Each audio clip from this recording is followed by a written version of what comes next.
Good morning, ladies and gentlemen. We hope you're having a great time. As we're still expecting a number of guests to arrive shortly, we will begin the opening ceremony in just a few moments. Thank you for your understanding and patience.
Ladies and gentlemen, the HCCH Asia Pacific Week Seoul 2025 will begin in approximately 5 minutes. We kindly ask that you take your seats so we may begin on time. Thank you.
이렇게 쓰면 되나요? 네.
Good morning, ladies and gentlemen, and a warm welcome to those joining us online.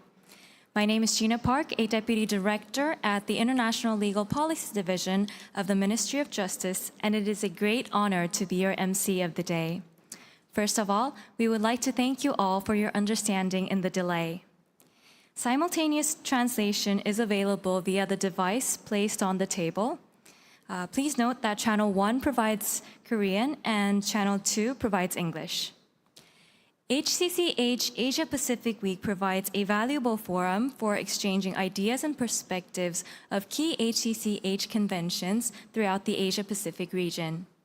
It is a particular privilege for Korea to host this prestigious gathering once again, nearly a decade after hosting the 2017 edition. For your convenience, the program of this morning's opening ceremony is outlined in the leaflet that you received at the registration desk. With that, let us formally begin HCCH Asia Pacific Week Seoul 2025. It is now my distinct pleasure to invite Mr. Seok Kim, the Acting Minister of Justice of the Republic of Korea, to deliver the opening remarks. 김서구 차관님 무대 위로 모시겠습니다.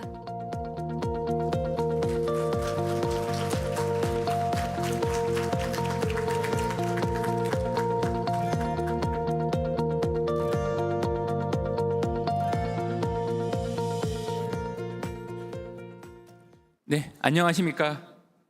대한민국 법무부 장관 직무대행 김서구입니다. 오늘 세계 각국의 국제사법 전문가 여러분들을 모시고 헤이그 국제사법회의 아시아 태평양 주간을 개최하게 되어 대단히 기쁘게 생각합니다. 특히 대한민국에서 2017년에 이어 8년 만에 다시 이번 행사를 개최하게 되어 더욱 감회가 새롭습니다. 먼저 이번 행사의 성공적 개최를 위해 함께 애써주신 헤이그 국제사법회의, 한국국제사법학회, 사법정책연구원, 보건복지부, 한국형사법무정책연구원, 아동권리보장원, 그리고 서초구청 관계자분들께 깊은 감사의 말씀을 전해드립니다.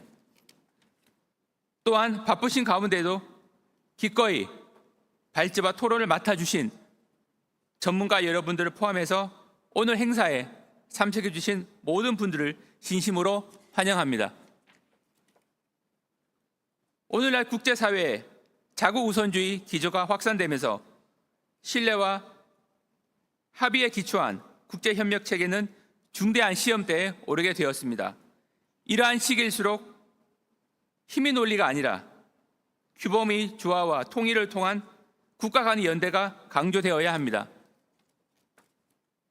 따라서 오늘 여러분들을 모시고 국제평화와 안정을 위한 국제사법의 역할을 재확인하고 아태 지역이 국제사법 발전에 기여할 방안을 함께 고민하는 것은 매우 시적절하고 뜻깊다 할 것입니다.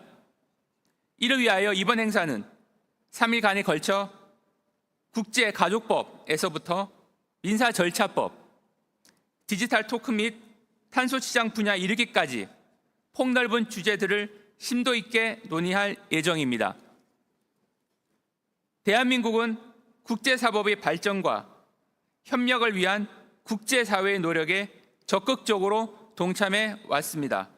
대한민국은 아포스티유 협약, 아동탈취협약, 송달협약 등 헤이그 국제사법회의의 여러 핵심 협약에 가입하였고 최근에는 아동입약협약을 비준하여 시행을 앞두고 있습니다.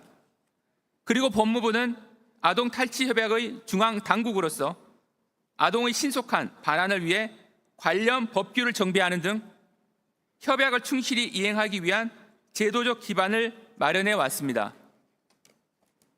앞으로도 대한민국은 국제사법의 조화와 통일이라는 공동의 목표를 위해 새로운 규범 성안 논의에 적극 참여하고 관련 법령을 정비하여 국제사회와의 공조를 더욱 확대해 나가겠습니다. 국제사법은 국제사회의 이견과 분쟁을 조율하고 협력과 조화를 회복하기 위한 실효적인 수단입니다. 아무쪼록 이번 행사가 국제평화와 안정, 인권보호, 국제법규의 준수라는 국제사법의 궁극적 목표와 가치를 다시 확인하는 소중한 기회가 되기를 바랍니다. 오늘 참여해 주신 귀빈 여러분들께 다시 한번 감사의 말씀을 전해드리며 모든 분들이 건강과 행복을 진심으로 기원합니다. 경청해 주셔서 감사합니다.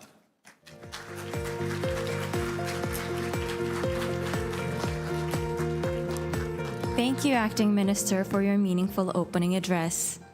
Next, we will hear welcoming remarks from Dr. Christoph Bernasconi, Secretary General of the HCCH. Mr. Secretary General, would you please come up to the podium?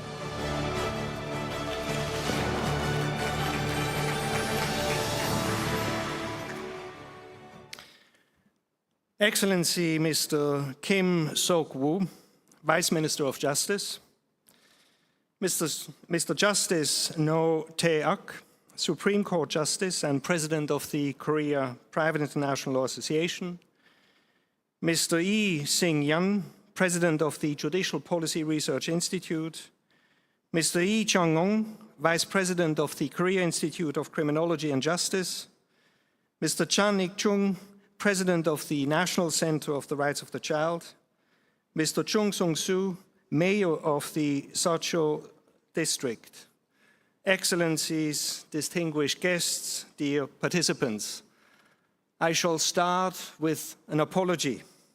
My pronunciation of Korean names obviously leaves room for improvement, but my admiration and respect for your country and culture are much greater than my ability to do justice to your beautiful language.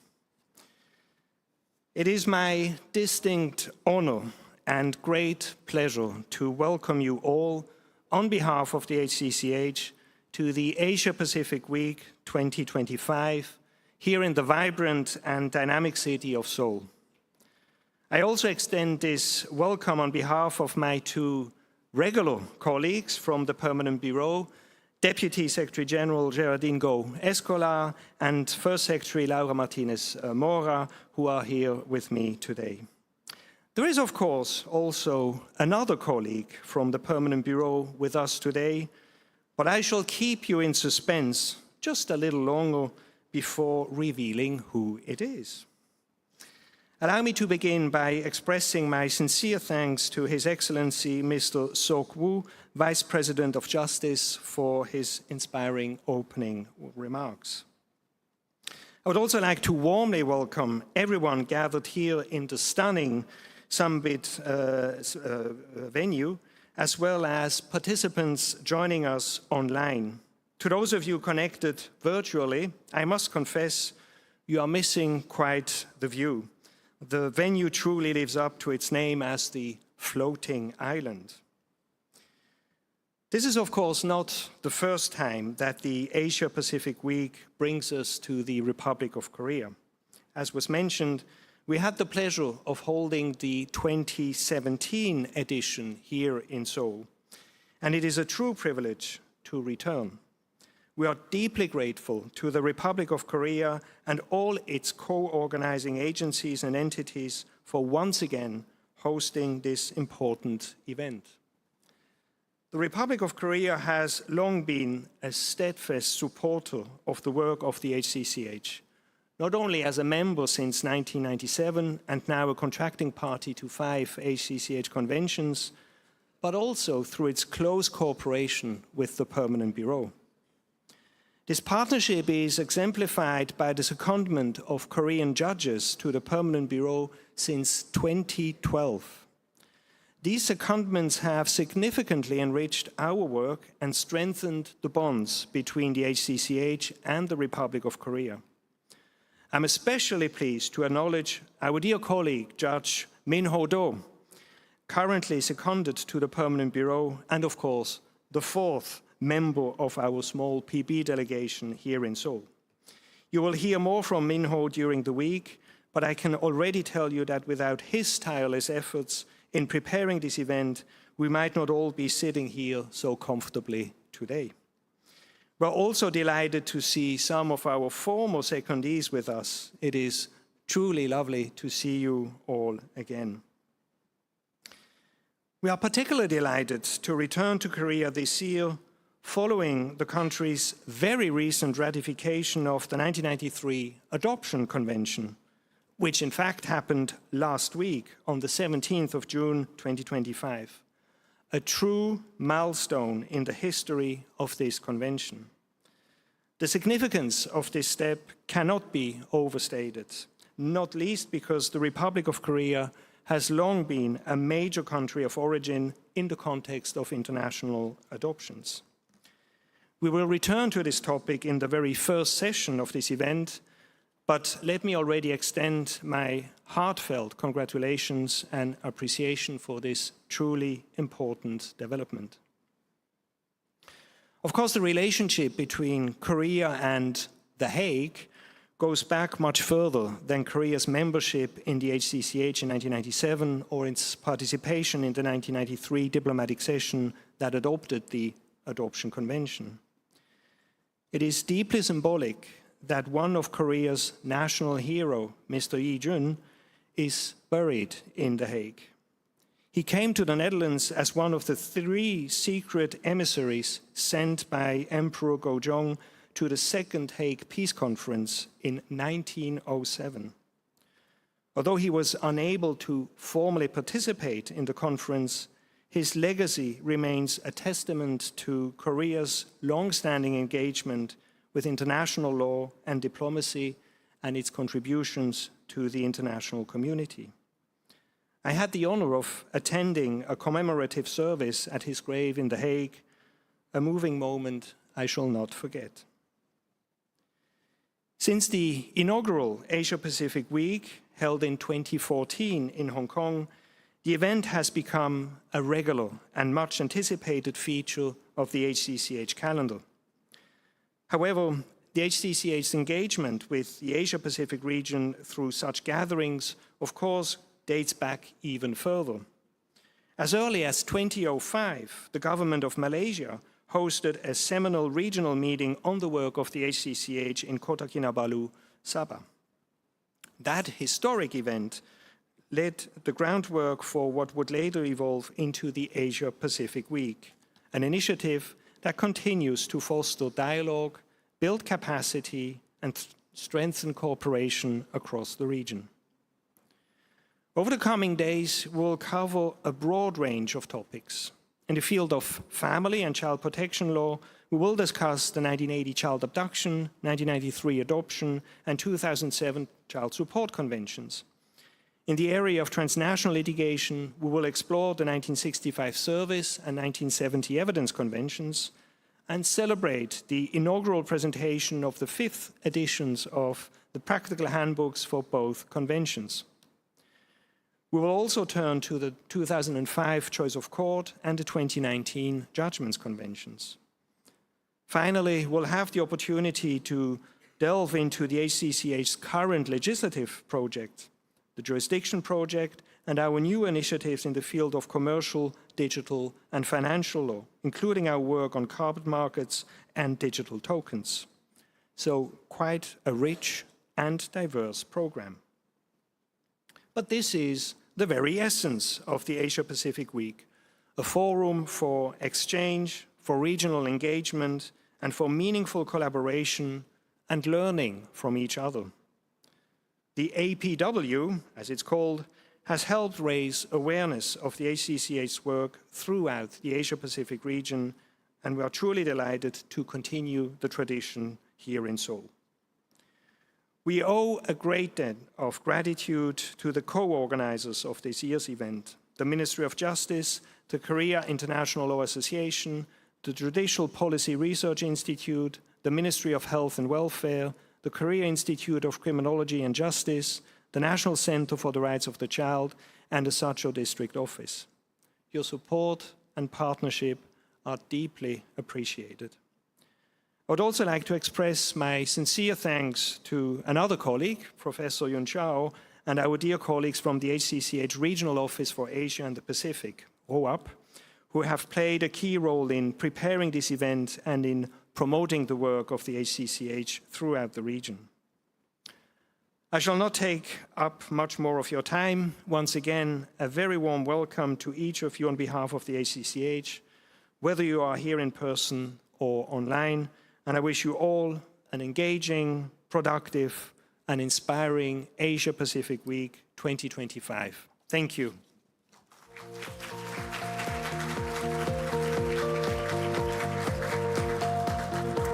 Thank you, Mr. Secretary General, for your heartfelt and encouraging words.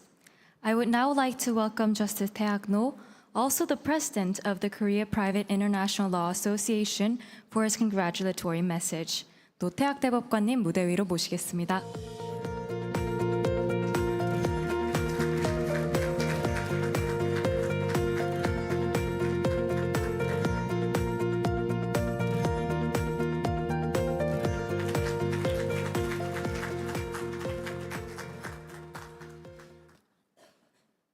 존경하는 내외 귀빈 여러분, 아시아 태평양 지역의 법률 전문가 여러분, 헤이그 국제사법회의 아시아 태평양 주간 서울 2025 행사를 맞아 이 자리에 참석하게 된 것을 매우 뜻깊게 생각합니다.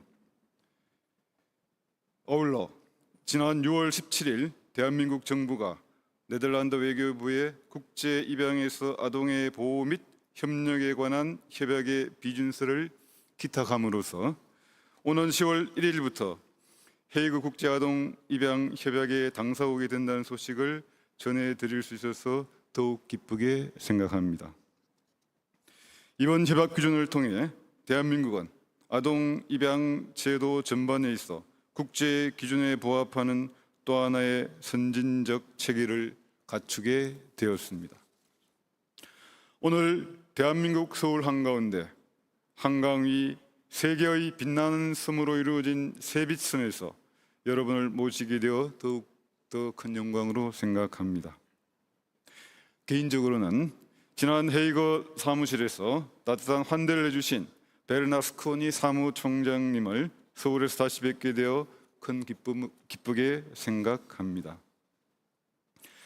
세빛섬은 이름 그대로 서로 다른 세 개의 섬의 조화를 이루는 서울을 밝힌다는 의미를 담고 있습니다. 빨강, 초록, 파랑, 빛의 삼원색처럼 각기 다른 개성이 어우러진 이 공간은 국제사법이 지향하는 다양성과 조화의 가치를 상징적으로 보여준다고 할 것입니다. 여러분 모두 잘 아시는 것처럼 헤이그 국제사법회의는 130여 년 전 국경을 넘어 개인의 권리를 보호하고 법적 안정성과 협력을 실천해온 국제사회의 핵심 기구라고 말할 수 있습니다.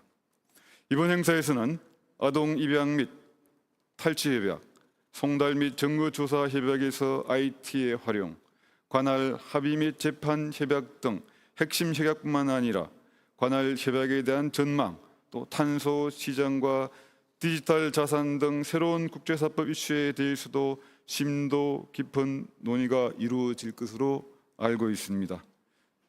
이러한 논의는 학술적 담론을 넘어 우리가 직면한 시대적 과제에 대한 공동의 해법을 모색하는 매우 중요한 과정이 될 것입니다. 최근의 국제 정세는 힘의 지배에 기초한 법의 지배에 기초한 예측 가능하고 신뢰할 수 있는 법적인 시스템의 구축과 국제적 사법 협력을 더욱 필요로 합니다. 대한민국은 헤이그 국제사법회의의 채택 협약을 성실히 이행해 왔으며 앞으로도 아시아 태평양 지역 내의 실질적 협력과 제도적 발전을 위하여 지속적으로 노력할 것입니다. 이번 행사가 각국의 경험과 통찰을 나누는 소중한 교류의 장이자 국제사법의 미래를 그려가는 계기가 되기를 기대합니다. 아울러 이번 만남을 통하여 학문적 성과뿐만 아니라 우정과 연대 또한 더욱 공고해지기를 희망합니다. 2025년 6월 서울 세빛섬에서 함께한 시간이 여러분들 모두 잊혀지지 않을 의미 있는 추억과 기억으로 남기를 진심으로 희망합니다. 감사합니다.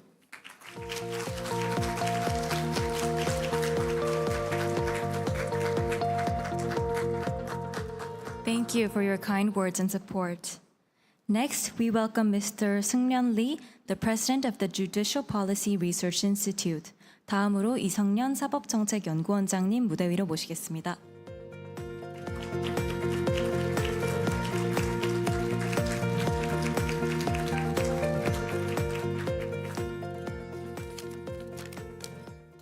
안녕하십니까. 사법정책연구원 이승년 원장입니다. 저희 사법정책연구원은 중장기적 사법정책과 재판제도에 대한 연구를 수행하는 대법원 산하의 독립연구기관입니다. 우리 연구원은 설립 당시부터 외국 사법제도에 대한 연구와 국제사법교류에 많은 관심을 기울여 왔습니다. 지난 2020년에는 헤이그 국제사법회의와 외국 재판의 승인 집행을 주제로 국제 컨퍼런스를 공동 개최한 바도 있습니다. 이번 행사 역시 이러한 교류 협력의 연장선상에서 이루어지는 것으로서 저희 사법정책연구원이 공동 주최자로 이번 행사에 참여하게 된 것을 진심으로 기쁘게 생각합니다. 오늘부터 3일간 진행될 이번 행사에서는 각종 헤이그 협약의 이행 현황을 분석하고 최근에 부각되고 있는 탄소 시장이나 디지털 토큰에 대한 국제사법적 쟁점을 논의할 예정입니다. 아무쪼록 이번 행사에서 HCCH의 주요 관심사에 대한 다양한 토론이 이루어지고 그 성과가 국제적 사법관계의 통일적 규율이라는 HCCH의 목적에 도움이 되길 기대합니다. 끝으로 이번 행사에 사회화 발표를 맡아주신 여러 국내외 전문가 여러분, 그리고 행사 준비에 노력해 주신 관계자 여러분께 진심으로 감사드립니다. 감사합니다.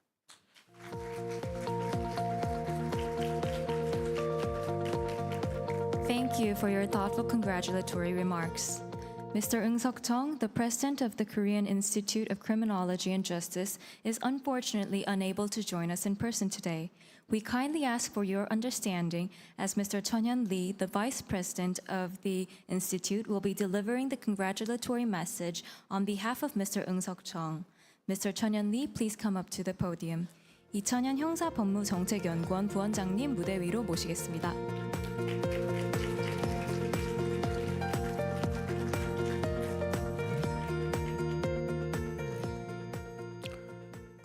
정웅석 원장님께서 다른 일정으로 인해서 부득이 참석할 수가 없어서 제가 대독하도록 하겠습니다. 존경하는 내외 기분 여러분, 한국 형사법무정책연구원장 정웅석입니다. 먼저 HCCH 아시아 태평양 주간 서울 2025의 뜻깊은 개막을 진심으로 축하드리며 귀한 시간을 내어 함께해 주신 국내의 모든 참석자 여러분께 깊이 감사드립니다. 아울러 본 행사의 성공적인 개최를 위해 협력해 주신 HCCH, 대한민국 법무부 그리고 여러 유관기관의 노고에 진심으로 경의를 표합니다. 이번 주간은 헤이그 아동입양협약, 아동탈취협약, 아동부양협약 등 가족법 관련 협약을 비롯해 송달 및 증거조사, 관할 및 판결 승인, 디지털 토큰과 탄소시장 등 새로운 국제사법 쟁점까지 폭넓은 주제를 다루며 HCCH 주요 협약의 이행 현황과 향후 발전 방향을 심도 있게 논의하는 자리입니다. 한국형사법무정책연구원은 형사사법 분야에서의 오랜 연구 경험을 바탕으로 최근에는 법무 분야로의 업무의 폭을 넓혀가고 있습니다. 특히 아동입양과 부양 등 가족법 관련 협약에 깊은 관심을 두고 관련 제도와 논의의 흐름을 꾸준히 살펴보고 있습니다. 이러한 가족법 영역에서의 국제협력은 인권과 정의를 실현하는 데 소중한 밑거름이 되리라 믿습니다. 이번 주간을 통해 다양한 협약의 실제 적용과 현장의 논의를 접하며 앞으로의 협력 방향과 과제를 함께 모색해 볼 수 있기를 바랍니다. 이 자리에 함께해 주신 모든 분들의 지혜와 연대가 아시아 태평양 지역의 국제사법 협력에 기반을 더욱 든든하게 하고 지속 가능한 법 질서 확립에도 큰 힘이 되기를 진심으로 기대합니다. 감사합니다.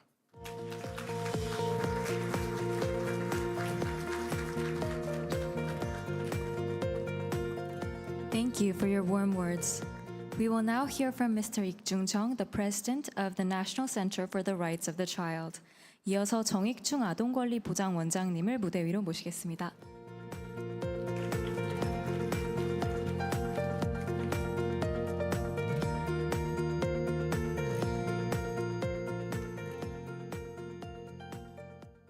안녕하십니까. 아동권리보장원장 정익중입니다. 2017년에 이어 올해 다시 한번 서울에서 헤이그 국제사법회의 아시아 태평양 주간 국제세미나가 개최되는 것을 매우 기쁘게 생각합니다. 더욱이 올해는 아동권리보장원이 공동 주최기관으로 참여해서 헤이그 국제아동입양협약 세션을 운영하게 되어 더욱 뜻깊게 생각합니다. 오는 7월 19일 대한민국은 아동의 최선의 이익과 기본권 보장을 위해서 입양제도의 공적 개편을 시행합니다. 이는 국가의 책임을 강화하는 방향으로 국내 입양과 국제 입양을 모두 아우르는 제도적 전환을 의미합니다. 또한 국제 규범과 절차에 부합하는 공적 입양 체계를 확립하기 위해서 아까 여러 번 언급하셨던 것처럼 6월 17일에 헤이그 국제아동입양협약에 비준했고 이에 따라 10월 1일부터 발효될 예정입니다. 아동권리보장원은 보건복지부와 함께 협약의 원칙이 국내 제도에 충실히 반영될 수 있도록 다양한 제도적 기반을 정비하고 있습니다. 국내 입양 활성화를 위해서 양부모의 나이 제한을 없애고 입양 신청, 양부모 자격심의 결연 등의 절차 전반에서 아동권리보장원과 입양정책위원회에서 이런 일들을 추진하게 됩니다. 또한 해외 입양인들의 입양 기록 관리, 입양 정보 공개 청구 서비스 이런 것들이 아동권리보장원으로 일원화돼서 투명하고 신뢰할 수 있는 제도를 구축하기 위해 노력하고 있습니다. 국제 입양은 아동복지뿐만 아니라 법률과 국제협력 등 복합적인 접근이 필요한 사안이기 때문에 정부 부처 간의 연계와 전문가들의 협업이 매우 필수적이라고 생각합니다.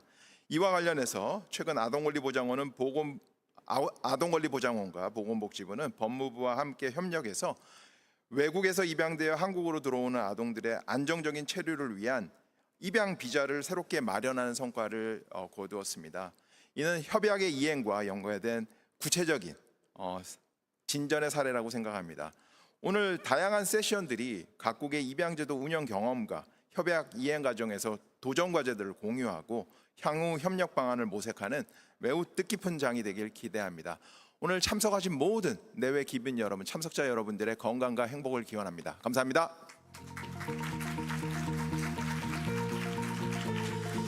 Thank you for your heartfelt remarks. Last but not least, let us welcome Mr. Song Soo-chun, the mayor of Seoul, to deliver the final congratulatory message. 전성수 청장님 무대 위로 모시겠습니다.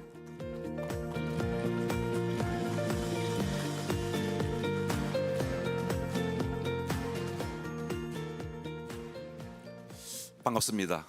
서초구청장 전성수입니다. 대한민국 서울 서초구입니다.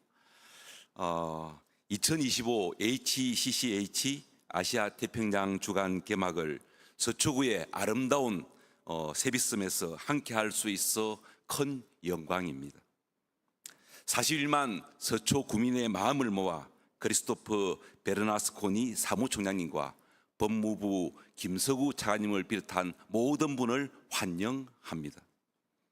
이번 아태주간 HCCH 주요 협약의 주요 현황과 발전 방향을 나누는 뜻깊은 자리입니다.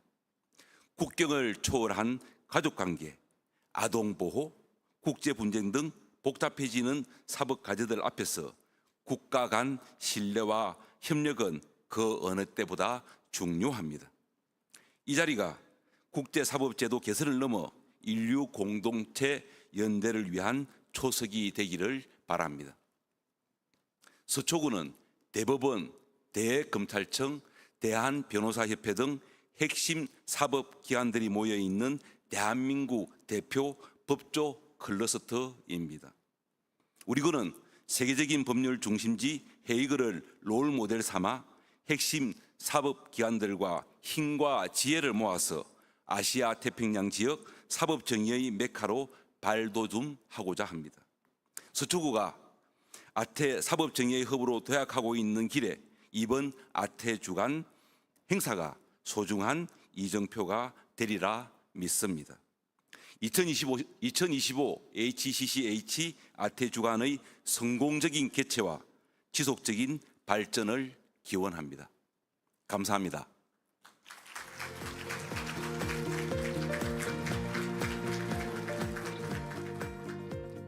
Thank you for your warm words and support for this event. We will now take a commemorative group photo of the speakers from the opening ceremony. May we kindly ask all opening ceremony speakers to come up to the stage. Staff members will assist with the arrangements. 지금부터 개회식 연사분들을 대상으로 기념 촬영을 진행하겠습니다.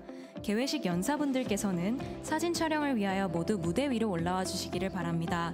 직원분들이 안내 도와주시겠습니다.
Please feel free to enjoy a short break until 11 a.m., at which the first session is scheduled to begin.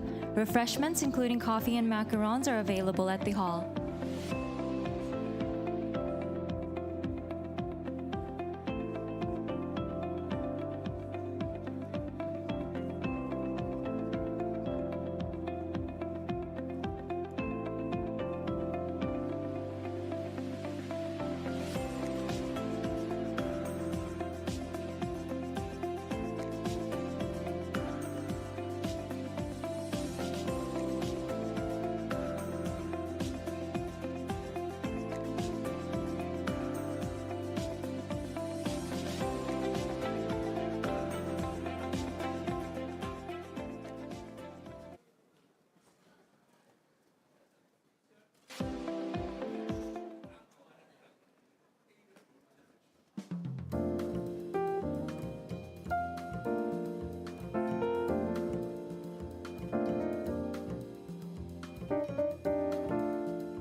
Ladies and gentlemen, the next session will begin in approximately 5 minutes. Please make your way back to your seats so that we may begin promptly. May I also kindly ask the moderators, speakers, and panelists for this session to take your respective seat on the stage along with your translation device.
We are now ready to officially begin the first session of the HCCH Asia Pacific Week Seoul 2025. Everyone, please be seated so that we can begin the next session.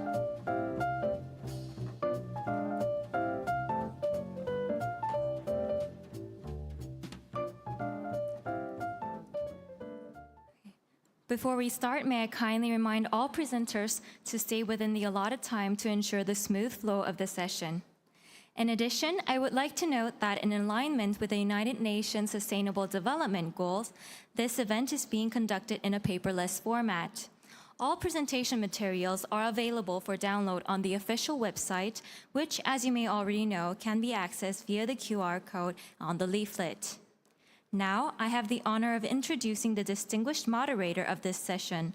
Dr. Kwang Hyun-seok shared his expertise with numerous students during his years as a professor at the Seoul National University School of Law. He is also a leading figure in the field of private international law in Korea, serving as the President Emeritus of the Korea Private International Law Association. Dr. Seok, the floor is yours. Thank you very much for your introduction. Good morning, ladies and gentlemen. Well, before I came here, I heard that I could express my views in Korean or English. So I felt very comfortable. Oh, if I can speak Korean, then there will be no problem for serving as a moderator. But lately, I heard that I should speak English, because here simultaneous translation service is provided, but for online participants, the simultaneous translation is not available. So I had to speak English. So please, I apologize for my poor English. So as usual, I will have to make my speech in the most frequently spoken language, namely broken English. So anyway, as she kindly introduced, my name is Kwang Hyun-seok, and I'm honorary president of the Korea Private International Law Association. It is my great privilege and honor to serve as the moderator of the first session dealing with the International Intercountry Adoption Convention. First of all, I would like to express my gratitude to the organizers, including the Hague Conference on Private International Law and the Ministry of Justice of Korea for organizing HCCH Asia Pacific Week, Seoul 2025. As you know, one of the objectives of the Hague Adoption Convention is to establish safeguards to ensure that intercountry adoptions take place in the best interest of the child and with respect for his or her fundamental rights as recognized in international law. As you know, Korea has sent many Korean children for intercountry adoption over the past several decades. The Korean government initially facilitated the international adoptions because it wanted to provide permanent families overseas as a last resort for the large number of orphans that emerged following the outbreak of the Korean War in 1950. Coincidentally, today is the 75th anniversary of the outbreak of the Korean War, which lasted for 3 years. Given such circumstances, Korea should have taken a leading role in the development of the Adoption Convention. And if Korea did not have the capacity to do so, it should have joined the convention as early as possible after the convention was concluded in 1993. But that was not the case.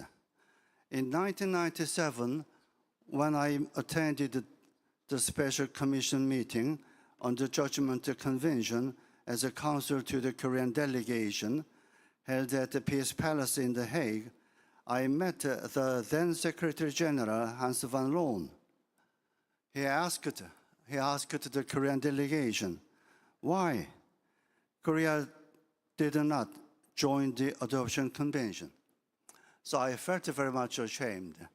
But since then, as a private international law expert, as well as a Korean lawyer, I have always felt deeply ashamed that Korea has not joined the convention.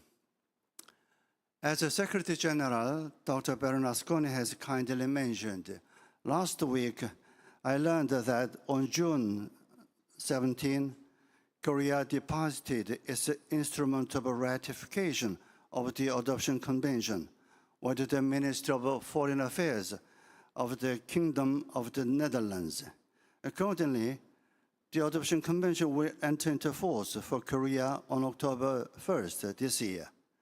Korea's recent ratification of the convention and the hosting of today's conference on the convention have helped me to alleviate some of my shame I have personally carried for nearly 30 years.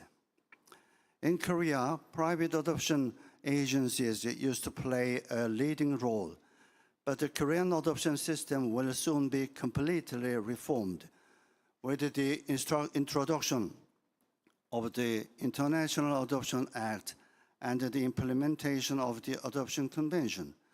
Under the reformed adoption system, the Minister of Health and Welfare will assume the role of central authority in Korea. For this reason, today's two speakers will talk about the reform of Korea's adoption system that will take effect this July. That was my personal speech or personal feeling.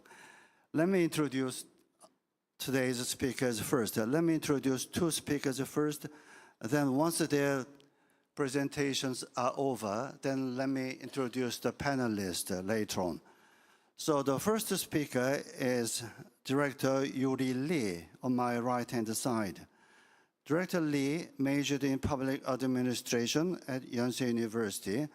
Since 2010, she has worked in various policy divisions within the Ministry of Health and Welfare of the Republic of Korea, and is currently serving as Director of Adoption System Restructure Team. She is going to talk about the reform of the Republic of Korea's adoption system, and she will give an overview and the future direction of the reform of the Korean new adoption system.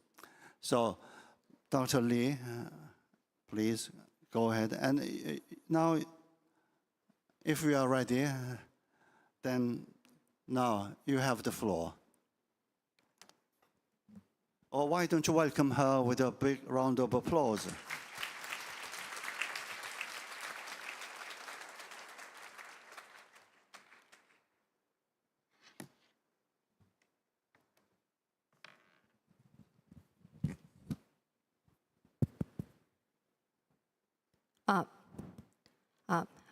Hello.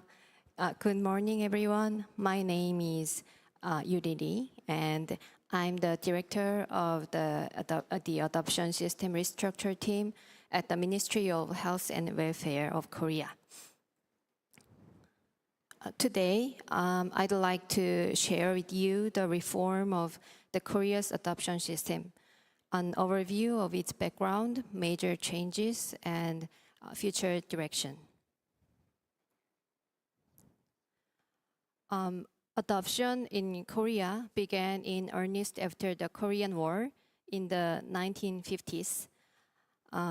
Since then, approximately 250,000 children have been adopted either domestically or internationally. While inter-country adoption was once dominant, we now see a higher rate of domestic adoption.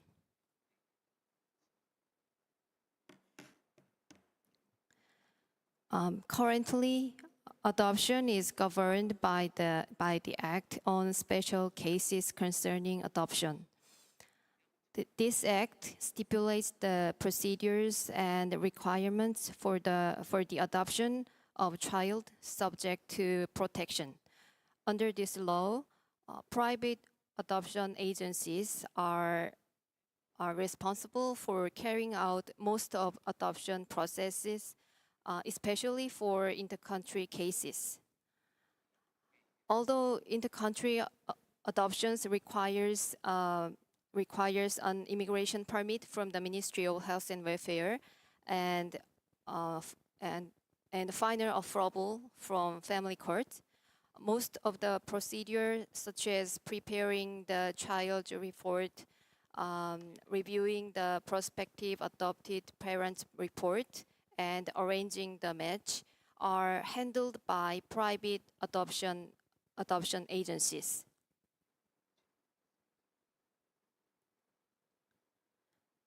We are now undergoing major reform of adoption procedure starting from July 19th, 2025, with the enactment of the Inter-Country Adoption Act and the full revision of the Act on special cases concerning adoption. These reforms aim to strengthen government responsibility and align the Hague Adoption Convention. The goal is to ensure that adoption is carried out with the best interests of child as the top priority. In line with this principle, the government will prioritize domestic adoption when searching for a suitable adoptive parent.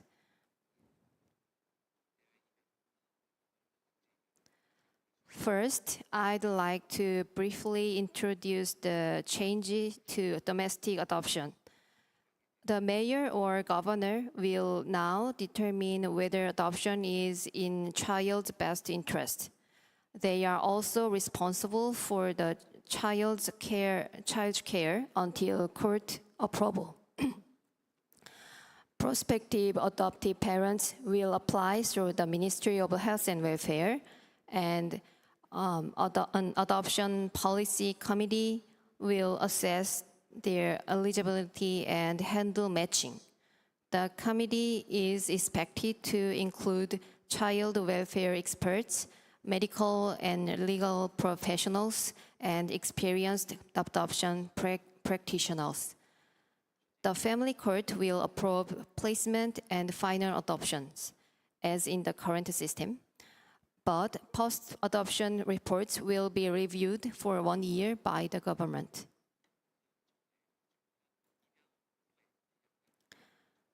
Now, I'd like to move on to the reform related to inter-country adoption. The new Inter-Country Adoption Act designates the Ministry of Health and Welfare as a central authority for inter-country adoption. The law applies to all inter-country adoption of children, including stepchild or relative child, whether they are being adopted from Korea or into Korea. The Ministry of Health and Welfare will supervise every inter-country adoption case every inter-country adoption case. In addition, inter-country adoption is only considered if no suitable domestic placement is found.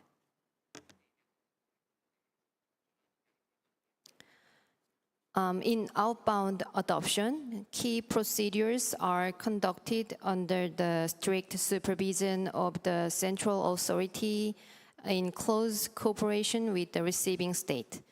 In particular, the Adoption Policy Committee under the Ministry of Health and Welfare is responsible for determining the child's adoptability, reviewing prospective adopted parents' report received from the receiving state, and facilitating the matching between the child and adoptive parents. The government will exchange an adoption agreement with the receiving state, and the final approval must be granted by family court. After after adoption, the government reviewed the child's post-adoption reports sent from receiving states.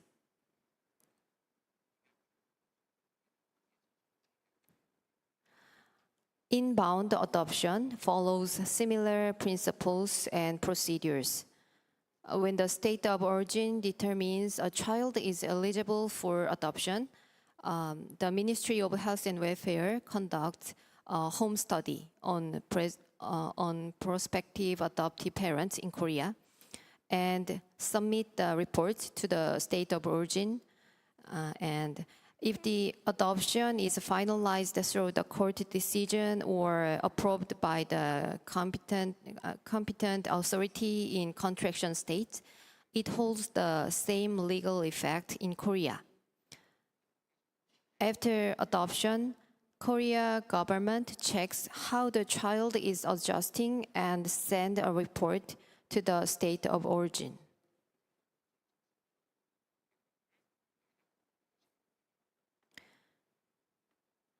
And a significant improvement is the centralization of adoption record.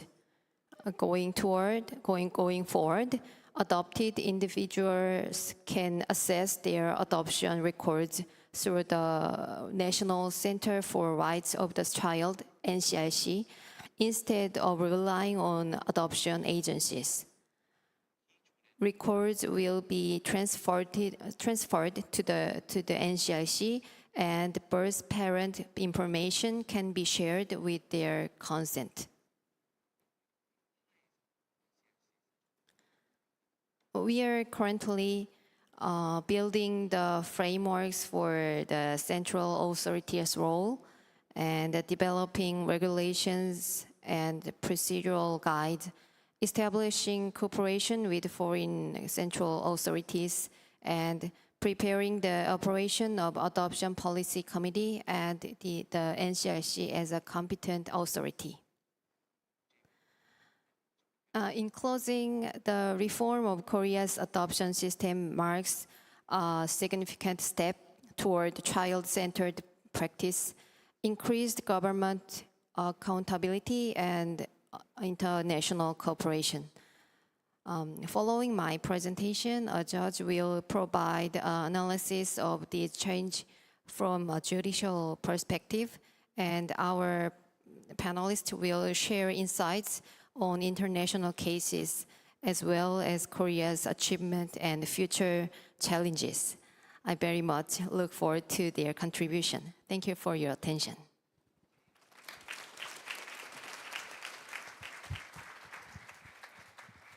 Well, thank you very much, Director Lee.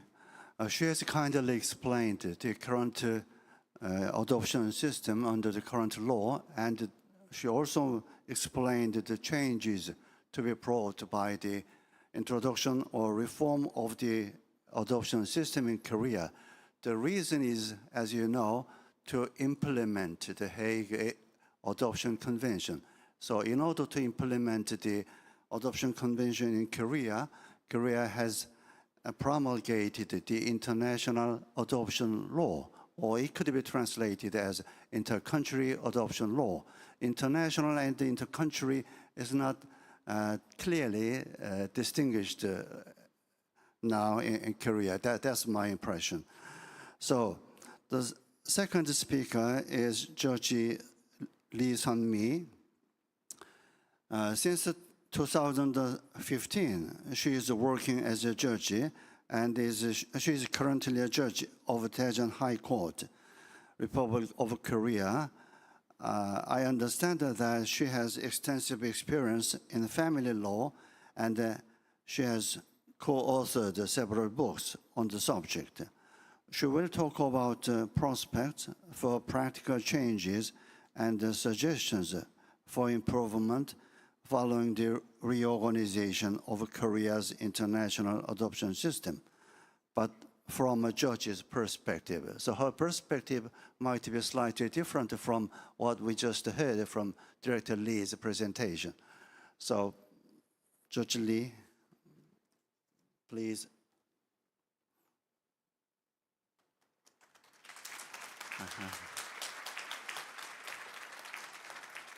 So you have the floor. Thank you. Good morning, distinguished colleagues, ladies and gentlemen. My name is Sunmi Lee, and I'm a High Court judge of Daejeon High Court, Korea. I'm working as a judge since 2005, not 2015. It's a great honor to be here to speak with you about this topic. The topic of my presentation is the reform of Korea's legal framework for inter-country adoption. Korea is at a significant turning point, and I believe sharing our experience can contribute to our collective understanding of adoption law. From a judicial point of view, I will discuss the practical changes, the anticipated challenges, and several suggestions for improvement. My goal is to provide a clear picture of our system status and our future direction. I have to apologize that I'm just dealing with the domestic law issues in Korea. I'm not including a private international law topic in my presentation. I must confess that I do not have much knowledge about private international law, but I don't think I'm the only one to blame. I insisted it's mainly because Dr. Sak, our moderator, wasn't there to teach us private international law there when I was a college student. Anyway.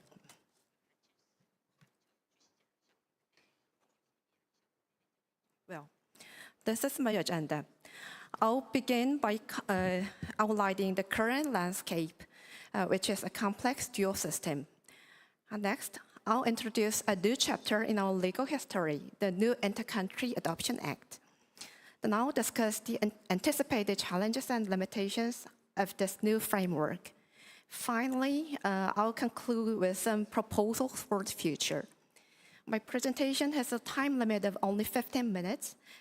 For a more detailed analysis of this topic, I've written a short paper for this presentation. I intended for it to be included with the materials for this session, but it seems to have been left out of the agenda. However, I'll make it available to anyone who wants it. Please feel free to ask me after this presentation.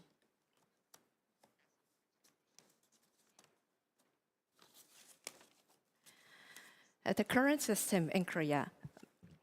To understand the need for reform, we must first examine the complexity of existing system.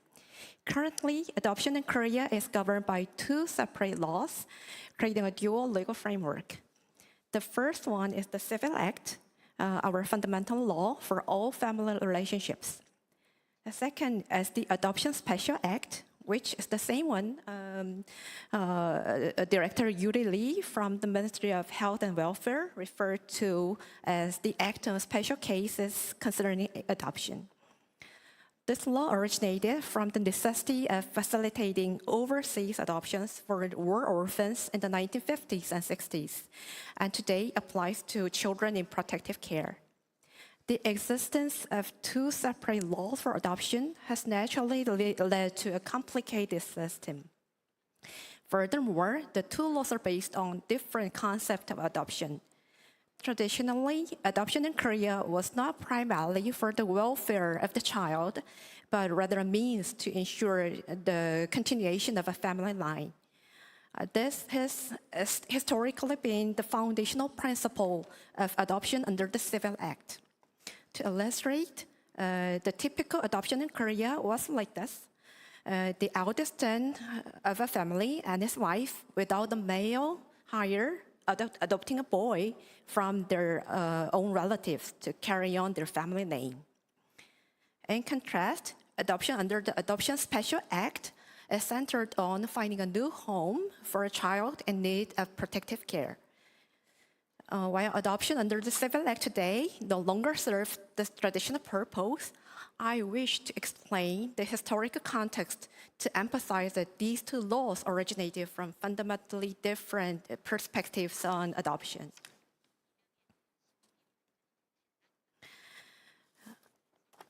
I'd like to explain about general adoption and full adoption in the Civil Act. Even within the single law, there are two types of adoption, general adoption and full adoption. As the table shows, their legal effects are quite distinct. The key difference lies in the effect on legal ties to the birth family of the adoptee. General adoption maintains these legal ties, whereas full adoption terminates them completely. While the requirements for general and full adoption differ slightly, the prospective adoptive parents and POPs have the discretion to choose between these two types of adoption. Adoptions under the current Special Act have the same legal effect as a full adoption. However, the new Intercountry Adoption Act will integrate provisions from both the Civil Act and the Adoption Special Act. Consequently, unlike this current system, where only full adoption is possible under the Adoption Special Act, the new framework will permit both general adoption and full adoption in the context of inter-country adoption. This retention of a dual structure for the requirements and effects of adoption is a factor that contributes to the complexity of a new Inter-Country Adoption Act.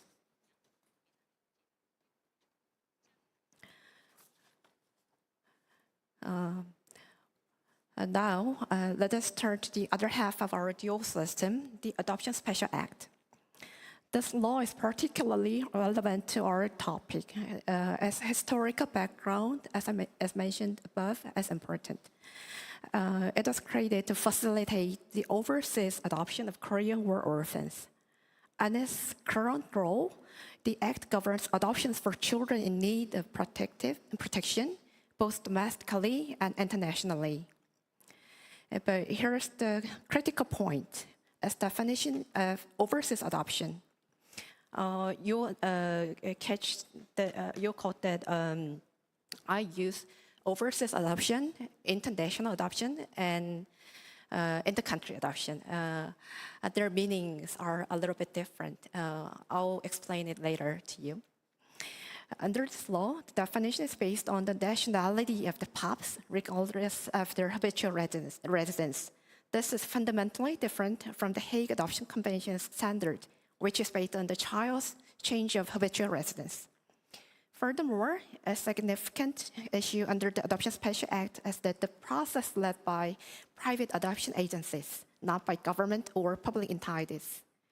These agencies are responsible for the child protection, receiving applications from the POPs, and petitioning the family court for the adoption permission.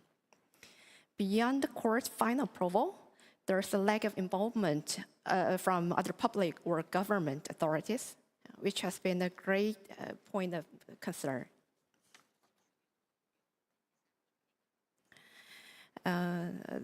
This complex system created a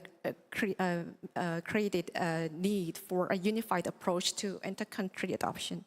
This brings us to a new chapter, the new Inter-Country Adoption Act. This act introduces three main changes, I guess. First, defining the concept. It established the first legal definition of inter-country adoption in Korean law. I used to use the word of international adoption in current system because you can tell whether it is international adoption or not by the nationality of the POPs, but inter-country adoption means that is determined by the habitual residence standard. Second, unifying the norms. It integrates the scattered inter-country adoption procedures from the Civil Act and the Adoption Special Act into one single unified law. To be more precise, this means that adoptions under the Civil Act, which are not previously recognized as inter-country in nature, are now formally defined as such based on their habitual residence. And third, implementing the Hague Adoption Convention. As mentioned several times in the seminar, Korea is a member of the Hague Adoption Convention now, and the convention will take into effect on this October 1st, this fall. But before ratifying the convention, we Korean made this new act to serve in our domestic law to fully implement the principles of the convention. You can find some familiar faces in this picture. It is a photo taken by on 17th of June, last week.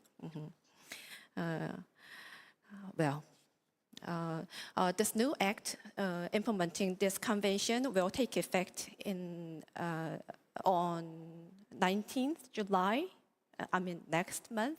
So we have 3 months period to prepare our system to meet this convention.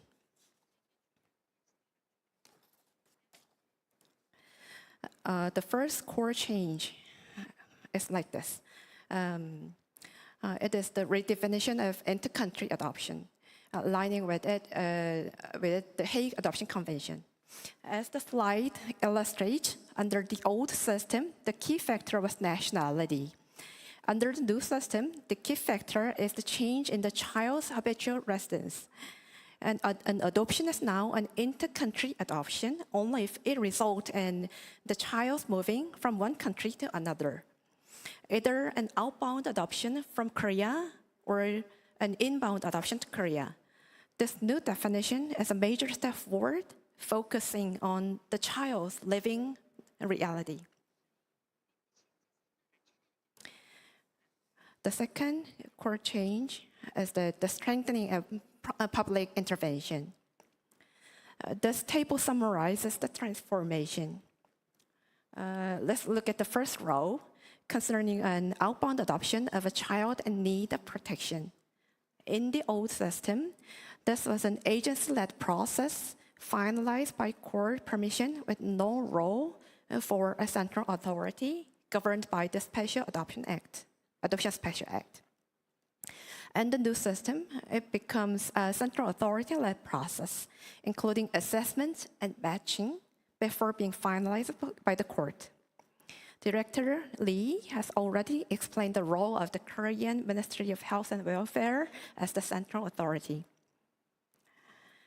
Let's turn to the second row, which covers outbound adoptions of stepchildren and all inbound adoptions. In the old system, these were governed by the Civil Act and followed the same procedure as domestic adoptions, with court permissions as the only public intervention. In the new system, these cases are all governed by the new act and must follow the inter-country adoption procedure, albeit with some procedure exemptions, such as matching for the outbound stepchildren adoption. Of course, implementing such a major reform will not be without difficulties.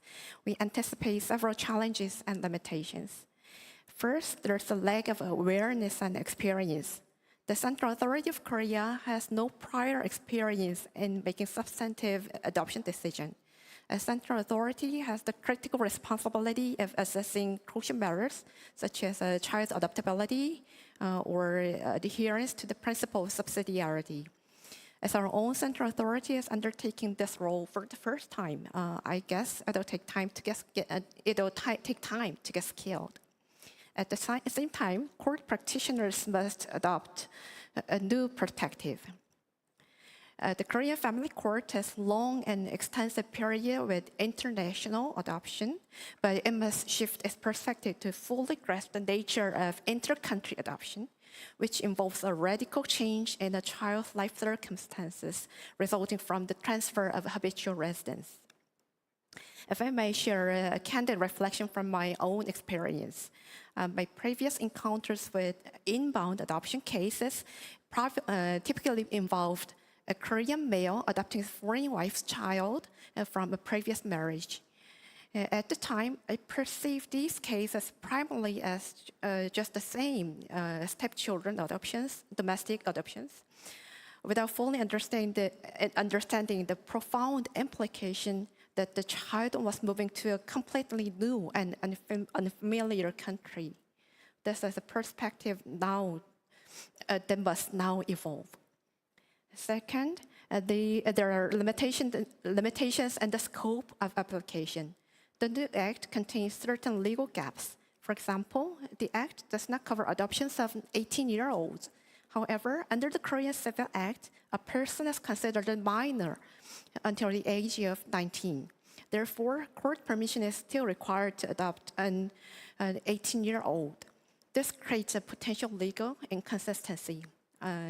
Also, there is another inconsistent application for intra-family adoptions.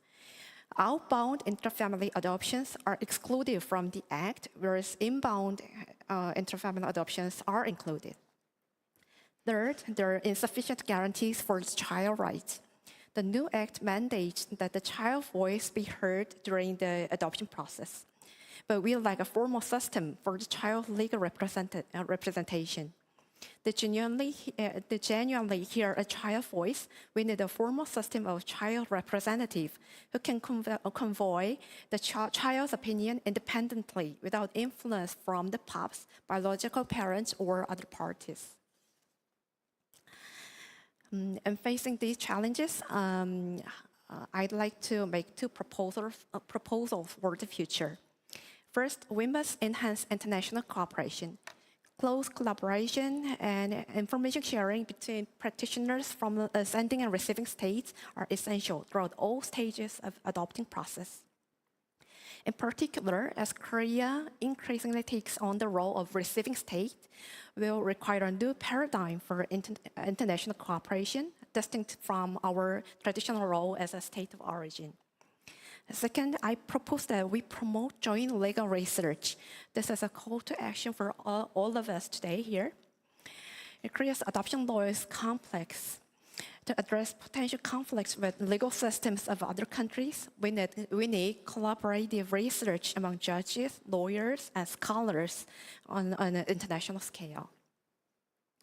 In conclusion, I would like to leave you 3 key thoughts.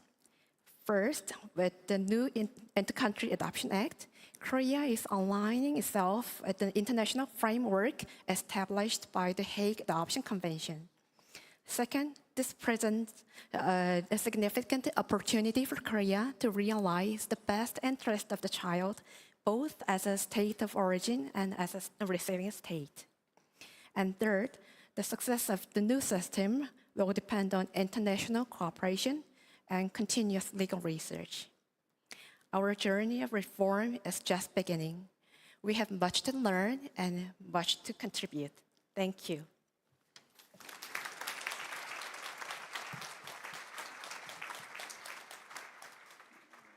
Thank you very much, Judge Lee. She has kindly explained the current system, adoption system, and the changes to be brought to Korea under the new adoption system.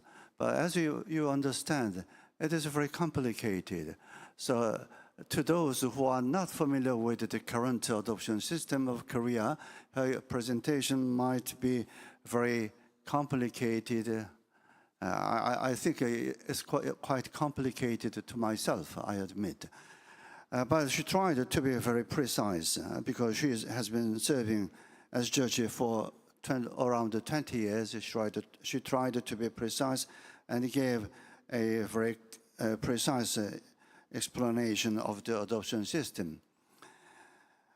And it is interesting that she suggested, she underlined the importance of international cooperation and joint legal research among experts of countries involved in intercultural adoption. In fact, I didn't expect this kind of a suggestion from a judge, but I think it has good reason. So now it's time to hear from our 4 panelists. The first panelist is Laura Martinez Mora. She received her law degree from the University of Valencia, Spain, a Master of Laws from the University of London, and a diploma in Santiago, Chile. She is currently the first secretary at the Permanent Bureau of the HCCH, and she is co-head of a Family and Child Protection Law Division. She is responsible for the post-convention services in relation to the Adoption Convention. So she will talk about 1993 Adoption Convention, safeguards fundamental rights and best interest of a child. I think you have already heard much about the best interest of a child. That's the most important concept today, I believe. So we can learn more about the concept and the importance of the 1993 Adoption Convention from the expert of the Hague HCCH. So please, why don't you give a big round of applause to her?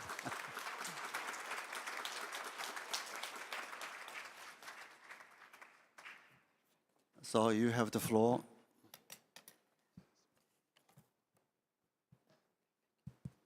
Thank you very Yes, can you hear me? Yeah. Thank you very much for giving me the floor, and thank you very much for the invitation to be here at the Asia Pacific Week. It's an honor. I was here in 2017, so it's an honor as well to see all the different developments, and I would like to start with congratulating Korea for having ratified this convention last week. So I had the chance to be there with your ambassador, and it was really a big step and a major step. So really congratulations. In my presentation today, I'm going to go over the reasons for this convention. I'm going to say why family is important, and then I'm going to concentrate on this convention, what are the objectives, and what is the situation today and after 30 years of having been implemented in many countries. So the first thing that I think is very important we take into consideration is the reasons for this convention. And the reasons were that there was a really high number of inter-country adoptions taking place starting the late 60s. There were no guarantees, there were no procedures, there were no monitoring. And all that led to many abuses. That's the reality. And today we hear a lot about these abuses, but the reality is that those abuses were there since a long time, and we knew, and this is why the convention was drafted. And now there has been different investigations in different states, receiving states, but as well states of origins, which are very important because we need to know what happened in order to improve the system and move forward.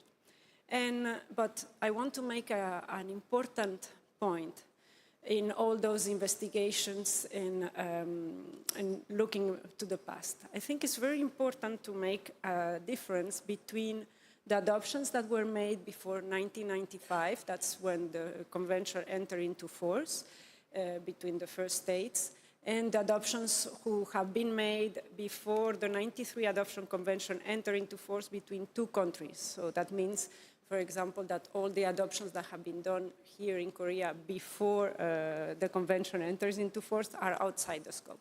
So that's one thing. And then we have to take into considerations the adoptions that are being carried out under the 93 Convention, particularly during this last decade. I think many countries have made advancements, there is changes, and we are really trying to put in the middle the best interest of the child. And here, before moving forward, I want to emphasize the importance of family. This is something that we include and find in the Convention on the Rights of the Child, who is going to tell us that we need to give protection and assistance to family. And family is not mother and father. It is, of course, mother and father, but it can also be a young, single mother. We need to support her. in order that she can raise her children. And this importance of family is key because we know that for the full and harmonious development of the personality of any person and a child, growing up in a family environment really gives a difference. And this is also taken back in the preamble of the '93 Adoption Convention. This leads us to the principle of subsidiarity, which is the cornerstone of this convention and has been explained. So the idea is that we really focus on the family of origin, that we support them, and if this is not possible, because regrettably in life some things get wrong or don't go as we wish, then we have to see if the extended family can help. And if this is not possible, then we have to try to find an in-country solution. If it's a family one, would be much better than in a child institution, and a permanent one. So this is the principle of subsidiarity that we find in our convention. And only after all these are taken into consideration, if it's not possible, then we will think about an inter-country adoption, if it is in the best interest of the child. I have spoken about two things up to now: abuses, principle of subsidiarity. If you look at those are the statistics from Peter Selman from 1960s to our days. Why are we going down so much? Because there has been abuses, states stop inter-country adoptions, we are implementing the principle of subsidiarity, there is less need of having an inter-country adoption. Turning now to the objectives of this convention, it is in the title. The first thing that we are here is not to do inter-country adoptions, is to protect children. That's the first thing. And then to cooperate. We have spoken about minimum safeguards that are in the legislation. In Korea, we have already presented, but just citing some, the child needs to be adoptable. There is free and informed consent, what we were just saying. That's also very important because now children in need of inter-country adoption usually are not babies in good health, but are children who are older, who have something to say. So we need to listen to them, and if they are in age and maturity, they will need to give their free and informed consent. The adoptive candidates need to be eligible and suitable to adopt. The placement needs to be done in the best interest of the child. We have to involve both the authorities, public authorities, that has been said now here in Korea, from the state of origin and the receiving state. And very, very important, we keep all the information. For us people, it is very important to know your roots and your origins, and this is something that we have learned. And we have to do all the work on access to information. Other objectives of this convention is the system of cooperation. If you do everything correctly, indirectly, you should be preventing abuses in inter-country adoption. Then we go to the private international law element of this convention, because until now I haven't been speaking about private international law, but it's this automatic recognition of adoption. And that means in all the states parties who are there. And we are here, and this convention is there to really give sense to Article 21 on the UN Convention on the Rights of the Child. So if you allow me, still using a map, but here we have states that are party to this convention. It's 107 states parties as of last week.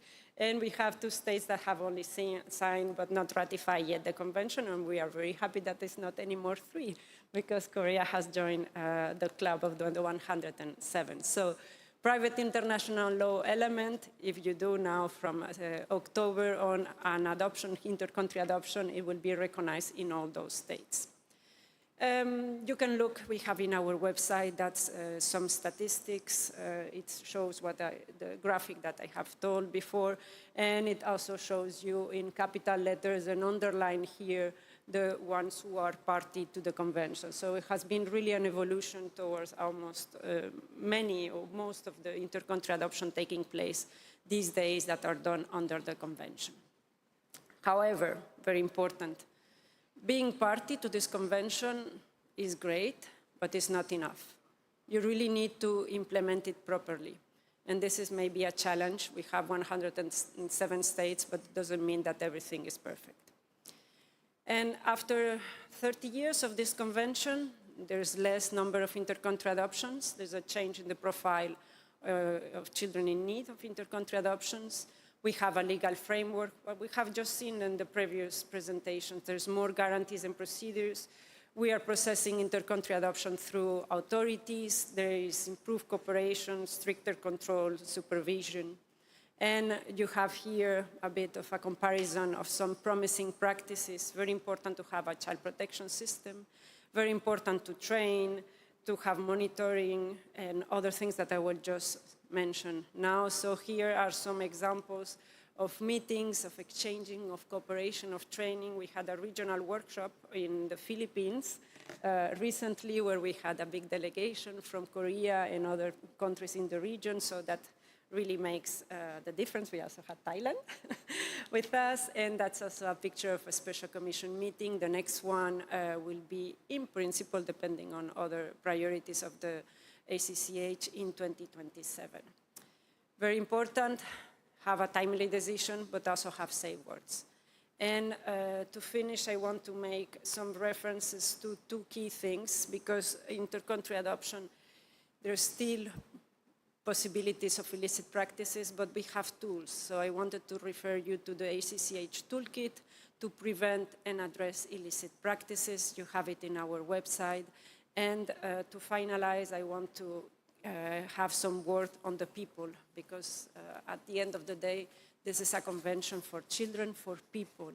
And there is over 1 million estimated of inter-country adoptions since 1948. That means that post-adoption, what we do after the adoption, it does matter, and it matters a lot.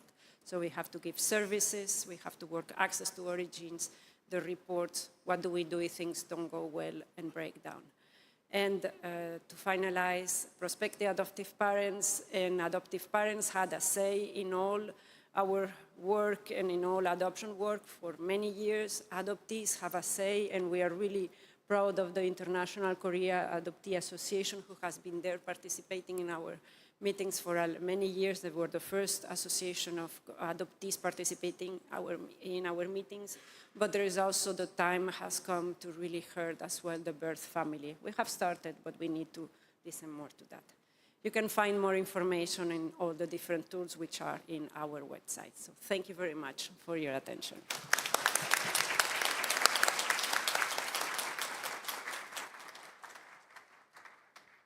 Thank you very much, Laura Martinez-Mora.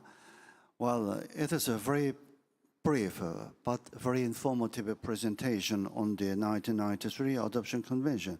I'm sure I can now better understand the Adoption Convention thanks to her 10 minutes brief, excellent explanation of the Hague Convention. She also mentioned some challenges facing the Adoption Convention, and she also gave some useful practical guides which could be available and which could be very useful in the future implementation of the convention in Korea. And the most impressive wording is this: being party to the convention is not enough. Need to properly implement the convention. I would like to suggest that the Korean Central Authority should remember this clearly and always try to implement the convention properly in the future. So thank you again for Laura Martinez.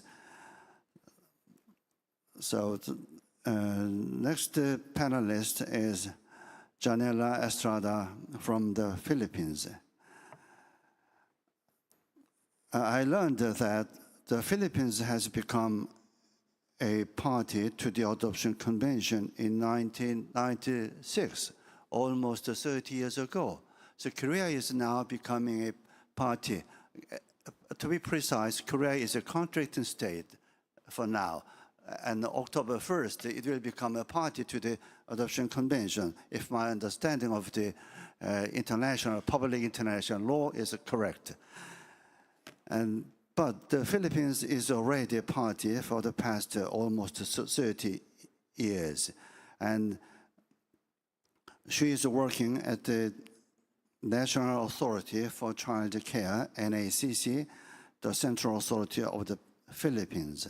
So she must have ample experience and knowledge about the role of a central authority.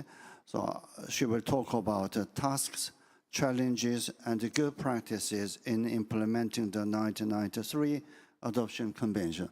So are you ready? So please, thank you. Now you have the floor, 10 minutes. Thank you very much. Magandang umaga po sa inyong lahat. A pleasant day to each and every one of you. Annyeonghaseyo.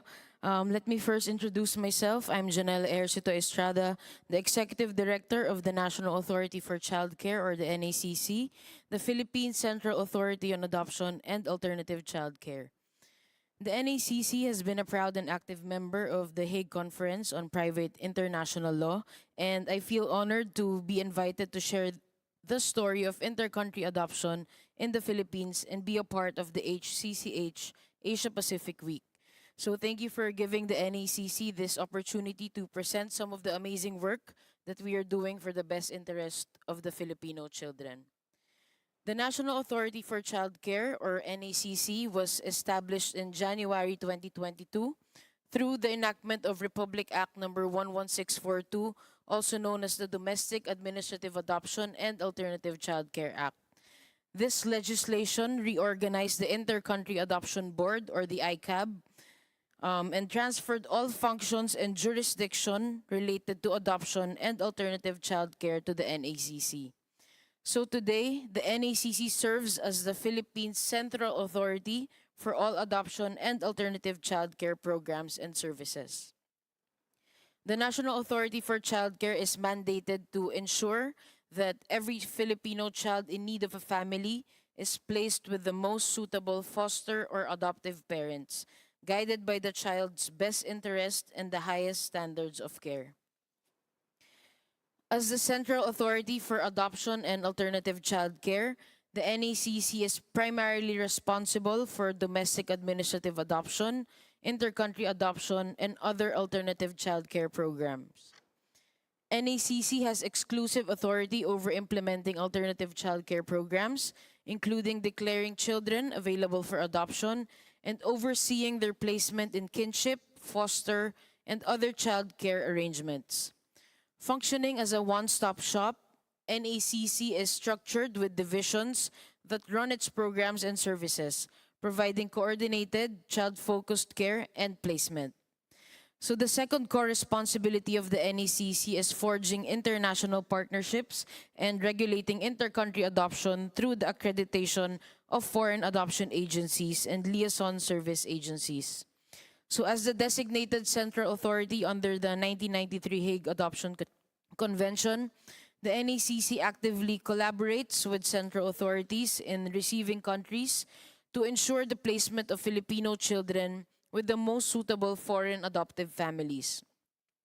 This partnership is rooted in shared principles of child protection, ethical practice, and adherence to international standards. NACC is also mandated to accredit foreign adoption agencies that wish to work with the Philippines in facilitating inter-country adoptions. The accreditation process ensures that all agencies comply with the safeguards and procedures outlined in the 1993 Convention. These accreditation visits serve not only as a compliance mechanism, but also as an opportunity to strengthen relationships, address concerns affecting adoptive children and families, and engage directly with the teams behind these agencies. So the third key responsibility of the NACC is the placement of children through alternative child care programs. Alternative child care in the Philippines includes kinship care, foster care, residential care, and adoption. Each child's needs are carefully assessed to find the best and most suitable care, always prioritizing the child's best interests. So through this process, the NACC ensures that every child is provided with a nurturing, safe, and permanent family environment where they can thrive and grow. The NACC actively collaborates with foreign partners. We are currently working with 27 accredited foreign adoption agencies and 40 central authorities in Asia Pacific, Canada, Europe, and the USA. So these partnerships ensure Filipino children are placed ethically, securely, and with caring families abroad. The NACC engages exclusively with receiving countries where the Philippines maintains formal diplomatic relations. In line with international protocols and national policy, the NACC conducts accreditation visits every 3 years as part of the requirements for the renewal of the FAA accreditation license. So as we enhance our adoption and alternative childcare programs, we must also recognize the key challenges impacting our work at the NACC. We have identified 3 major challenges that we'd like to share with you. The first challenge is the decline in inter-country adoption placements. Fewer Filipino children have been placed abroad due to a stronger domestic adoption program. So for us, this shift is positive, indicating more Filipino families are adopting locally, with 1,144 children placed domestically since January 2022. However, the decrease in inter-country adoption remains a challenge, as many on the special home finding list still need permanent homes abroad. So which brings us to our next challenge, the placement of children on the special home finding list. So the majority of children now available for inter-country adoption fall under the category of hard-to-place children.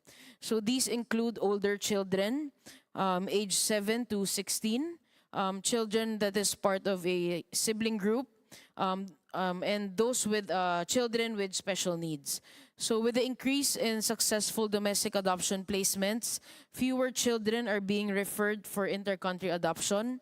And as a result, only those with more complex needs listed under the Special Home Finding Program are typically considered for placement with adoptive families abroad. So in fact, since June 2023 to date, the NACC has issued a moratorium or temporary suspension of adoptive parents' applications who are waiting for healthy and young children.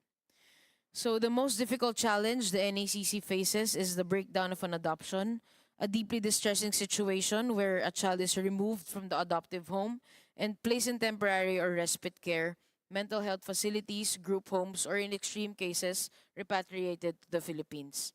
So the NACC is continuously exploring ways on how to prevent these kinds of rejection and offers strong legal protection and permanency for the Filipino children through the help of partner central authorities and HCCH. So because under the current Philippine inter-country adoption law, post-placement supervision is required in the receiving country before the adoption is finalized. So during this period, the child has not yet acquired full legal status or the benefits of citizenship in the receiving country, leaving them in a vulnerable position. That is why NACC is lobbying for the amendment of the existing law to implement the immediate finalization of inter-country adoption prior to the child leaving the Philippines. So despite the challenges, the NACC continues to implement strong practices to protect the integrity of inter-country adoption and serve the best interests of Filipino children. So one of the strengths of the Philippine Adoption Program is providing detailed information about the child and their birth family through the comprehensive child case study report. So this report helps make better placement decisions. Actually, partner agencies abroad and adoptive parents always praise the Philippine Child Study Report for being thorough, accurate, and well-rounded. So this detailed information leads to better matches and successful adoptions. The Philippines follow a 3-tiered matching process in placing a child to prospective adoptive parents. These levels and processes are conducted by a multidisciplinary team of experts composed of social workers, psychologists, pediatricians, lawyers, and representatives from non-governmental organizations involved in child welfare. First, children are matched with local families through the Regional Placement Committee, or RCPC. After 2 unsuccessful attempts of matching, the case is escalated to the Inter-Regional Matching, or the IRM, for consideration in other regions. So lastly, if IRM is unsuccessful, It will then be escalated to the final level, the inter-country adoption for suitable foreign families. So in keeping with the subsidiarity principle, inter-country adoption is considered only after all domestic placement options have been fully explored and exhausted. So the adoption of Filipino children is governed by two distinct legal frameworks. First is a domestic adoption that has shifted the process from judicial to administrative, making it simpler, more affordable, faster, and accessible. And then inter-country adoption follows the Inter-Country Adoption Act and aligns with the 1993 Hague Convention. So since 2022, the NACC has organized national conventions on adoption and alternative child care across the Philippines, serving platforms for information sharing, community mobilization, and policy advocacy. And actually, every 2 years, the NACC hosts the Global Consultation on Inter-Country Adoption and Child Welfare and Development, bringing together local and international partners for open dialogue and shared learning. So this platform addresses issues, best practices, and challenges in placing Filipino children through inter-country adoption. In October 2025, this year, we will hold the 18th Philippine Global Consultation on Inter-Country Adoption in Cebu City, Philippines. We will focus on topics like Philippine finalized administrative adoption, emerging trends and challenges, illegal adoption, online baby selling, and anti-trafficking efforts. So I would like to take this opportunity also to invite everyone to join us this October. So hopefully you can go to the Philippines to join us in our global consultation. And also we've handed out brochures at the registration with complete contact information, including our social media accounts. So anyone who is interested, please contact us at your most convenient time. Next. Another flagship program of the NACC is the Inter-Country Hosting Program, which started 2004. So this program targets children under the Special Home Finding Program.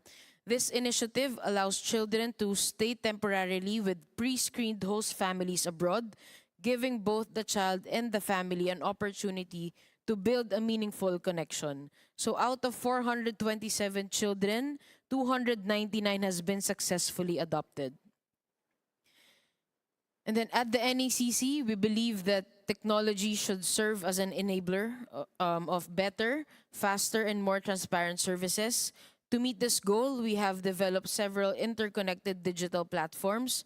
One of them is the NACC Universe, a comprehensive internal system for case management, tracking, and coordination. So with this tool, the NACC now has access to accurate data and real-time status of all Filipino children under the alternative child care programs. So I guess that ends my presentation. At the NACC, we commit ourselves and our lives to the cause of our abandoned, surrendered, dependent, neglected, orphans, foundlings, abused, and exploited children, and find them their forever loving homes, because nothing we do for children is ever wasted, because every child deserves love and every child matters. Maraming salamat po. Thank you very much. Kamsahamnida.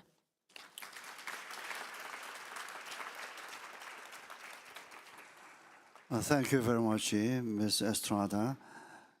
She spent 14 minutes, but she gave us very useful information on the tasks, challenges, and good practices in implementing the Adoption Convention based upon her experience at the NACC, the Central Authority of the Philippines. And I think her advice, her information may be very useful, especially for Korean Ministry of Health and Welfare, the Central Authority. Now, the next panelist is Kantasoran Metasakunwang from Thailand. She majored in education at Chulalongkorn University.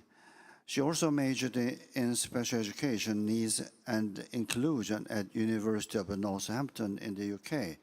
She is currently the director of the Central Authority and the Intercultural Adoption Subdivision. Department of Children and Youth, Ministry of Social Development and Human Security, which is the central authority of Thailand. She will talk about challenges and considerations in implementing the Hague Adoption Convention. So, are you ready? Thank you very much. So now you have the floor. Thank you. Thank you, the moderator, Dr. Sakt. Yes, I'm Gantason from Seoul Adoption Center from Thailand. I'm very honored to be here to share you the inter-country adoption in Thailand. And today I will talk about 3 big topics. First is the major changes or benefits after ratification Adoption Hague Convention and challenges or issues in adoption implementation, and also the good practice and lesson learned from implementing adoption.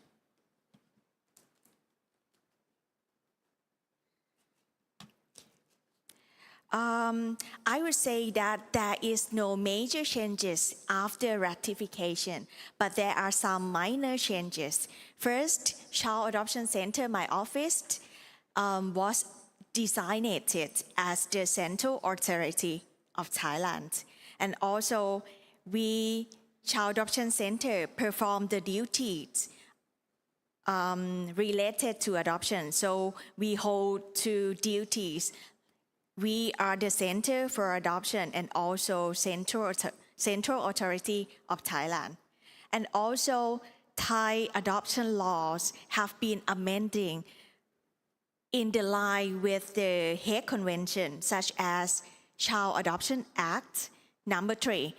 We add the sentence that adoptions in foreign countries that are parties to the convention are considered to be in accordance with the Thai Child Adoption Act. And also we add the sentence that prohibits the use of power or threat to get parents to give up the child and prohibits the intermediary among adoption in the Child Adoption Act. And also all forms need to be reviewed and reassured that it follows the guideline of the convention. For example, the form that the birth parents give the consent. So we need to be assured that the mother have been conceived and know the effects of their consent. For example, the determination of the legal relationship between the mom and the child. And also, as Korean and Laura said, that the form needs to be given their consent freely. And we need to make sure that there is no payment or compensation for the consent. And also the consent of the mom has been given only after the birth of the child. Or we also need to revise the form which confirm that we record the children's voice according to their age and maturity should be heard before decision.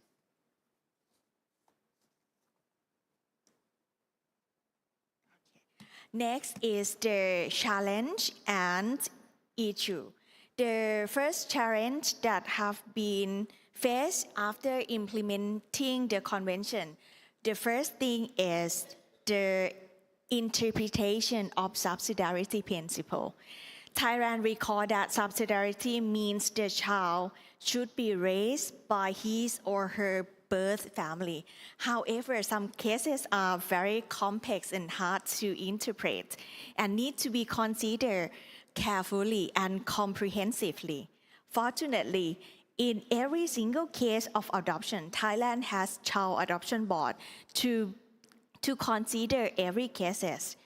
So I would say that the challenge in interpretation of principle subsidiarity always happen in intra-family adoption. I give you some example.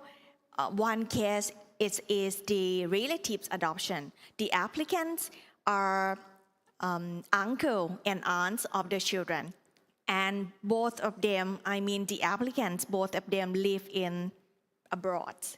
And the birth parents of the child are still have good relationship, but the birth parents said that, oh, they are business owner and they are in debt, so they face the financial problem. So they want to give their children to be adopted by the children's aunts and uncle who live overseas. So for this case, Child Adoption Board is approved for this case because we trace the family of the children. And right now, the children mainly taken care by their grandparents. And also they are staying with their birth parents as well. And also right now, the children now studying in private school. In Thailand, private school, the tuition fee is quite expensive.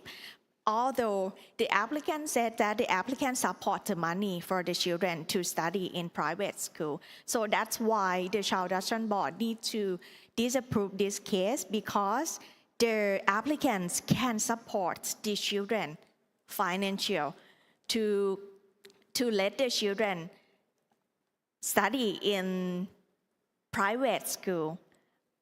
Also, the children still have been taken care well by their own grandparents. And also in some cases, another cases is also in family cases. The main reason for adoption is just for the child to get inheritance of the applicants. But for this case, Child Adoption Board, we traced the family and found that the applicants, they hold dual nationality, and their children of the applicant, their children, 3 children, all of them stay in overseas.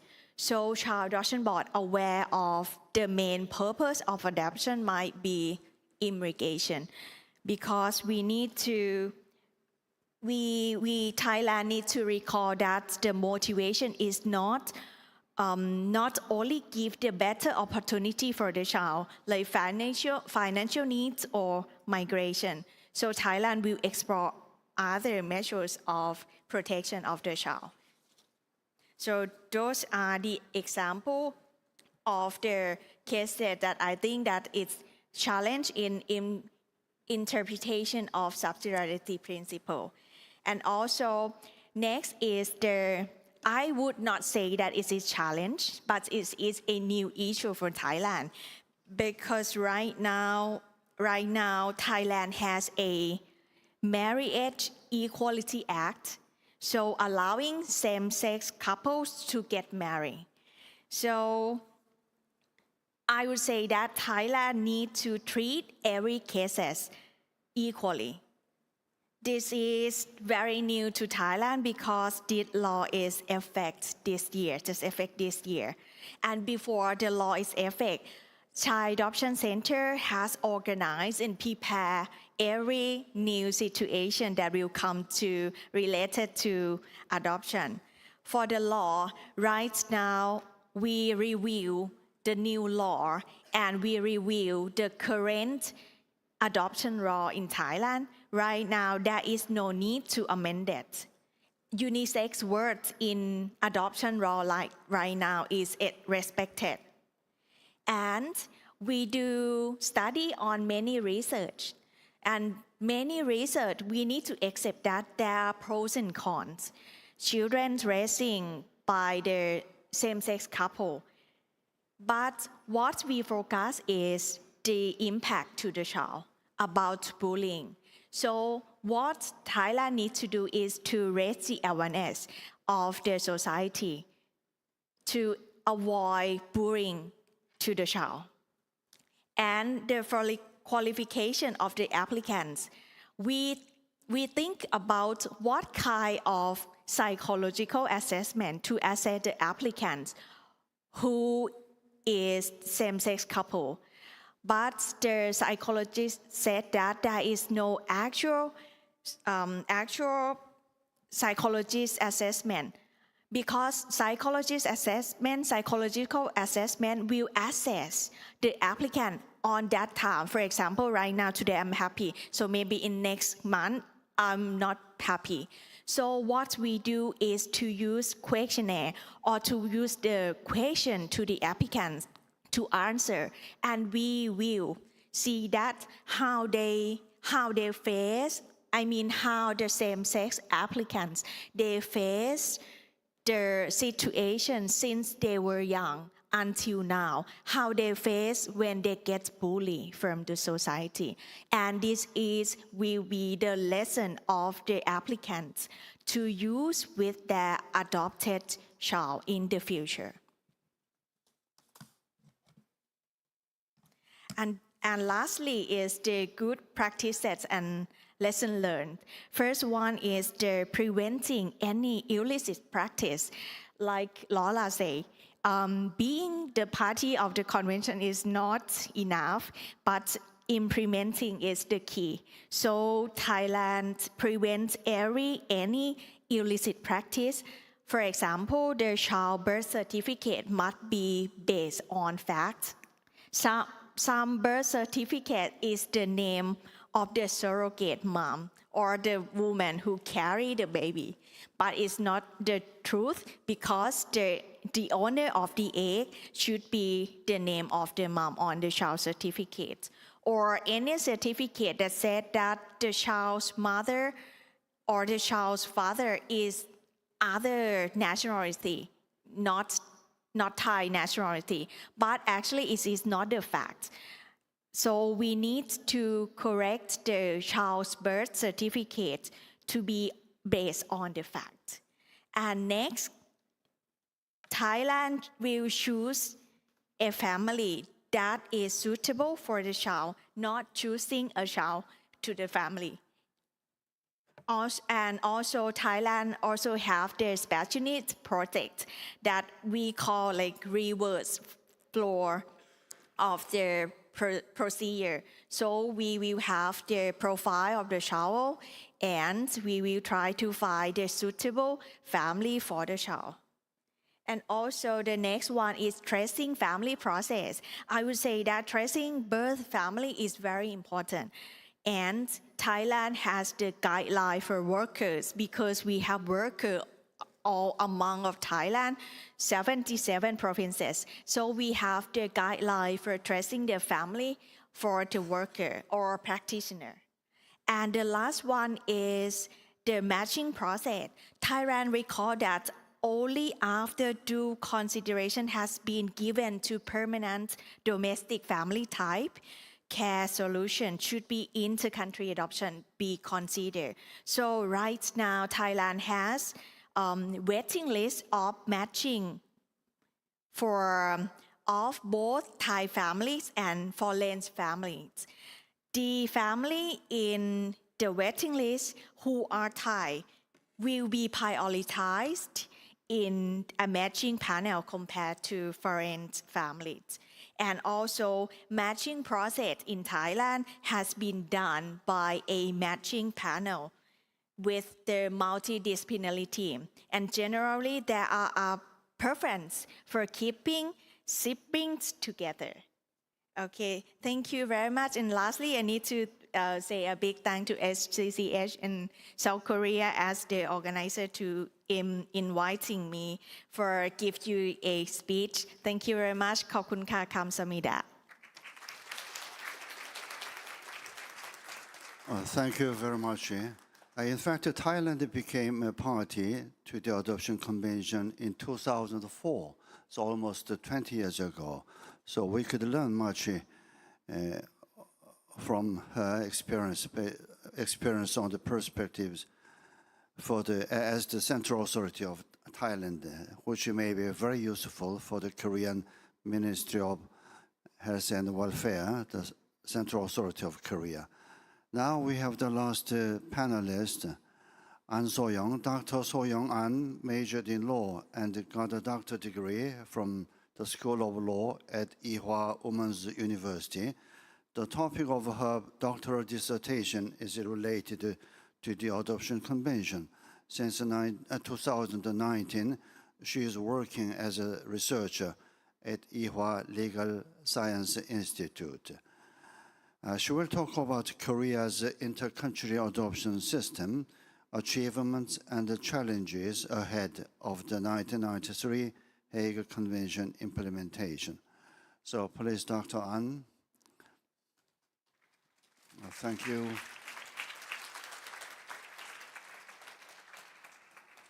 Now you have the floor.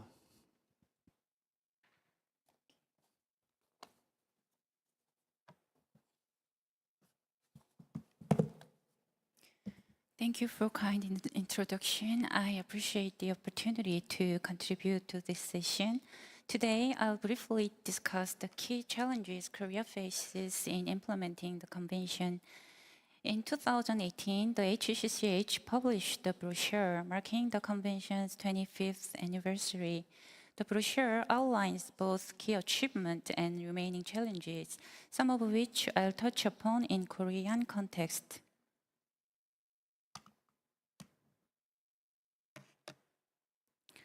Let me now turn to several key implementation challenges. First, I'd like to touch briefly on the principle of subsidiarity. The principle is already reflected in Korea adoption law, and its application is expected to become more explicit under the revised legal framework. While the principle itself has long been acknowledged, the key challenges lies in how effectively it will be implemented in practice. Courts are expected to be reluctant to authorize inter-country adoptions unless this condition is met. In order to realize this principle in practice, it's crucial to strengthen support for birth families and kinship care arrangements, particularly those involving grandparent caregivers. Whether kinship care or domestic adoption better serves the child's best interests depends on the circumstance of each case. By enhancing support kinship care, it can become a more viable and preferable option in a broader range of cases. Another essential area is foster care, which requires greater efforts and support. Foster care should provide children with the necessary support to achieve permanency. This may include reunification with their family of origin and adoption by a foster parent or a transition to another permanent family while still under foster care. Finally, there is a need for clear and enforceable criteria to assess whether adequate efforts have been made to preserve the birth family or to identify a suitable domestic placement. These criteria must be applied consistently and supported by a structured monitoring framework. Another major contribution of the convention is the establishment of a system of cooperation. The revised adoption law provides a strong foundation, and multiple authorities will now assume specific responsibilities. Cooperation among them will be essential not only for addressing complex issues such as determining habitual residence and assessing compliance with the principle of subsidiarity, but also for preventing unnecessary procedural delays and duplication. Even before the convention's formal implementation, the number of inter-country adoptions from Korea had already declined significantly. However, the decline should not be seen merely as a numerical success. Instead, we must assess the quality of care provided to children who remain in Korea. At the same time, Korea must also prepare for a shift in the types of adoption cases as seen in other contracting states. We are likely to see a relative increase in intra-family adoptions, including stepchild adoptions, as well as adoptions involving children with special needs, such as those with disabilities, behavioral or emotional trauma, sibling groups, or older children. Currently, these types of adoptions remain relatively underdeveloped in Korea. This highlights the need for clearer and tailored eligibility standards for adoptive parents in intra-family cases, and for expanded research and improved policies to support both intra-family and special needs adoptions, whether domestic or inter-country. The Convention's transparency and accountability standards may lengthen procedures and increase costs. It is therefore crucial to improve public understanding, especially among prospective adoptive parents, of the purpose behind these changes and how they serve the best interests of the child. I will conclude with a few brief remarks on post-adoption matters. In Korea, adoption information is generally closed only with the consent of both parents. Although the law allows for limited exceptions, further legal improvement is needed to expand both the types of information and the circumstances in which disclosure without consent is permitted. In addition, given how important this consent is for adoptees seeking information, we need to consider the appropriate role of relevant professionals in seeking such consent. I hope these reflections have offered useful insights into Korea's efforts to align with the Convention's principle. This concludes my remarks. Thank you for your attention.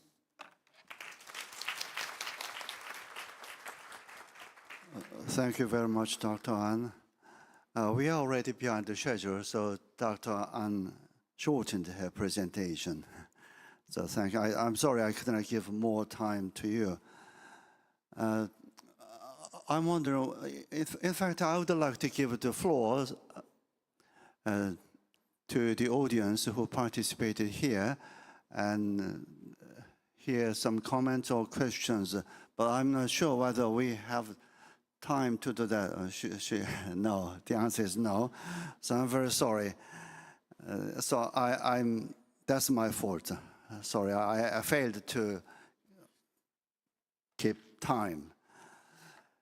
Anyway, I sincerely hope that once the Adoption Convention takes effect in Korea in the 1st October, all international adoptions, whether outbound or inbound, will be carried out in accordance with the Adoption Convention. As you might have heard today several times, this is essential to ensure that the best interests and the fundamental rights of the child are protected, not only during the adoption process, but also before and after the adoption. Through today's discussion and conference, I believe that the Central Authority of Korea has gained a clear understanding of the roles and the responsibilities assigned to the Central Authority under the Adoption Convention. I would like to express my sincere gratitude to all the speakers and the panelists who made efforts today to make their presentation wonderful. So why don't you give a big round of applause once again to them.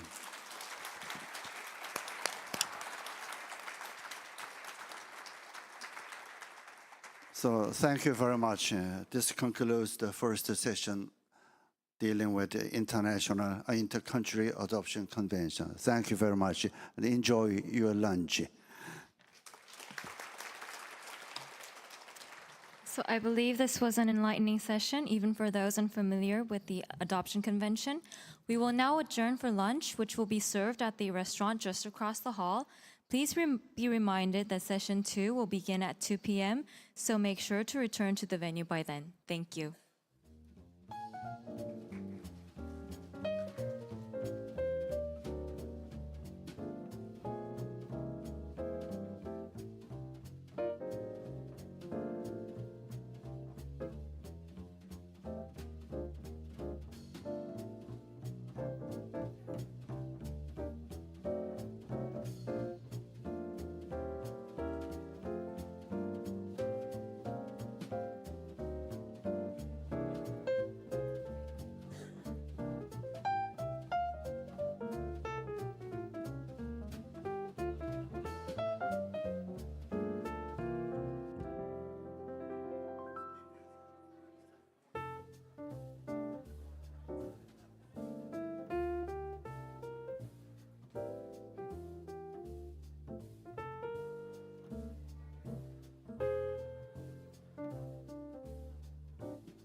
Ladies and gentlemen, the next session will begin in approximately 5 minutes.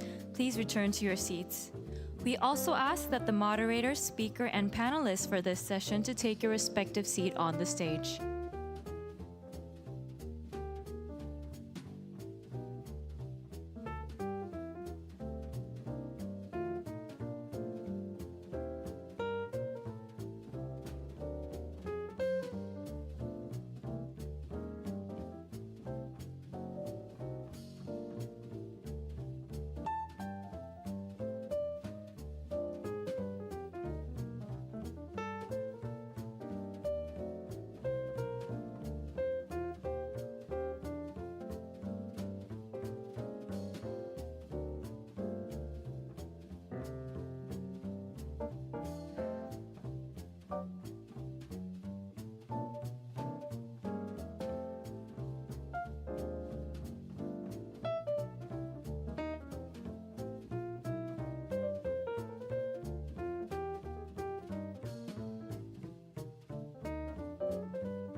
Ladies and gentlemen, please be seated. We'll start the next session.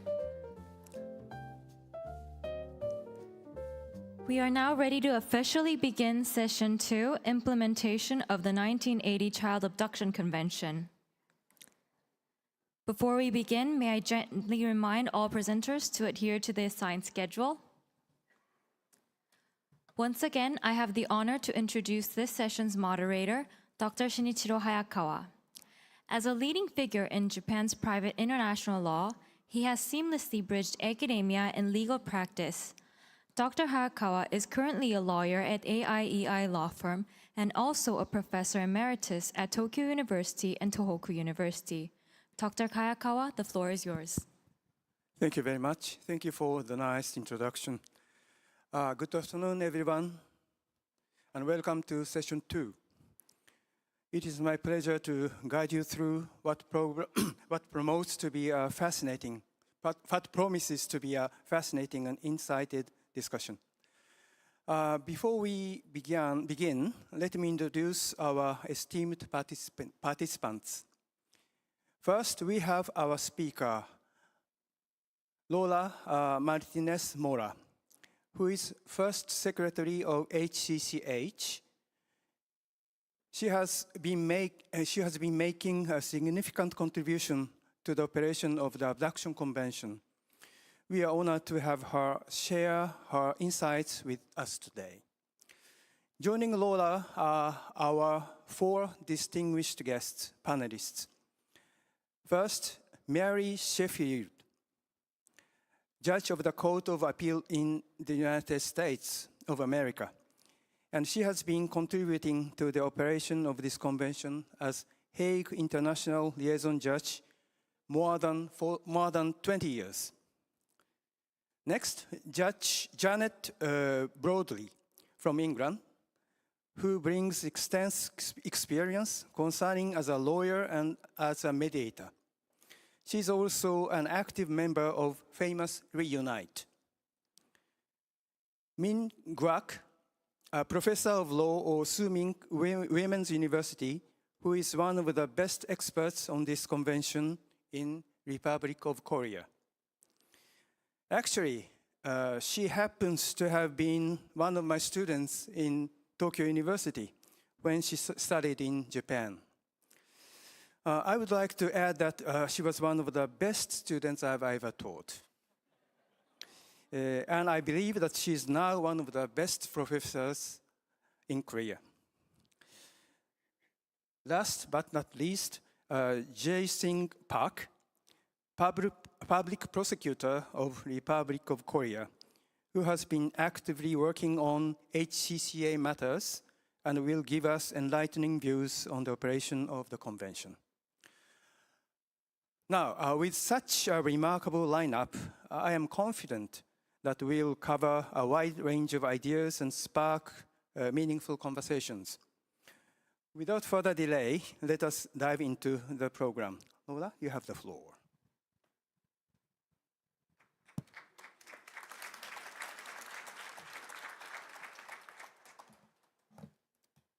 Thank you very much for giving me the floor again.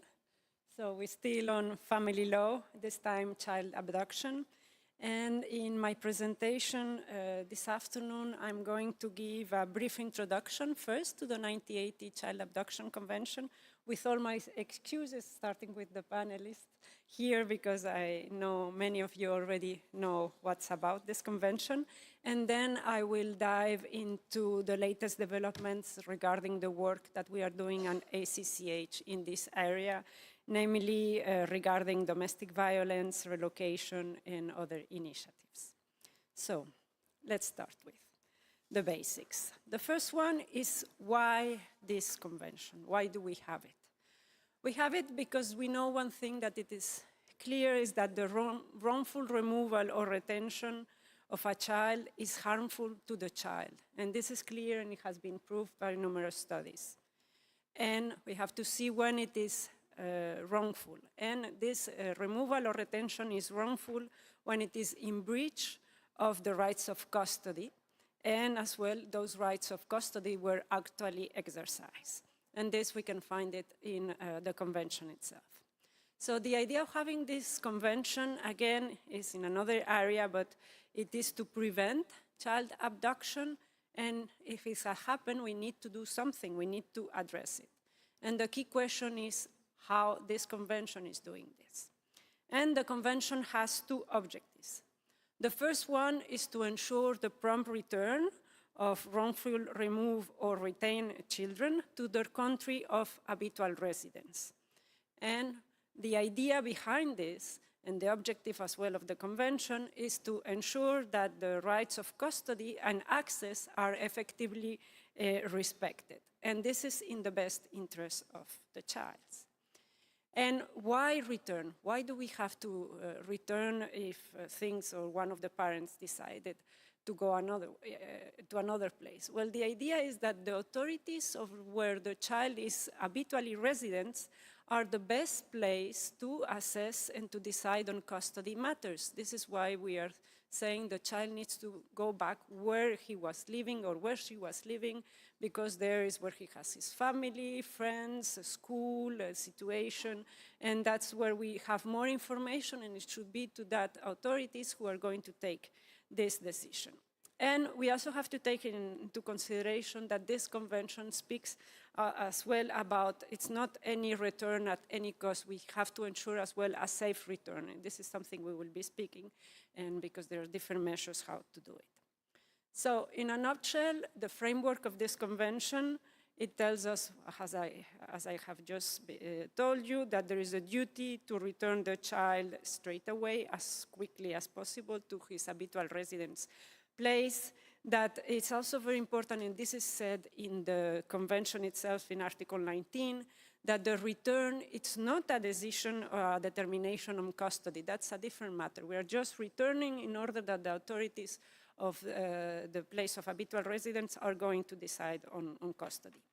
The idea is under this convention that we have summary return proceedings, so it's not, for example, a full best interest assessment of the child. That is something that should be done afterwards in the matters of custody, but here it's summary returns. We also believe a lot, as all our HCCH convention, on cooperation.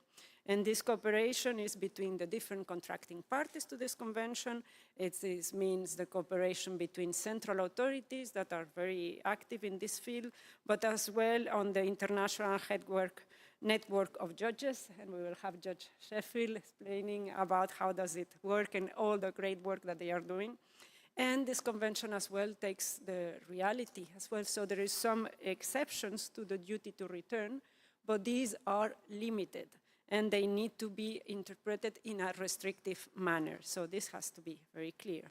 And this is maybe one of the key, most difficult parts of this convention to implement and to see. And just very briefly, which are the exceptions, so the reasons why maybe a judge may decide not to return the child. And we have different exceptions that are in the convention. The first one, we find it in Article 12, is when the return proceedings were commenced after 1 year, and it is demonstrated that the child is now settled in a new environment. But we also have to take into consideration Article 18, where it allows to return the child. You may still return the child after 1 year, so it's not completely, it gives the possibility to really assess what is the situation of the child. Then we have Article 13, and then is that in some cases the left behind parent may have given their permission or may have given consent or subsequent acquiescence. In those cases, there is no obligation to return. Then we have Article 13(1)(b), and there is a full guide to good practices on this, just this article, and it's about the grave risk exception that we call, and when there is a grave risk that the return will expose the child to physical or psychological harm or otherwise place the child in an intolerable situation, then maybe as well the possibility of deciding not to return. But as I was saying, this needs to be interpreted in a strict way, and we have to see, and this is one of the key questions we have here, Secretary, our Deputy Secretary General, Jericho Escolar, who has been and finalized all the work on this Guide to Good Practice, who had been a lot to do there. Then we have Article 12.2, and this is as well something that we saw in the other convention, and it comes from the Convention on the Rights of the Child. The child has a say. So in here, in some cases, the child may object to be returned if we have to take into consideration the age and maturity of the particular child. And then we have, in general terms, Article 20, where the return would violate the fundamental principles of the protection of human rights and freedoms of the country where the child is being held. So these are the exceptions. Let's go now more into practice about the status of this convention. For this one, we had 103 contracting parties, so it's the third convention with more contracting parties after the apostille and the adoption one. In Korea, in the case of Korea, it acceded in 2012, it entered into force in 2013, and the accession has been accepted by 66 states. And the central authority, we are finding it at the Ministry of Justice. And now turning to the different work that we have done in the recent past. The first one is the special commission. So special commissions meetings are meetings of all contracting parties and other states who may be interested in a convention. The last one took place for this convention in 2023. And I'm going to highlight some of the topics that were discussed there. The first one was a statistical study that we have done for the past special commissions to see what is the situation in practice of this convention. And they told us that, regrettably, there was an increase on the average number of days it takes to reach a final decision. There was also an increase on the proportion of refusal to return. There was a small decrease in the proportion of cases that are going to court, and this comes with an increase of the cases that are being settled outside court. And then there was also some finding, interesting, that the proportion of refusals to return on the basis of Article 13.1b, the grave risk exception, almost double compared to the results of the 2015 statistical study. So this shows us the perception and all the different key questions that are being discussed in many countries and where there are many different issues. Then another worrying thing that we learn, and it has been there for a long time, is the delays. Delays continue to be a significant challenge for this convention, so the delays in deciding that the child will return and to enforce it, and this is also something that may be speaking, other panelists may be speaking afterwards. During the special commission, we also discussed about the relationship between this convention and the Convention on the Rights of the Child and the best interest of the child. There had been discussions about this on the Committee on the Rights of the Child, so we really tried to work together with them to have really one perspective to really go and see how to interpret these different conventions. We also discussed at the Special Commission the issue of domestic violence and the return or non-return, how this should be addressed, and ensuring a safe return, including urgent measures of protection, courts undertakings. We also had some discussions on hearing the child. So how do you hear the child? On what do you hear the child? And another topic that has been on the arena for this convention for a long time, and you also have a guide to good practice, is mediation.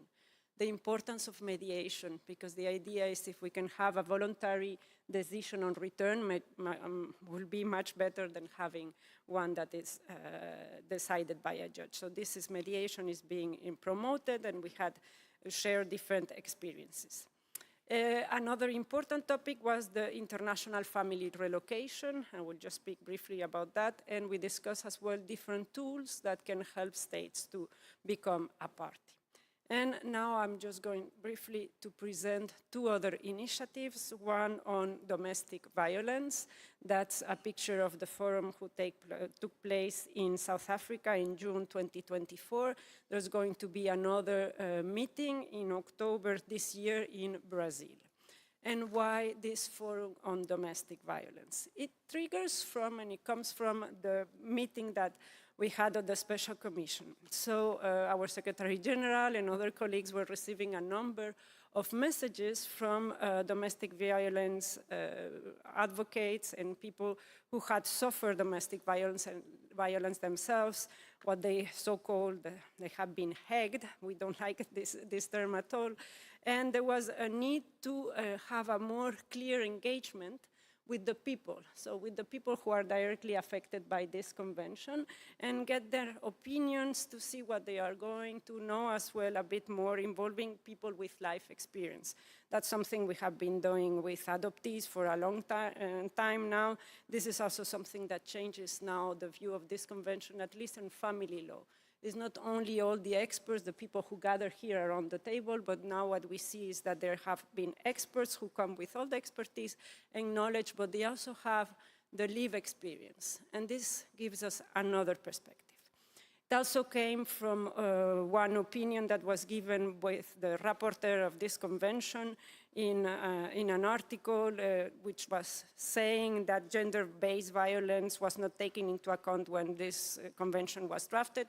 Well, there's different interpretations into that, but that was one of the opinions. So it was decided that it was very important at that time to have a forum where you can gather all the different perspectives.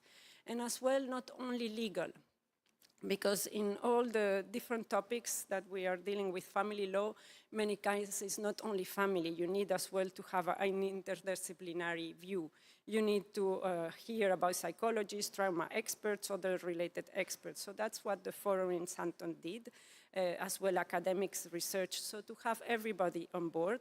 The idea was to have an open and inclusive dialogue. And well, it was also said during the forum that abduction is also a kind of a form of violence itself.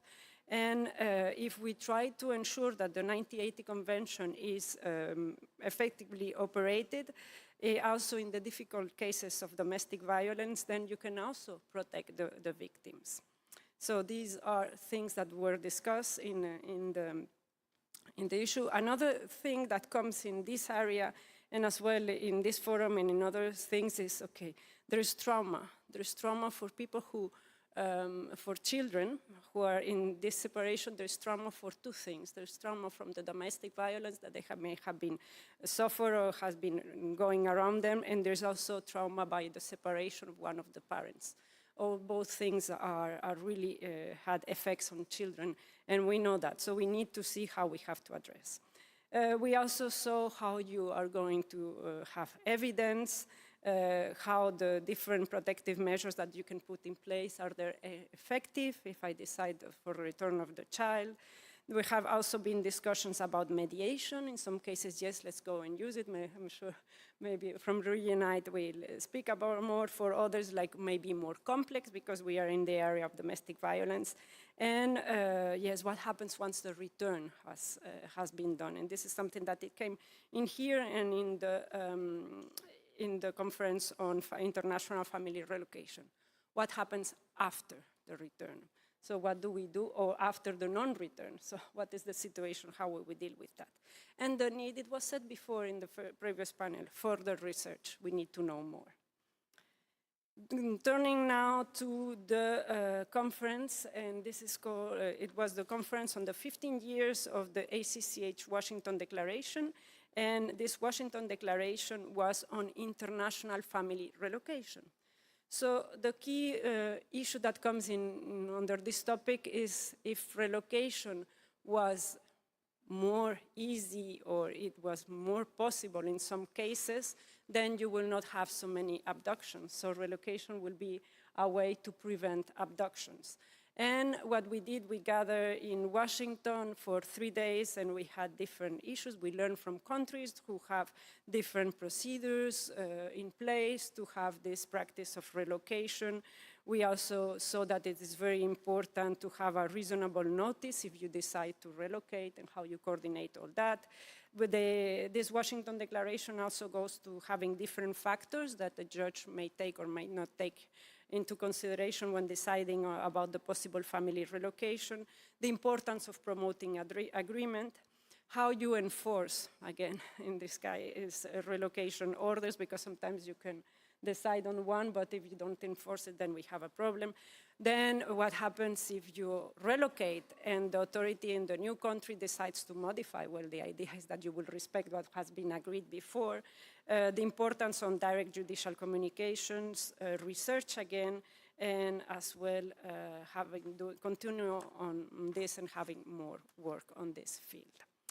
And just to give because I know our next speaker is going to speak about the International Head Network of Judges. These are some pictures of the latest meetings of the network, who has been really doing a great job, and they are key in implementing this convention properly. And just as well to mention that we also had another initiative that was on how this convention applies when one of the countries is from Islamic law, and how do you move forward. So we had a conference in Malta, that was the 5th conference on the bridge between civil and common law and Islamic law, and where we discuss different things. And in the area of this initiative, we also have what we call the Working Party on Mediation, and it helps these countries, which many are not party to this convention, to see how we can solve those problems, even if you are not party to the convention, through mediation.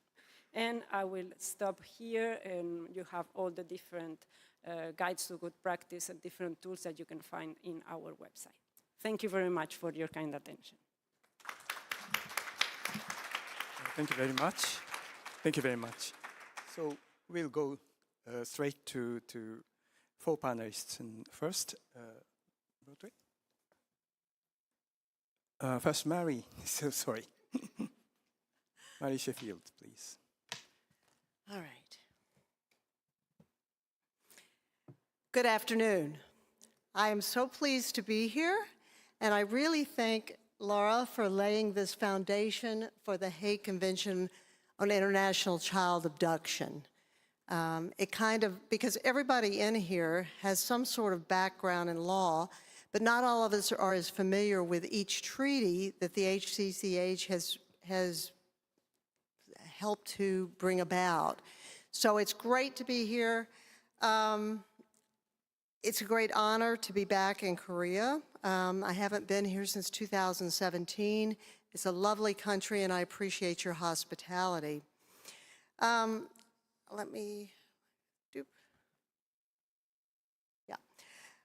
was in Washington, D.C. last week, and I visited the Korean War Memorial, as I always do when I visit Washington, to honor my father, who served in Korea during the Korean War. And I found it especially poignant because that was a war that started on June 25th, 1950, 75 years ago today. I think most of you were quite aware of that. I simply brought in these photographs because I find them haunting. This is in the mall at Washington, because no matter where you are, the eyes of the soldiers will follow you as you walk around this outside display of the War Memorial. There's also a wall which reminds me of your Korean War Memorial Museum, which I have visited and which I was most impressed with. The wall lists the names of the soldiers that did not return. And along that walk is the Republic of Korea and the United States of America, as well as a number of other countries that served in that war, which has not yet ended. I would like to tell you that it was my father was honored to serve in that particular war, and it was always his hope that reunification would occur. He died 2 years ago. That hasn't happened, but I want to tell you that it was a very important thing to him. He thought so much of the Korean people. It's a testament to working together to achieve a mutually beneficial result. And this is also true of the International Hague Network of Judges, now that we call it IHNJ. And once the Hague Convention the 1980 Hague Convention began to be adopted by many countries, it was recommended that relevant authorities in each jurisdiction designate one or more members of the judiciary to serve as a channel of communication and liaison with their national central authority, with other judges within their jurisdiction, and with judges in the other contracting states. Korea has 2 international Hague judges, and the United States has 3 Hague judges. The belief of this is that the development of such a network would aid in communication between judges. And it was hoped that by doing this, that it would ensure the effective operation of the 1980 Hague Child Abduction Convention. Now, why is that important? That was a rhetorical question, but you can answer if you'd like.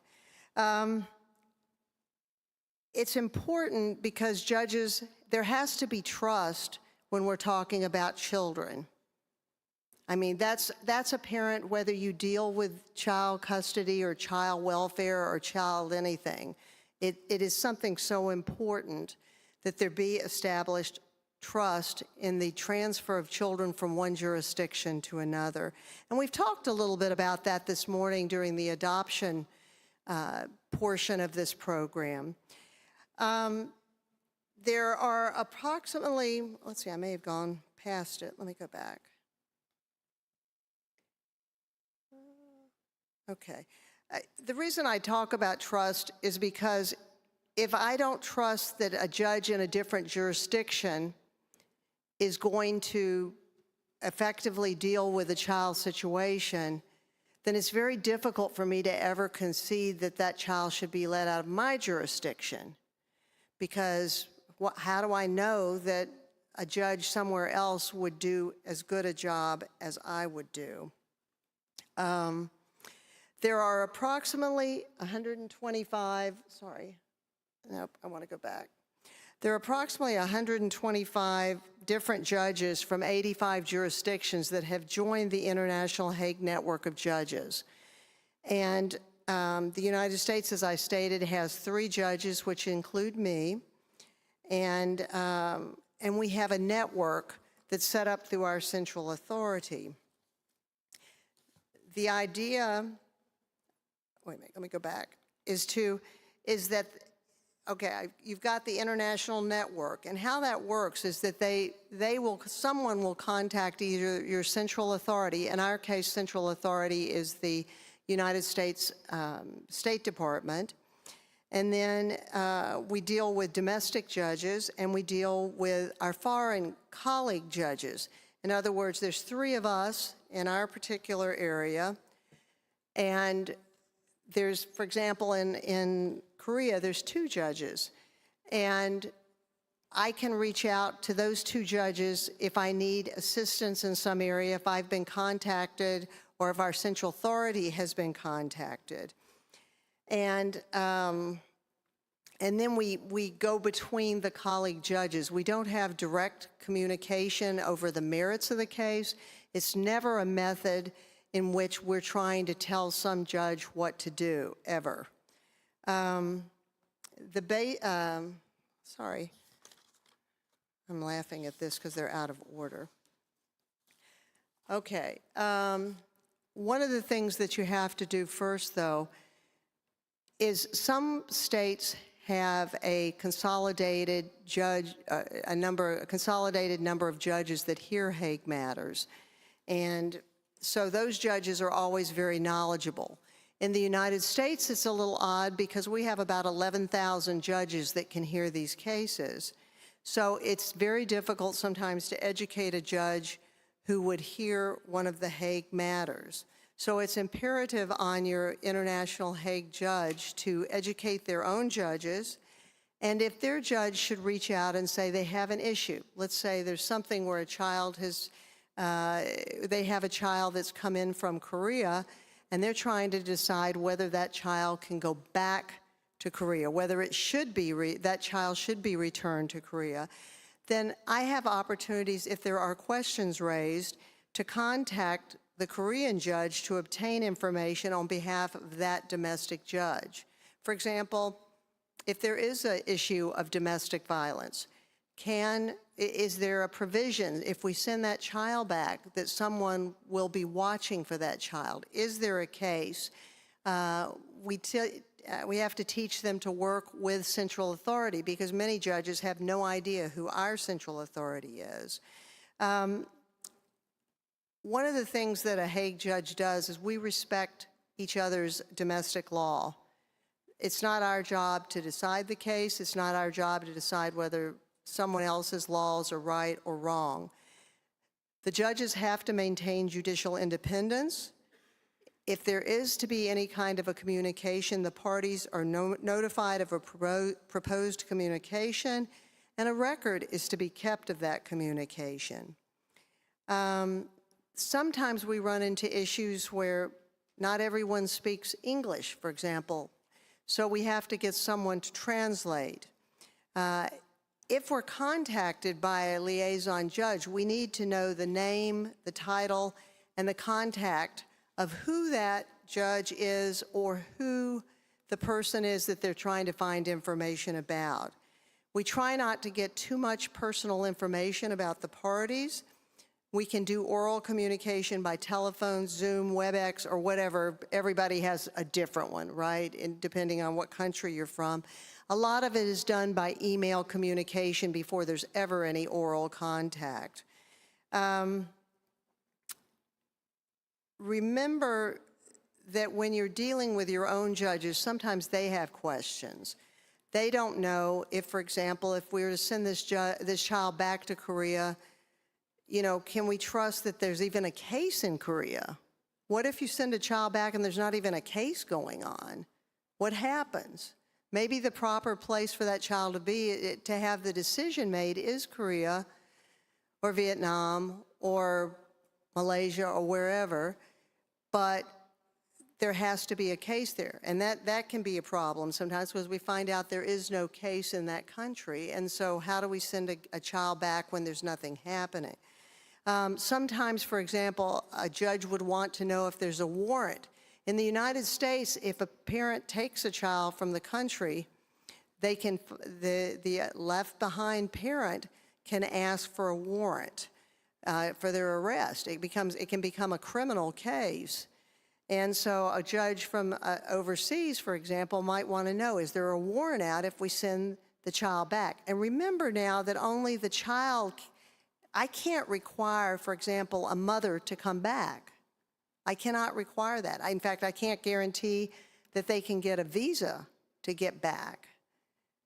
But you may, as a judge or someone who is the judge here, may want to know that. We especially ask, this is not a general, what do you think we should do kind of issue. It's where we're saying, what is your specific issue? What do you really need that judge in the other jurisdiction to either answer, or what do you want to know from that judge? And any other pertinent things. Again, as I've stated, sometimes people get confused and think that the parent has to be sent back. Well, I can't order a parent to be sent back. I can order the child to be sent back, but not the mother or the father that was the taking person. One of the other practical issues is making sure there's an expedited hearing. We're supposed to hear these cases within 6 weeks. That's really hard. That can be really, really difficult. Sometimes even finding an attorney or something for these people. Are there protective measures if someone's involved in domestic violence? And, there's also a question when we talk about enforcement of judgments is, can the foreign court even enforce their judgment if they make it? Because some courts have great difficulty in enforcing their judgments. Generally, for example, in the United States, if I say, law enforcement, go out and get that child, law enforcement goes out and gets the child. That's not true in every country. We can also ask that mirror orders be presented. I don't know if everyone knows what that is, but essentially a mirror order is the same order. We're asking that the judge in the other country, if we say, you know, we want to make sure that these things are going to happen when the child goes to your country, we have to work something out with the judge in that country to say, yes, we'll issue a mirror order. We'll copy your order. We need to find out if there's any orders already, custody orders. We need to find out if there's findings of domestic violence that would prevent that child coming back. And then, you know, when you actually issue an order, it's really important to put down exactly the time, how it's going to happen, what flight they're on, what's going to happen when they get to the other place. I'm just talking about, you know, expeditious, because if a child is 6 years old when they're taken and the ruling is not made until they're 12, that's a long time. That's really not in the best interest of a child. It's really not in the best interest of a child to wait 5, 6, 7 years to make a decision. Because that child, everybody in this room who's ever seen a child go from being a baby to being 7 years old, they're like a different person. And if they go from 7 to 13, they're decidedly a different person. So 6 weeks is how quickly this is supposed to develop. That doesn't always happen, but that's what the convention calls for. And these are just some articles that are kind of important because if less than a year has elapsed between the removal, then normally that child should be returned. There could be exceptions to that once you've made the decision of where the habitual residence is. And remember, this is not a custody case. This court is deciding where is the habitual residence. Where did the child have the most significant contacts? Not who's the best parent or anything like that. That is not what we're doing. It isn't. The idea is that it's in the best interest of the child to get this decided in front of the right court. And again, that's a matter of trust. We have to trust that the other court is the best place for this to happen. And again, what I'm saying by Article 17 is just because a child is sent back, let's say a child is returned to Korea, that's not indicative that that an American court, for example, believes that the case should be tried in Korea, or that it is indicative that the case should be tried in that country, but it's not indicative where custody should be. You might very well, a judge in Korea might very well say, oh, that child should go back with, let's say, mom to the United States, but that's a custody determination. I wanted to speak very briefly because I'm running over, and I'm apologetic to that because I've harped on being on time and I'm not doing it at all. They did ask me to list some of the publications and resources, and these are things that The Hague has propagated, and they're very useful for your help in any of these type of cases. There's everything. I mean, these are just a small listing of those items. I have actually included those in my materials so you can look them up and you can find them. And that's just a picture of my court. That's all in the world it is, my Court of Appeals. So there we go. Thank you very much, and congratulations to you. Well, thank you very much. So, Ms. Bowley, please, you have the floor.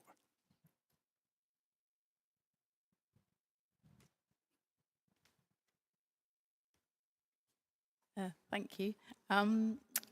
Reunite are honoured to be giving a talk at Asia Pacific Week, and on Reunite's behalf, I'm going to be talking to you today about the benefits of mediation in child abduction cases. When Laura introduced the subject in the Hague Convention a moment ago, she focused on the aims of the convention.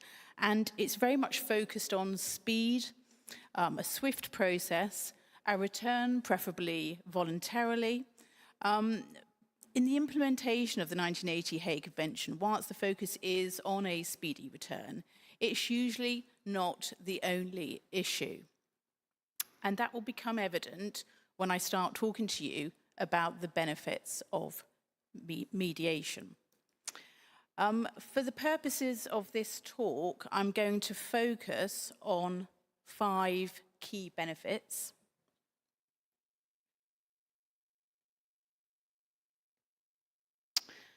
The first benefit is the wide scope of issues the mediation process can encompass.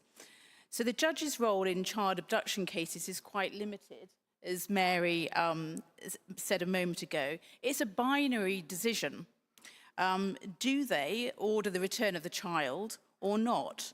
And in making that decision, the judge is essentially determining which court has jurisdiction to hear long-term welfare issues in relation to that child. There is likely to be further litigation. It's a summary process, binary in nature, and some parents find it a brutal process, which can be devastating for both the left-behind parent and the abducting parent, and it can do lasting damage to their ability to co-parent in the future. And this is where, excuse me, this is where the real benefit of mediation lies. Parents can agree to discuss whatever they wish to discuss. The scope of the issues is not limited to that binary decision about whether to return the child or not. It's far more encompassing. It can be far more encompassing, and parents should be encouraged to go to mediation as much as possible. The parents can extend their discussions further than that, seeking to resolve the long-term welfare issues on their agreed terms. Essentially, and it's important for you to understand this, an abduction triggers the 1980 Hague Convention process, which is a very speedy process, but usually the abduction is not the root problem. An abduction and the aftermath that follows usually, not always, follows the breakdown or the recent breakdown of a relationship. You will find in these cases that there is usually more both parties wish to discuss than just a return or no return. And a lot of the parents are unaware of this benefit of mediation. They can discuss within mediation where the child is to live, what contact they'll have with the other parent, the holiday arrangements. They can even go into detail of a parenting plan. It has a wide ambit. So that's the first benefit of mediation. The second is mediation creates an environment for parents to communicate confidentially, directly to each other and safely. At the outset of these cases, the polarized positions of the parents is an unfortunate and stark feature. One is anxious to stay, the abducting parent wants to stay where they are, the other is anxious for the child to return. And I want you to visualize what it's like for each of those parents at the outset of a child abduction case. There's no trust, communication, there's sometimes no communication at all. Conflict is high, the stakes are high, the emotions are at their height with a mixture of anger, confusion, shock and betrayal. And combine these polarized positions and these high emotions with the obligations of the contracting state has under the convention, developing a speedy judicial process to meet those obligations to return the child promptly. Add into the mix the layers of professionals those parents will be talking to because of the very serious nature of a child abduction. And those professionals would include potentially court proceedings in each country, lawyers, instructing lawyers in each country, in the country where the child is, there'll be court personnel, judges, the central authority contacts with the central authority, police, enforcement officers, welfare officers. You can imagine that soon the parents are caught up rather swiftly into polarized positions and communication, and trust has all but gone. So it may be that their actual position or what they believe is in their child's best interests gets lost in the speed and the layers of professionals. So providing them with a safe, confidential environment with a mediator to enable them to communicate to each other is invaluable. It gives them an opportunity to express their views, wishes and feelings safely, and crucially, to hear the other parent, see the other parent, explore options, and attempt to understand the other parent's position. Reunite observed that in these mediation sessions, misunderstandings are invariably resolved, positions clarified, and positions softened as they talk about the practicalities of a return, a remain, where they will be living and with whom, feeling safe that this is entirely confidential. Many parents are afraid to express agreement in abductions, worried about legal terms such as acquiescence, consent, changing habitual residence. Are any of their actions going to potentially change habitual residence or be misconceived as acquiescence? But in a confidential environment, solutions soon emerge. The third benefit is empowerment of both parents to make decisions and future co-parenting. And this is an important benefit. All judges, mediators, lawyers, professionals in the family justice system wish for the parents to ultimately reach agreement, which can then build on developing a good co-parenting relationship for future decisions to be made amicably. And having empowered the parents to reach agreement over the future of their children, whether that is which country they live in or which parent they spend time with, it is extraordinary how many parents we see at Reunite come back years later. So they don't go back to court, they don't go within the court process. They've been empowered by experiencing the benefit of mediation and communicating with each other and reaching an agreement.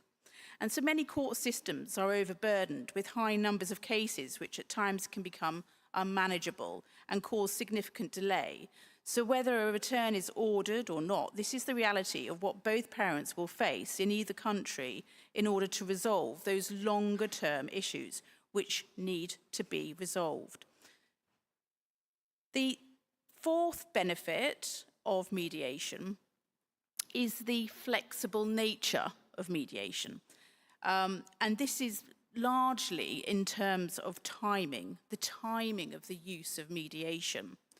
So at Reunite, we have an advice line, and we receive calls, thousands of calls a year, from abducting parents and left behind parents. But also prior to that, prior to it happening, we have calls from parents who are thinking about abducting. So it's really important to understand the role of mediation before any proceedings commence at all. The second, and that signposting is absolutely essential. The second point here is that mediation can be used alongside and parallel to the 1980 Hague Convention proceedings. So that's kind of a swift process, usually over 6 weeks, probably realistically runs into months. But the mediation is running concurrently with the proceedings. And thirdly, mediation can actually be quite useful post proceedings. At the conclusion of proceedings, if there's been a return or a dismissal of an application for a return, it can leave parents at a loose end. What happens now? And a lot of the time, Reunite do get contacted and to look for help at the practicalities, and it enables them to discuss what happens next. And my final benefit, the final benefit that I'll be covering, is the ease and accessibility of the mediation process. It's straightforward and it's cost effective. If both parties volunteer to engage in the process, mediation sessions can be set up within days. They can be conducted in quick succession if they run parallel to the 1980 Hague Convention, or that they can be drawn out mediation sessions if they're prior to an application or after court proceedings. But what I will finish with, the note I'll finish with, will be that mediation is absolutely essential, that any country, that mediation requires proper signposting and proper support from judges to signpost it effectively, and also the government to ensure that it is funded appropriately, because it's such a powerful tool and it benefits not just parents, but the contracting states and their court, ever overburdened court system. Thank you.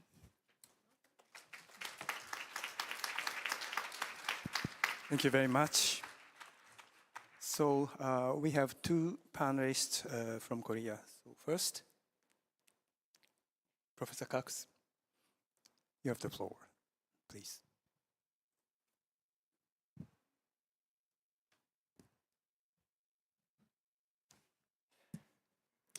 Good afternoon, everyone, distinguished colleague and panelists. And I would first like to express my sincere appreciation to the organizers of this conference for the opportunity to present here today. My presentation focuses on the evolving judicial interpretation of the Hague Convention and the civil aspect of international child abduction, particularly in Korean courts. I will address how the courts have dealt with key concepts such as habitual residence, the presumption of a prompt return, and exceptions, especially in the context of domestic violence. To begin with, it's critical to reaffirm the legal nature of the Convention. The Hague Convention is not a custody education mechanism, but rather an emergency and restorative process designed to ensure the prompt return of children wrongfully removed or retained. It is a jurisdictional instrument designed to deter international child abduction by returning the child to the jurisdiction where custody rights should be decided. Its function is emergency-driven, emphasizing promptness and procedural neutrality. That said, this jurisdictional measure presents limitations. It does not evaluate the child's best interest in substantive sense, but seeks to restore the status quo ante through return orders. As such, it's not always well suited to address complex family situations, particularly those involving abuse, neglect, or asymmetric power dynamic between parents. These inherent tensions have led to growing debate whether the Convention's procedural efficiency might sometimes undermine the substantive welfare of the child.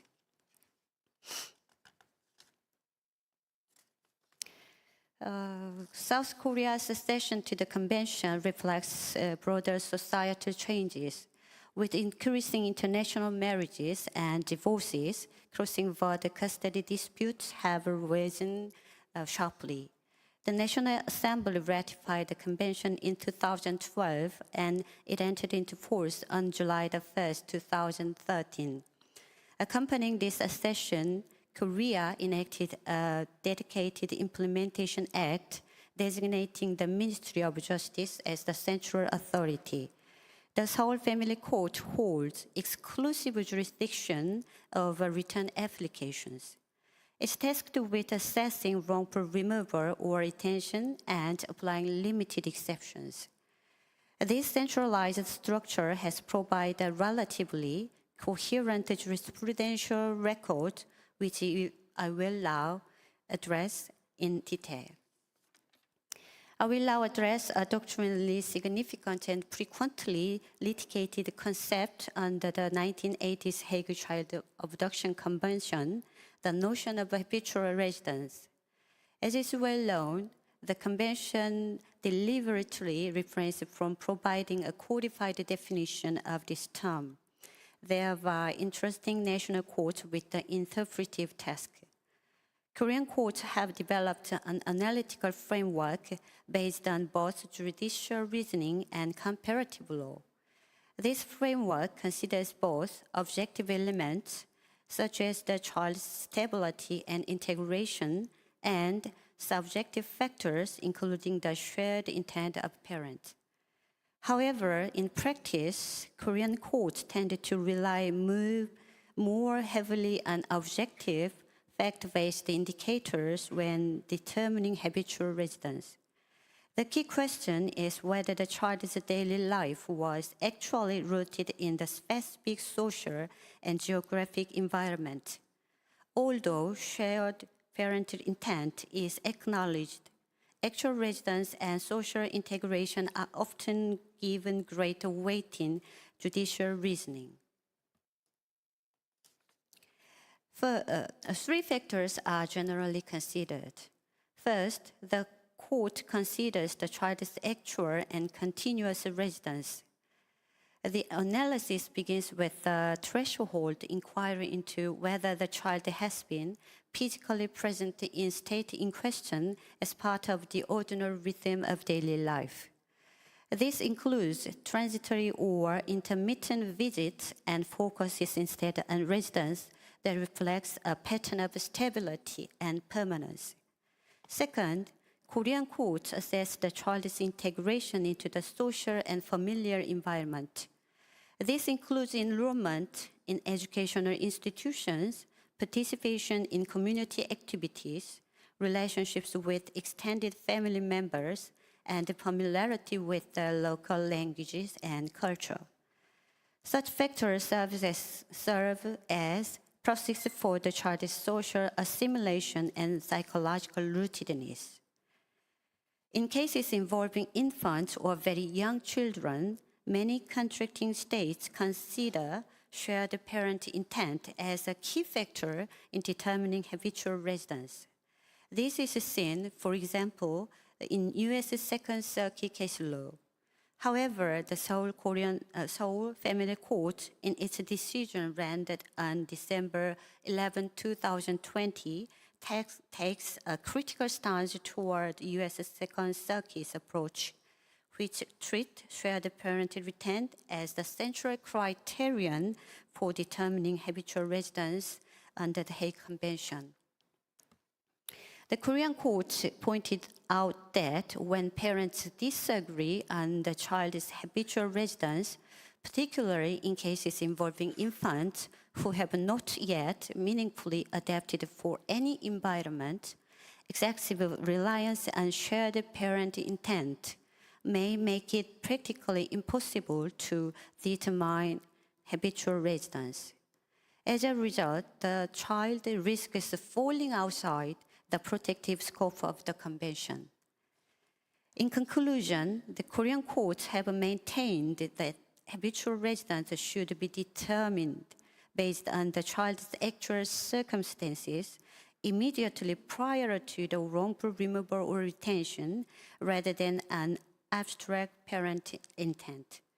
They have further held that any adaptation following the abduction cannot retroactively establish habitual residence under the Hague Convention. The Convention's foundation presumption is that prompt return serves the child's welfare by allowing custody issues to be resolved in the state of habitual residence. Korean courts have largely upheld this presumption. In most early cases, courts emphasize that the return must be automatic unless very narrow exceptions are met. This is consistent with the principle of non-substantive adjudication in return proceedings. The judge should not assess which parent is the better custodian, but rather enforce jurisdictional norms. However, growing recognition of exceptions, especially in cases involving violence or harm, has led courts to reassess how rigidly this principle should be applied. As is well known, the Hague Convention provides for a limited number of exceptions under which a requested return of a child may be lawfully refused. These exceptions are designed to strike a delicate balance between the principle of a prompt return and the protection of children in exceptional circumstances. Among the 5 exceptions to return under the Hague Child Abduction Convention, Article 13(1)b is both the most frequently invoked and the most complex to apply in practice. This provision requires courts to navigate a complex interplay between factual evidence, psychological evaluation, and normative interpretation of what exactly constitutes grave risk. Korean courts, much like their counterparts in other jurisdictions, have grappled with the challenge of developing a consistent and balanced standard for applying Article 13(1)b. Some early decisions tended to interpret the exception narrowly in line with the Convention's preference for return. However, more recent cases, especially those involving domestic violence, reflect a growing sensitivity to the realities of harm and trauma that may result from a mechanical application of the return obligation. Domestic violence presents a structural tension within the Convention. Mothers who comprise the majority of taking parents often flee abusive environments, invoking the Convention's exceptions as a form of protection. The Convention, designed to prevent unilateral removals, did not originally account for scenarios where abduction may paradoxically serve to protect the victim of domestic violence. If courts apply the prompt return rule too rigidly, they risk secondary victimization. But if they apply exceptions too broadly, they risk undermining the Convention's goal of deterring abduction. This dilemma has led scholars and judges to re-evaluate the role of Article 13(1)b as a safety valve for exceptional cases. Korean jurisprudence on Article 13(1)b has evolved meaningfully over the last decade. The Seoul Family Court addressed the claims of domestic violence raised by the taking mother in its decisions from 2014, 2016, and most notably in 2021. In the 2021 case, the court found substantial evidence of past abuse and anticipated psychological harm, and accordingly denied the return of child under Article 13(1)b of the Convention. The court conducted a comprehensive welfare assessment and gave weight to the child's mental health. These cases revealed that while courts remain cautious, they are increasingly willing to accept substantive welfare considerations where clear risks are established. In 2018 case, the Korean Supreme Court articulated a significant doctrinal clarification. While the grave risk exception must be interpreted strictly, such interpretation must not become mechanical, where doing so would endanger the child's safety. The court recognized that separation from a protective parent who is a victim of abuse may itself constitute a grave risk. In cases of this nature, it is noteworthy that courts in other contracting states have often ordered the return of the child subject to protective measures. However, the Korean Supreme Court did not engage with the possibility of such protective measures. This decision reflects a shift toward context-sensitive adjudication within the boundaries of the Convention.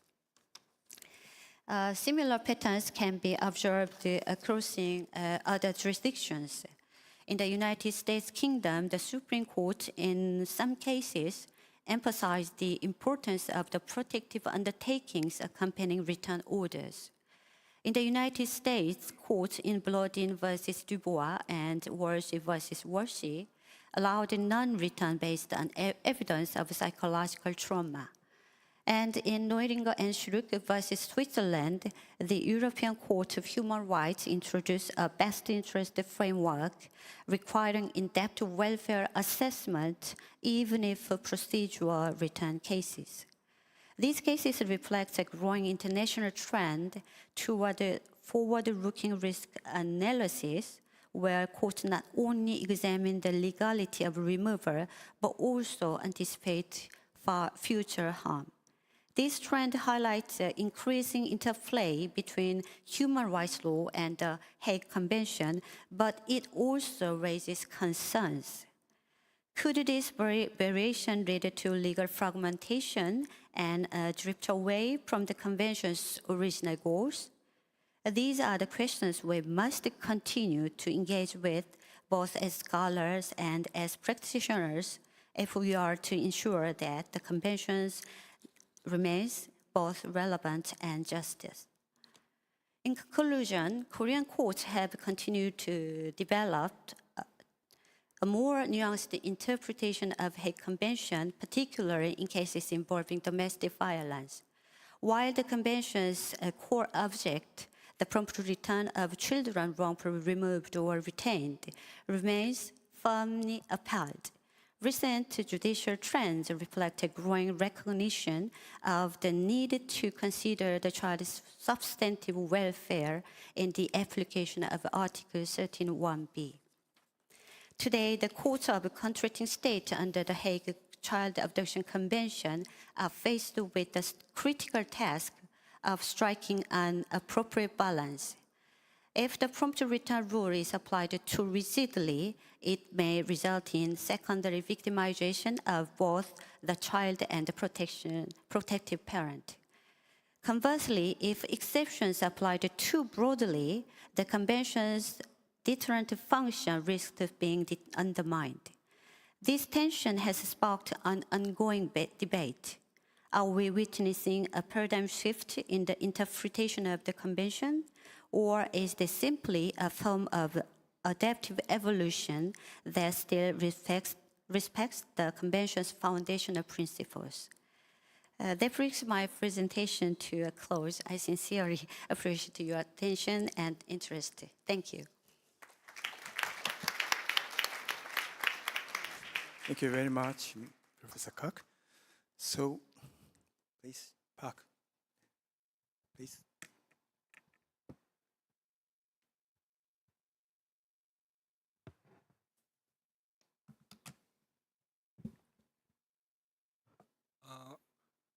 Good afternoon, everyone. My name is Jae-sung Park, and I serve as a public prosecutor at the International Legal Policy Division of Ministry of Justice, Republic of Korea. The Ministry of Justice is the central authority for the Child Abduction Convention in Korea. It is my honor to be part of this panel and share Korea's latest experiences in implementing the convention. Today, I will outline the practical challenges we have faced during enforcing return orders and the measures we have taken to overcome them, and then share our plans for further improving the system in the future. Challenges and solutions.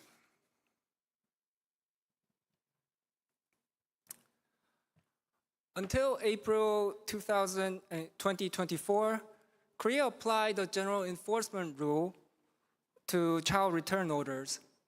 Previous Supreme Court rules stated that if a child of sufficient mental capacity refuses to return, enforcement could not proceed. This created a fundamental contradiction. Even after a court ruling was made with due respect of the child's wishes and a determination that the return was in the best interests of the child, an enforcement officer could still cite the child's on-site refusal as ground for non-enforcement.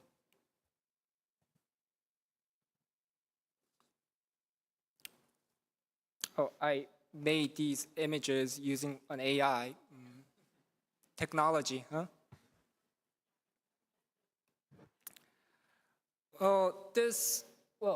To continue, this was deeply problematic because first, the child's objection has already been subject to judicial review in the proceedings as ground for dismissal. Deciding otherwise on site would contradict the court's rulings. Also, the child is a vulnerable human being whose opinion may be influenced or perhaps even distorted by the taking parent with whom the child resides. Therefore, it would be inappropriate for the enforcement officer who has just met the child on that day to determine whether the child's refusal is genuine or in the best interests of the child.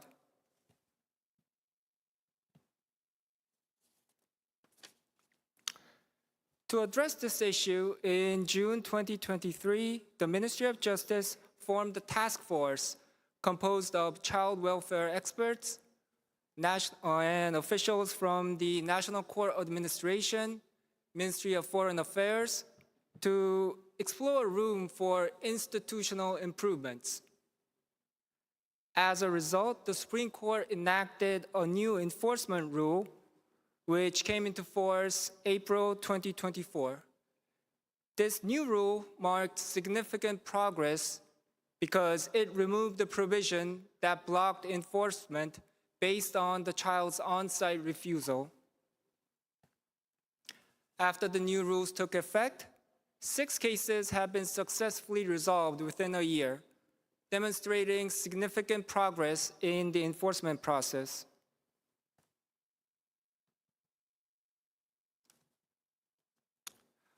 Another challenge involves the use of physical force in enforcement, particularly when the taking parent or the child resists. Although use of force is certainly not desirable due to the potential psychological harm to the child, in some cases, it is just unavoidable. While Korean law permits the use of force when necessary, its scope and application have been inconsistently interpreted among relevant enforcement officers.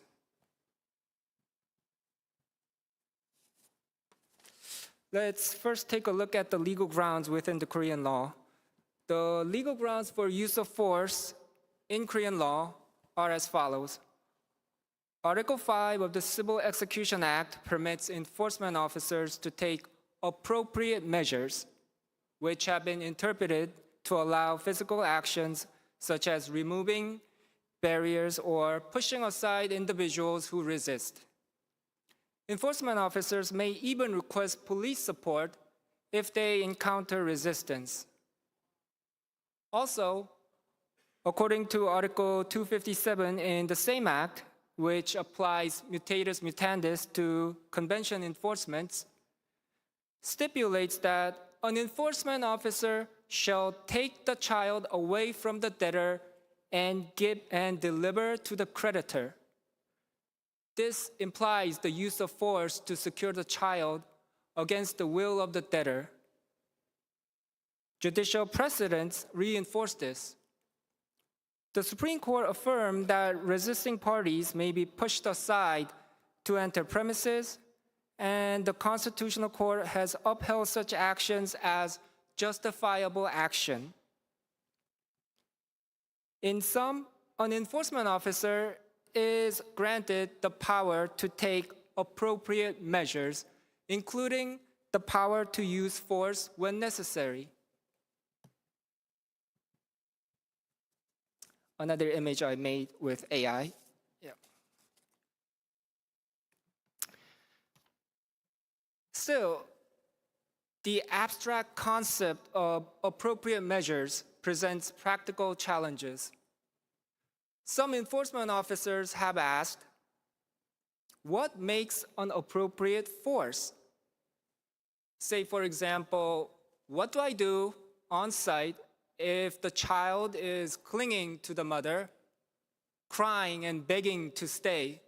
Would using force still be justified? Well, if you ask me, a public prosecutor, my answer would be yes. If all other options have been exhausted, use of force is justified. It's just something that's inevitable. Yet in practice, decisions are not so clear-cut. Enforcement officers have sometimes declared enforcement impossible, even when resistance could have been overcome with reasonable force.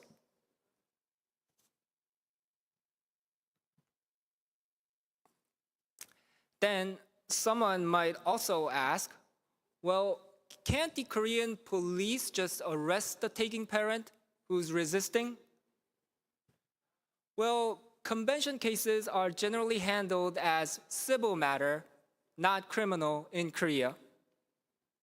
Korea's child abduction statute generally requires threats or violence, which many convention cases lack.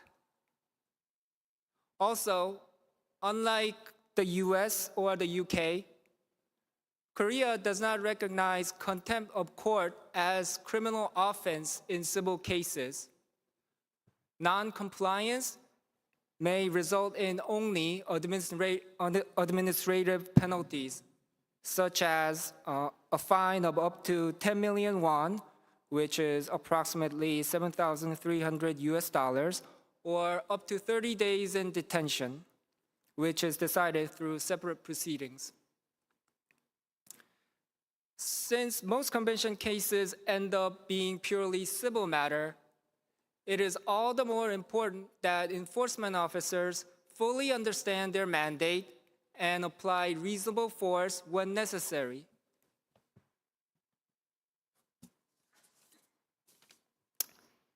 Of course, to fundamentally resolve the issue, amending relevant laws and regulations would be necessary. However, that takes much time. Meanwhile, to support the enforcement officers, the Ministry of Justice published a dedicated enforcement manual for the convention cases and distributed it nationwide this February. The manual includes, among other things, an overview of the convention, FAQs comparing the old and new rules, guidance on the lawful use of force and its legal basis, case studies on successful enforcement under the new rule. Room for improvement. This May, the Ministry of Justice launched a task force to review and revise Korea's Implementation Act. The aim is to reflect changes that have been made in the new Supreme Court rule and to introduce new statutory provisions that clarify, among other things, the Ministry of Justice's role as a central authority in Korea, including its power to locate the child, enhanced cooperation mechanism between the courts and enforcement officers, explicit legal grounds for the use of force in enforcement. As I have just explained, although we do believe that there are sufficient grounds for use of force within the Korean law as of now, we are looking into ways to make it even more crystal clear for enforcement officers.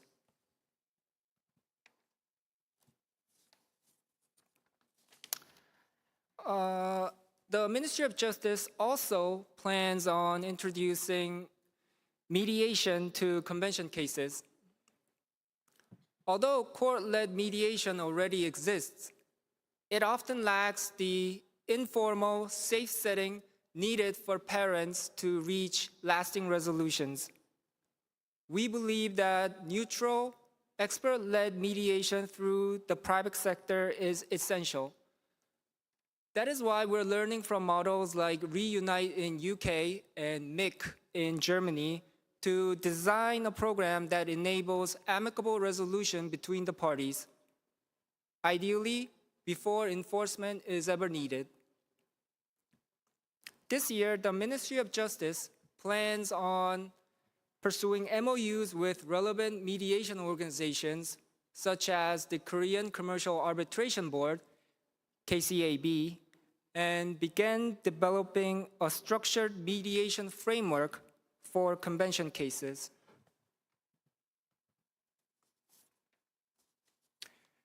In conclusion, Korea has made meaningful steps in improving the enforcement process through judicial reform, clearer enforcement guidance, plans for legislative change, and mediation. We aim to ensure that the convention is not just a legal formality, but a meaningful safeguard for children and families. Thank you for listening. Well, thank you very much. Now, we have listened to 5 interesting presentations which covered various issues of the Abduction Convention. Now, we have 5 or 6 minutes left. So first I would like to invite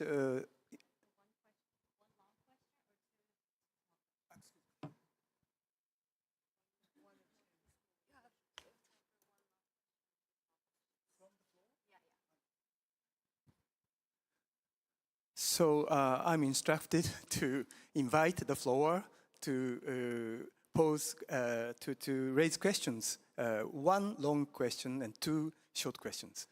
So please raise your hand. Yes. Yes, please. On the microphone, yes. Okay, thank you very much. I'm Kyung-Min Yo from Singapore Management University. I want to thank the speaker and the panelists for their excellent presentations covering so many aspects of the Child Abduction Convention. I just want to pick up one small point from Janet Broadley's presentation on the effectiveness of mediation in the field of child abduction, and we know that mediation is becoming very, very important in family law disputes of all types. And in fact, mediation is becoming so important in commercial disputes that we have something called the Ancestral Singapore Convention on Mediation. So my question is not posed to you directly, but maybe to all the panelists generally, anyone can answer, is there any scope for a similar type of convention to apply for family disputes? I mean, the Singapore Convention on Mediation doesn't apply to family disputes because it's coming from the International Trade Law Commission of the UN. But is there any scope for the HCCH to promulgate a similar cross-border enforcement of mediated settlements in family matters? Will that improve matters or make things worse in child abduction and other family cases? Thank you. Well, from my perspective, that would be a great proposal and a great way forward, because at the moment the focus is on the court process. But Reunite are very keen to develop a network of mediators across the globe to ensure that mediation really gets an opportunity to take off. But I don't know, Laura, whether you want to add anything to the HCCH's position. Thank you. Yep. At the HCCH, we have one of the guides to good practices on mediation. So that was a topic that was already addressed some time ago. And sometimes we end up with a guide to good practice or another tool because there was no agreement to have a convention or a tool that will be binding. It will be to members of the HCCH to come up with a proposal or see if there is eager to move forward, but for the moment it has not, at this present moment, it has not been put on the table, but we are always open to different proposals. Thank you. Anyone else? Will that be okay? Dr. Bernasconi. Microphone, please.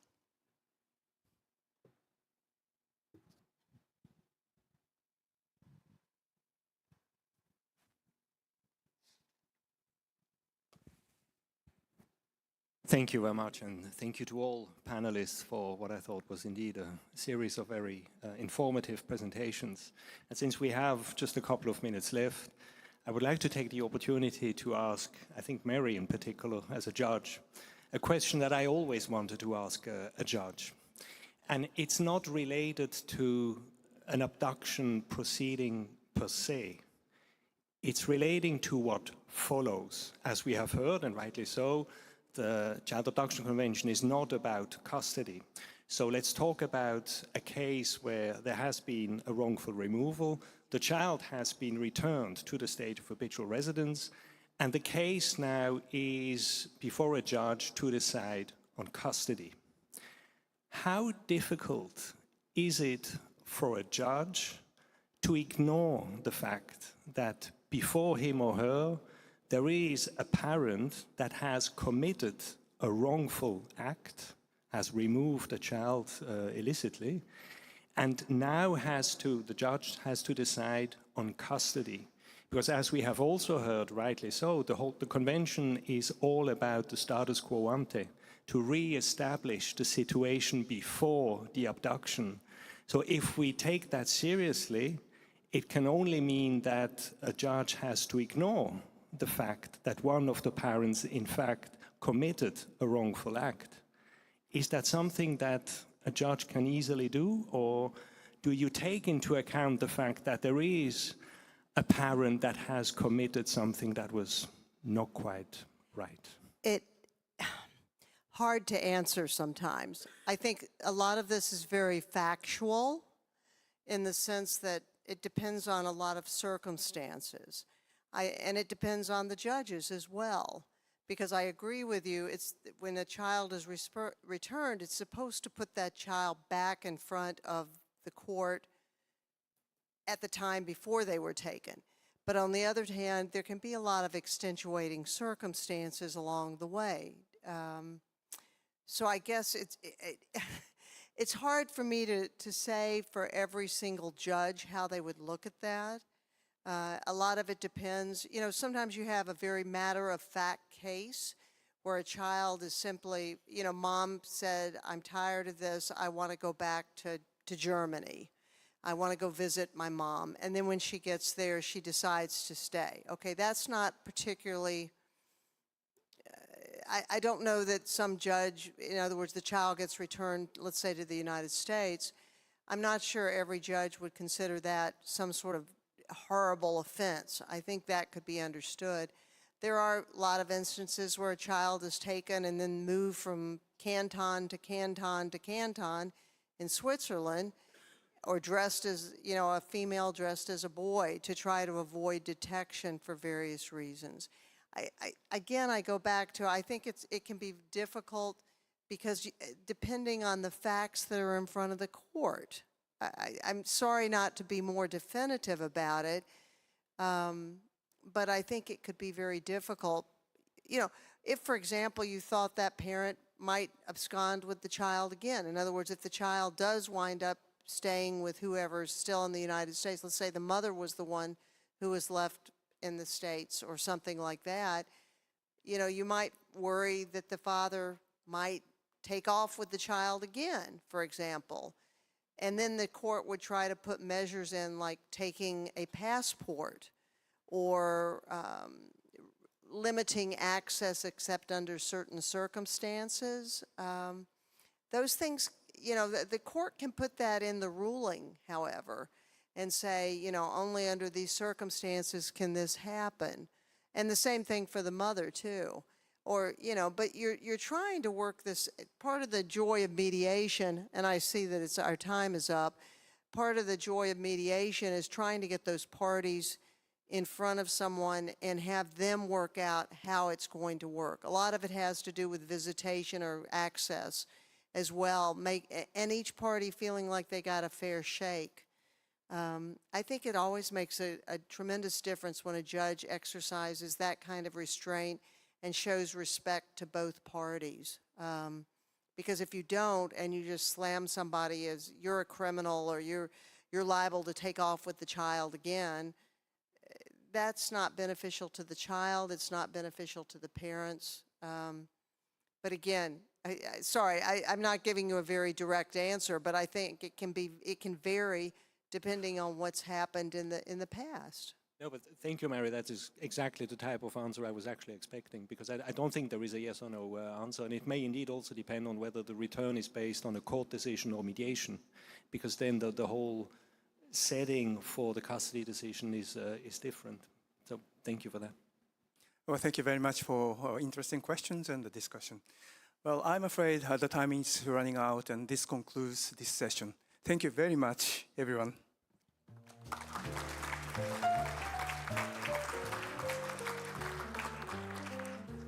I think we can all agree that it was an important and fruitful discussion on the Child Abduction Convention. Our next session will begin at 4 p.m. Please enjoy the refreshments available at the hall during the break. Thank you.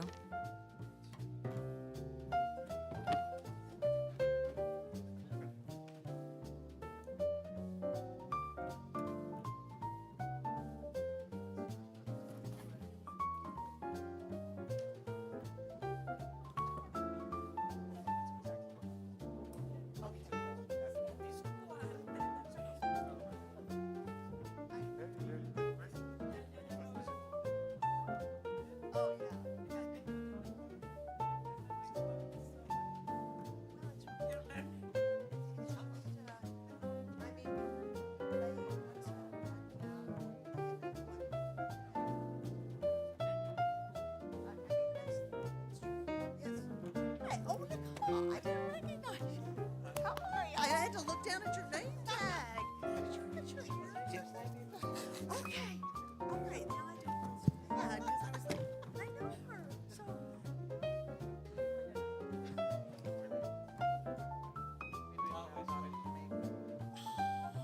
I just can't believe I saw. You know, it's so funny. I almost gave you a call. I was down. I actually came for a visit just for fun. And I went to the film, and I was like, oh, I should be. Yeah, thank you. I was sorry, I ran over. No, it's perfect. No, it's so interesting. I don't know how you say every case.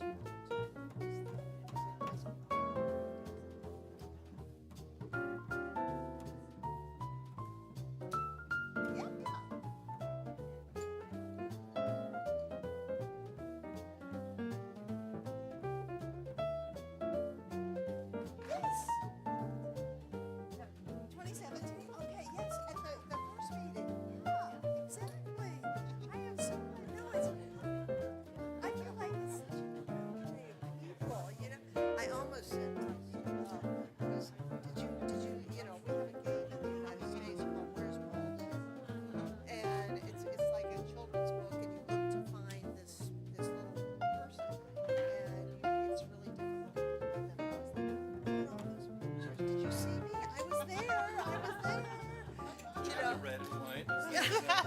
That would have helped. I mean, especially that one on the Peace Palace, because I'm like, I don't even know where I am.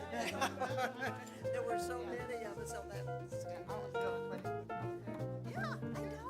Well, this is such a great, you know, it's such an interesting. Yeah, no, I'm so glad, and I'm so glad. I appreciate you coming. I appreciate it. Yeah, we work so to get this. I was like, I looked down, I was like, oh, yes. You know, I appreciate it, though. I went back from high school, you go back to your school, and I was looking at everybody's pictures, because I'm like, who are you? You're really old now, you know? But no, I'm so glad. So how's everything going for you?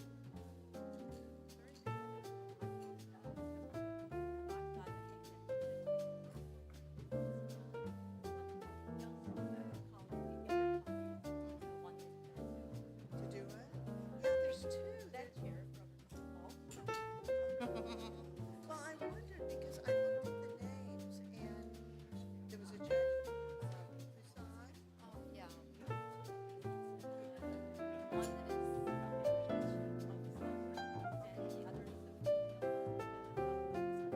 Okay. All right, that's all right because I had their names, but I was scared that it was wrong. And I I'm sorry, I'm not ignoring you. You're either, not. Sean. You're not. I'm with the U.S. Embassy. Thank you for your work on the Hague Convention. Judge, I appreciate it. Also on your end, enforcement and other things.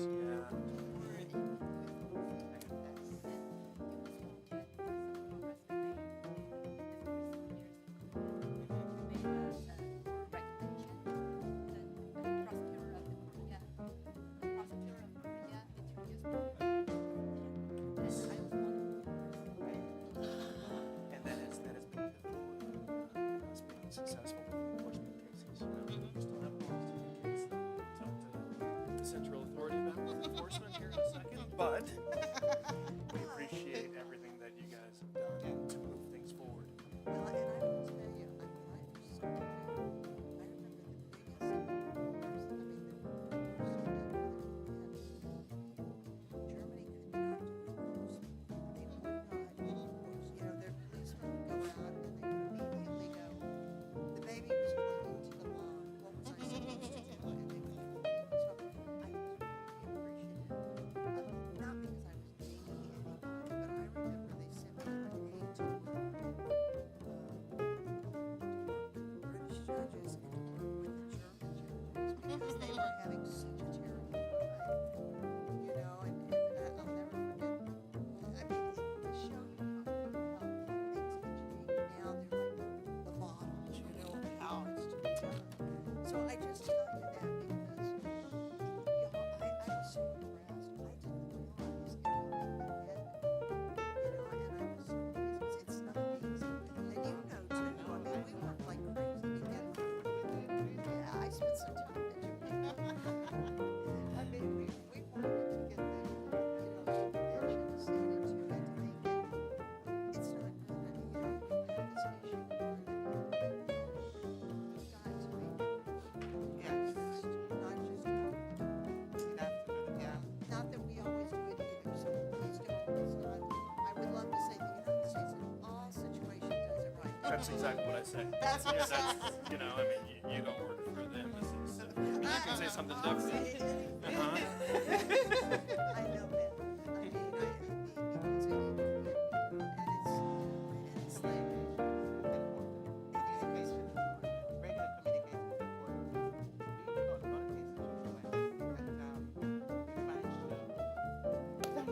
all of them. The most challenging one are the access cases, which I know the convention was really lent much to access cases. And so that is a challenge for us. But we're getting there. So what we're trying to do as we unite in the case, we're mediating a lot of them, we're getting success. When it comes to access, that is a nightmare for us. But it's it is. And we recognize. I mean, I recognize that as a judge. I mean, I can talk to this story all the time, but we all know as a judge, you know, and you even from the embassy, you know.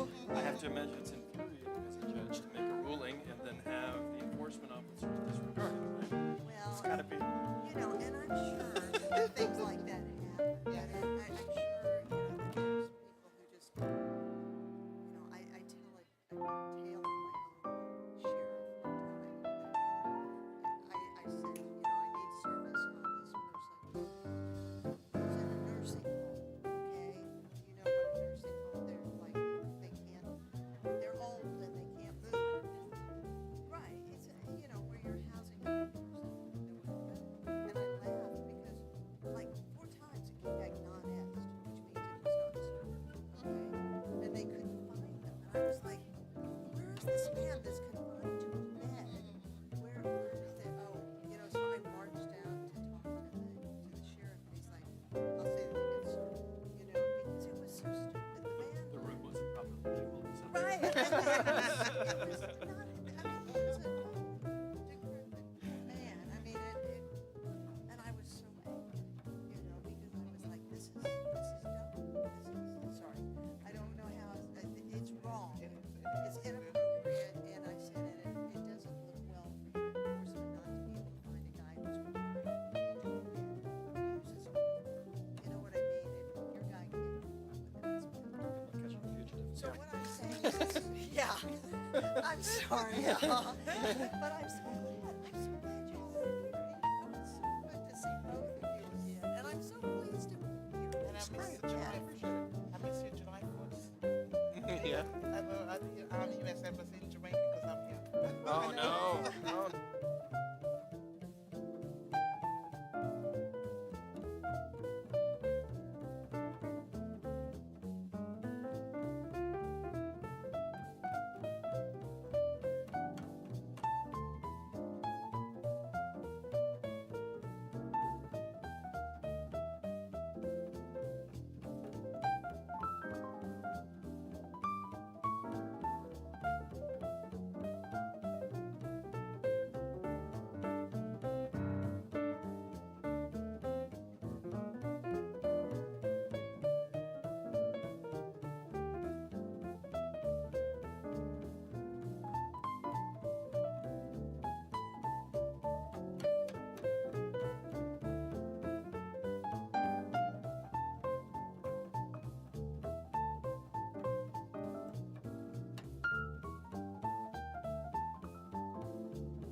Ladies and gentlemen, the next session will begin shortly. Please make your way back to your seats so we can begin promptly. May I also kindly ask the moderator, speaker, and panelists for this session to take your respective seat on the stage.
Ladies and gentlemen, the next session will begin shortly. Please be seated. We will now begin session 3 before and after joining the 2007 Child Support Convention. May I introduce this session's moderator, Ms. Mary Sheffield. With a distinguished judicial career in the United States since 1983, she brings decades of experience to the bench. Her role as the United States International Liaison Network Judge for the Hague Convention on Child Abduction speaks volumes about her deep expertise in the field. I now yield my floor to the respective moderator, Ms. Sheffield. Well, hello again. It's great to see all of you back, and you're in for a dynamic session this afternoon, and I'm so pleased to be here. This afternoon, we're going to be talking about the 2007 Child Support Convention, and I'll introduce our speakers, and I won't spend too much time because I think you can look up all their information online. And I just want to remind each of you that you can do that these presentations will be online and you can get the information. So you really don't have to take pictures or stuff. It should be online for most of it. Okay, I'll introduce our speaker first. Whoop, I'm looking the wrong way, Mr. Speaker. I was looking, oh, he's not here this afternoon. Okay, this is Christoph Berlusconi, and he's already been introduced at the last session, or at the very beginning, and gave a great presentation.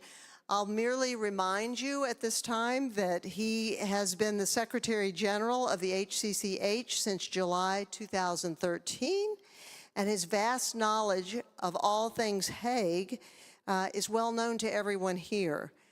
So it's a pleasure to have him speak to this today. Thank you.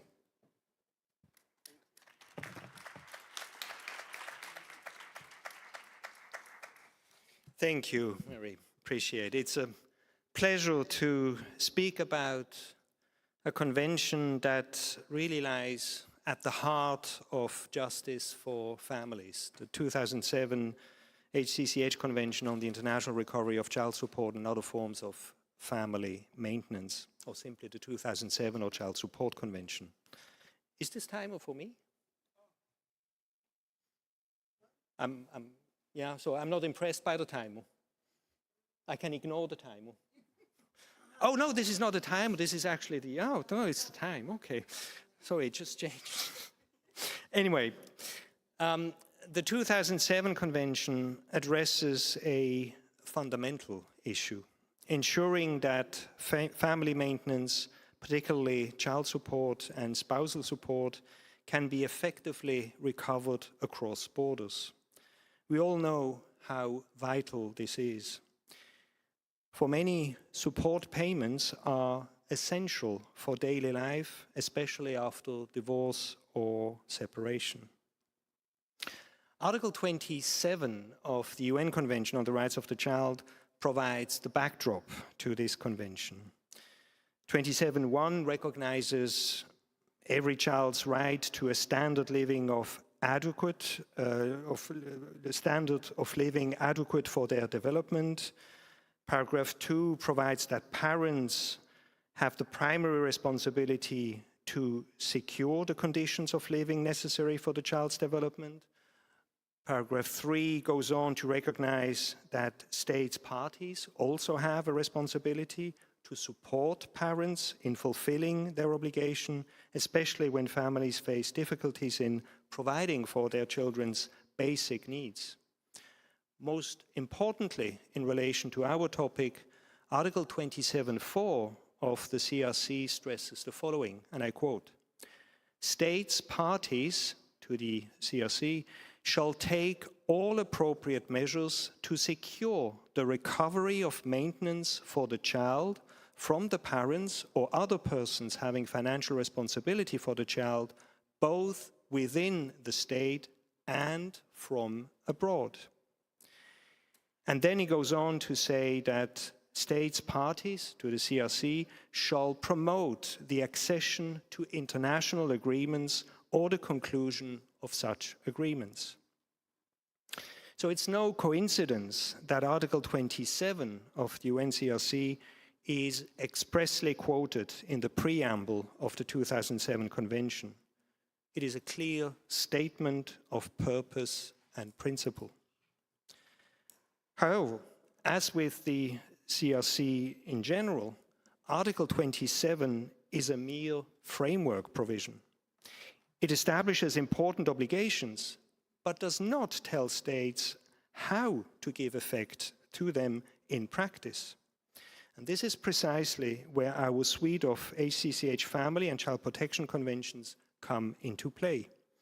It is indeed this suite of conventions, notably the child abduction, child protection, adoption, and in this particular case, the child support conventions, that enables contracting parties to give real and effective meaning to the obligations they have undertaken under the CRC by providing concrete operational mechanisms for international cooperation and enforcement, or by providing the relevant international agreements the CRC talks about. Obtaining and enforcing support can be difficult, even within one country. Add international borders, and legal and practical hurdles multiply. Finding a debtor abroad, navigating another country's legal system, or dealing with uncooperative authorities all become part of the challenge. And this is precisely what the 2007 Convention seeks to resolve.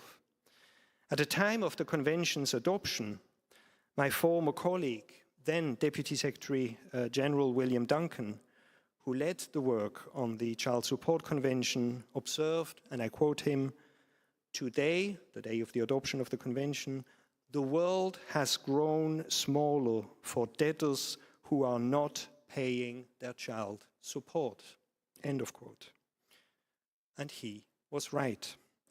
Before the 2007 Convention, it was all too easy for debtors to simply cross a border and escape their obligations. After joining the Convention, that becomes far more difficult. The Convention closes the gaps, legal, administrative, and practical, that once allowed debtors to simply disappear. The Convention transforms a fragmented and uncertain landscape into a coordinated and enforceable system of justice for families. But the Convention goes further. It not only creates legal certainty, it also transforms international cooperation and enforcement, delivering justice efficiently, accessibly, and across borders. Let us now take a closer look at this transformation. What were the limitations of the past?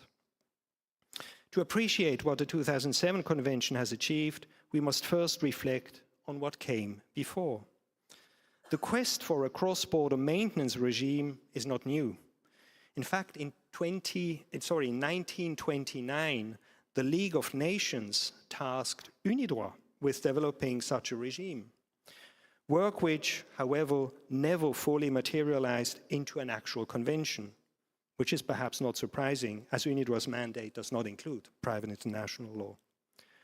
Post-World War II, under the auspices of the United Nations, 41 states participated in negotiations on what became the 1956 New York Convention, a genuine milestone.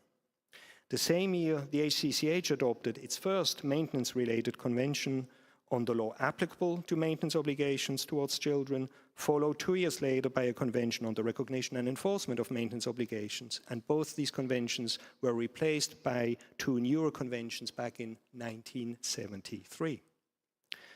The 1956 New York Convention introduced the concept of transmitting applications between authorities, a precursor to the central authority system we now know so well in HCCH conventions. But the New York Convention had clear limitations.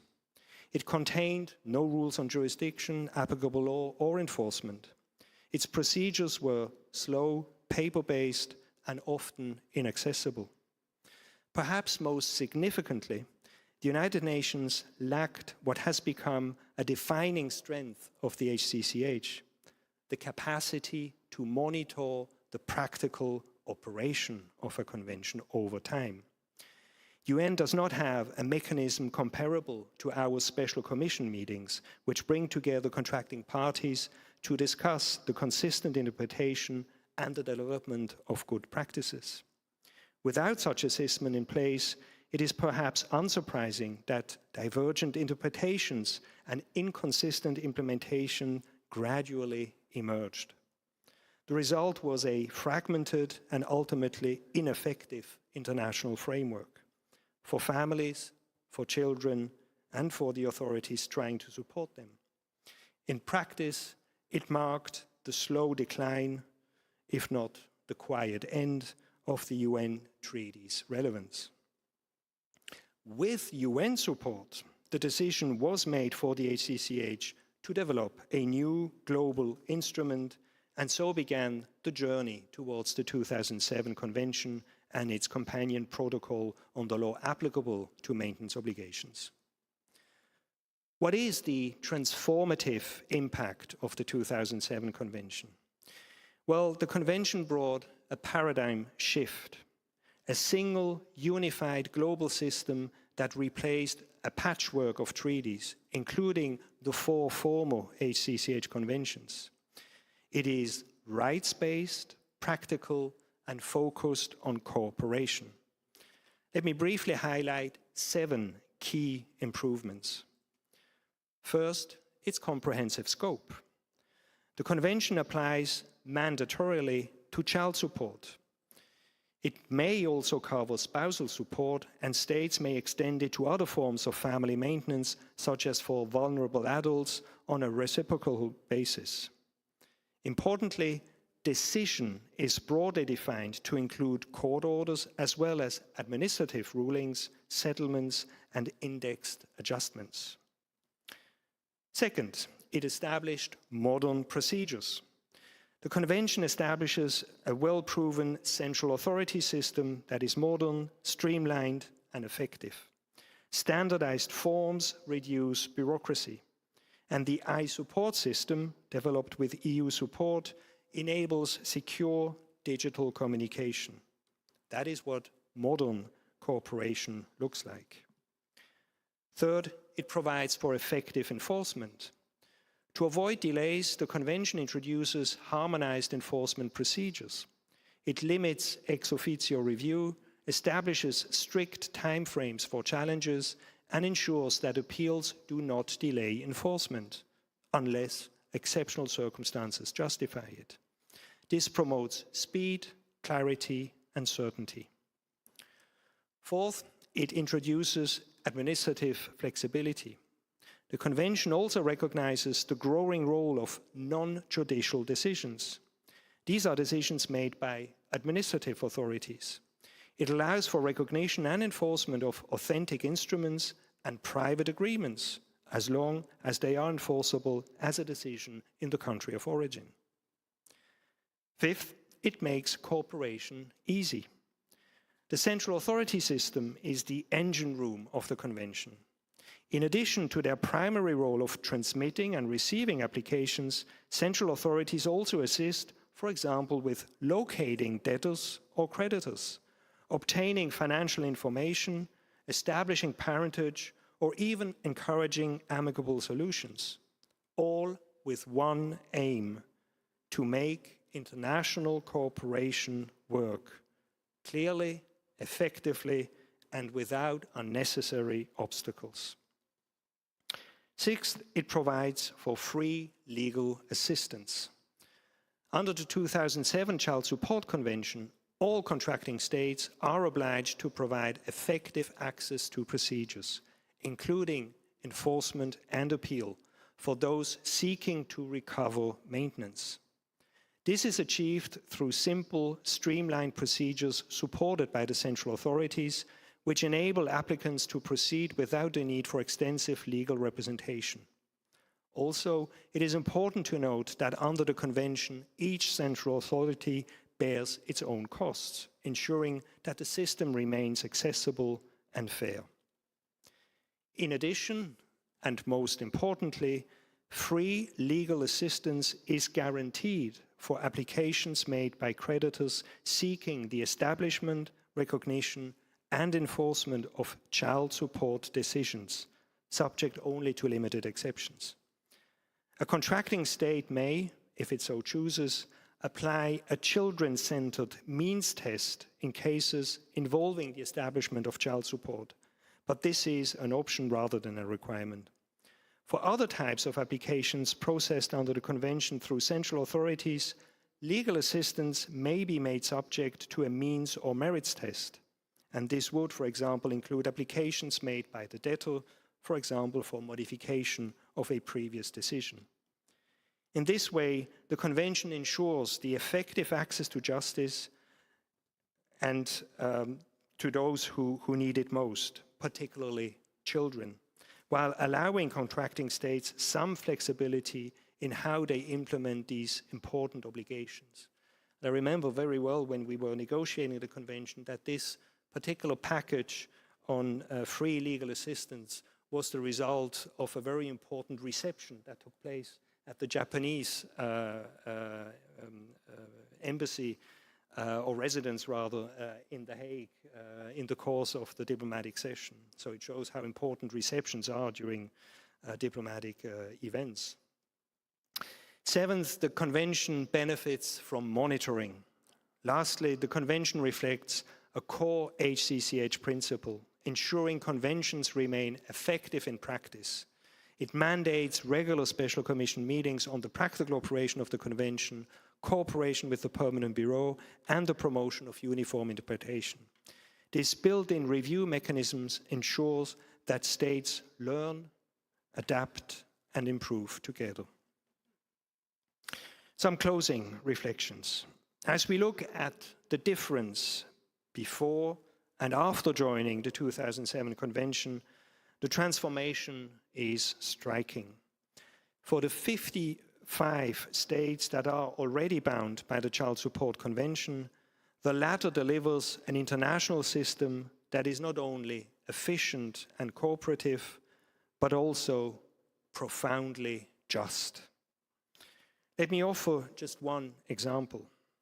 Since 2023, the Central Authority of the USA has transferred over $8 million through the Convention by giving up on the use of checks and implementing an electronic payment system, saving on both transaction costs and time. In 2025 alone, it has already sent $2.8 million and expects monthly transfers soon to reach $1 million. That is real money reaching real families, efficiently, reliably, and across borders. This is the sort of advances that the Convention enables.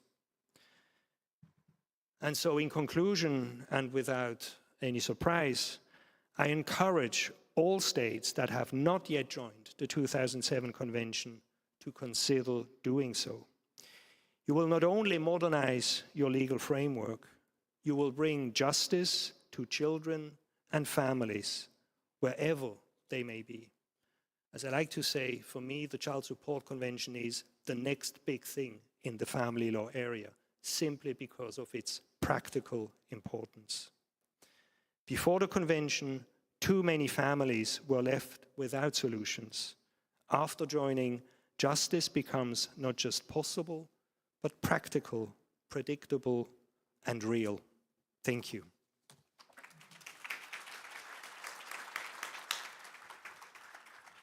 Thank you, Christoph. I appreciate you giving that overview and letting everyone know exactly how we got there and why we got there. And I think everybody here recognizes the significance of what's been said here. All right, I'm going to introduce, probably don't need to do it, but Professor Shinichiro Hayakawa, and I apologize for what I just did to you, to my friend. As a leading expert and longtime figure in Japan's private international law, he has seamlessly bridged academia and legal practice. He is currently a lawyer at AIEI law firm and also a professor emeritus at Tokyo University and Tohoku University as well. So please welcome. Oh, thank you very much for kind introduction. Good afternoon, everyone. My name is Shinichiro Hayakawa. I was working as a law professor for more than 40 years, and I have just retired. And I am now working as a lawyer at a law firm in Tokyo. And working is not the right word, I think, and killing time as a lawyer. Today I will talk about Japan's experience and position with the 2007 Maintenance Convention. On the official website of this HCCH Asia Pacific Week, my short article is uploaded in addition to these slides. This article discusses the maintenance law in Japan. I wrote this article in 2009, so it's rather old, and things have changed since then a lot. So its contents should be rather extensively updated, but I thought that might be of some use to you as a background, as a sort of background information.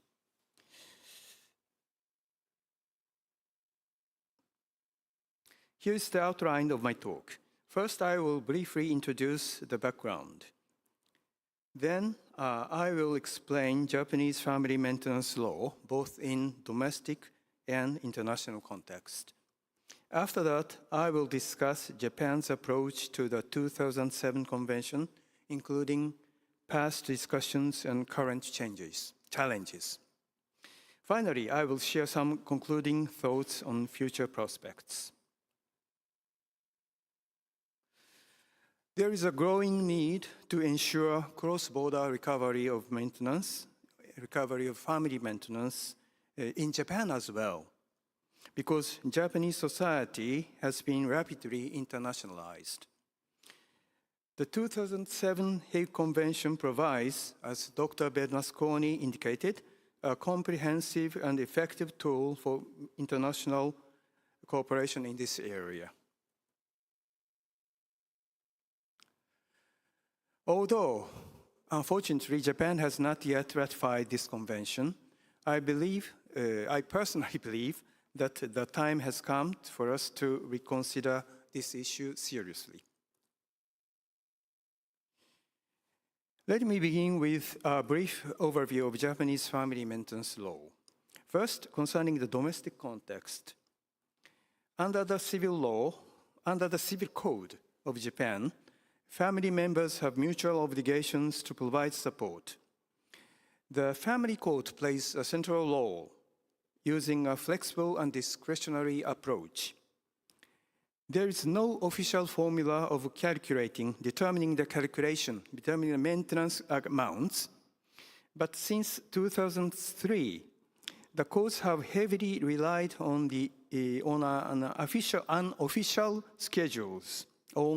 unofficial schedules, which were proposed by a study group of several judges in this field. These schedules take into account the needs of creditor, the financial capacity of the debtor, and all other relevant circumstances. More detailed information is explained in my article I have just referred to at the beginning of this talk. In recent years, there have been some reforms aimed at improving the enforcement of a domestic maintenance order. I will not go into the details of them, but we should note that the Japanese government and lawmakers have been getting more conscious about the importance of family maintenance, at least in domestic settings.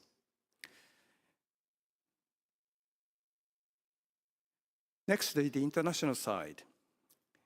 Concerning international jurisdiction for maintenance order, major reform came in 2018 when the Domestic Relation Case Procedure Act was amended to introduce a set of rules for international family matters,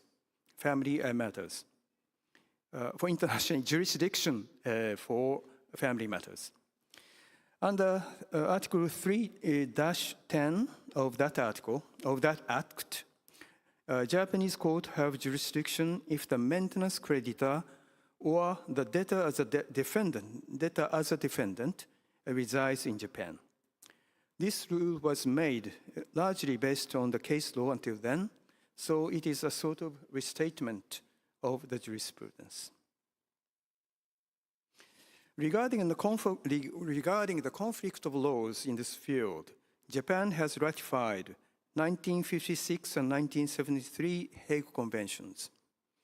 And these conventions are implemented through the 1986 Act, Special Act. While there are only a few lower cases, lower court cases, to my knowledge, there's no Supreme Court case. No major problems have been reported so far in this field regarding the conflict of laws. However, Japan is not a party to the 1958 or 1973 Hague Conventions on maintenance procedures. Therefore, foreign maintenance orders should be recognized based on general rules under Article 118 of the Code of Civil Procedure. This may not be sufficient to ensure smooth and prompt cross-border enforcement of foreign maintenance orders. Now, let me move to the 2007 Maintenance Convention. Japan was actively involved in the preparation process in The Hague of this convention. Back in Japan, the Legislative Council of Ministry of Justice held extensive discussions. A dedicated subcommittee met 11 times between 2004 and 2008 to deliberate on this convention. As a matter of fact, I myself was rather deeply involved in this preparation process, both in The Hague and in Japan. I was in the Japanese delegations to The Hague from the beginning to the end. That means 2007 diplomatic session. I was working also as a member of the Legislative Council of Ministry of Justice. So I must confess that I'm personally a great fan of this convention. However, after the convention was adopted in 2007, Japan's attitudes became more cautious, I would say.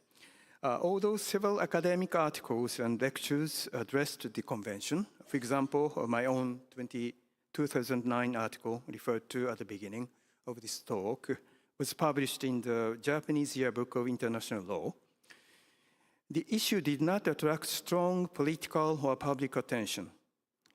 There were some mention in parliamentary debates. For example, some comments in favor of this convention were made by a congressman, Ms. Kimi Onoda, but there were no further enthusiastic discussion.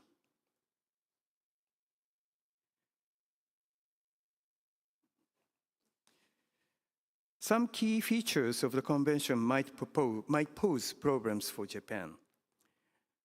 One problem is, or I should say was, the central authority system.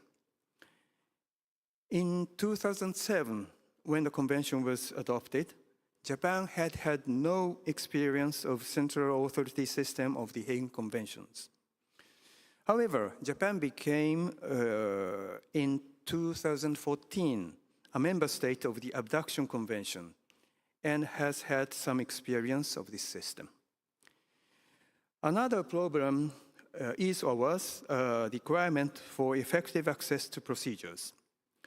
Legal aid system of Japan is not so generous as some of other countries which provide access to the procedures of convention free of charge, totally free of charge. But here again, there has been some improvements due to reforms inspired by the Abduction Convention. Finally, the streamlined recognition and enforcement procedures, mechanisms, may raise issues of compatibility with Japanese procedural law, which is rather strict. Despite these challenges, there are positive signs, I think.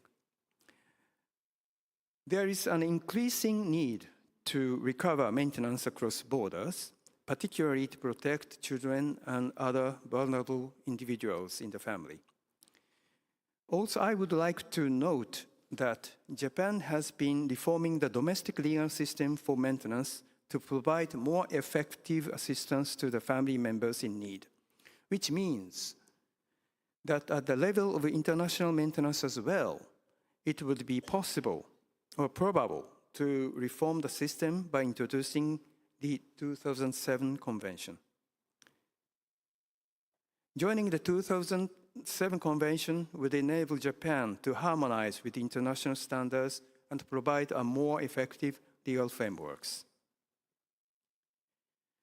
To conclude, in 2007, Japan's ratification of the convention seemed very unlikely due to some serious concerns.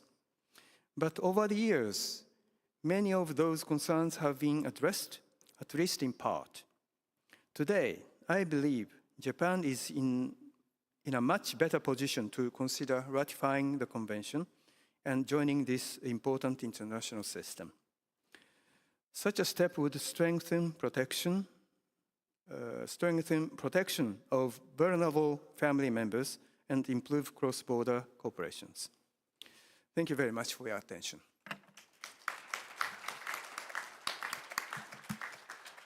Thank you. I keep wanting to call you professor, but with that talk about retirement, I don't think I'll do it now. Well done. I'd like to next introduce Jim Monnier Williams, who is currently legal counsel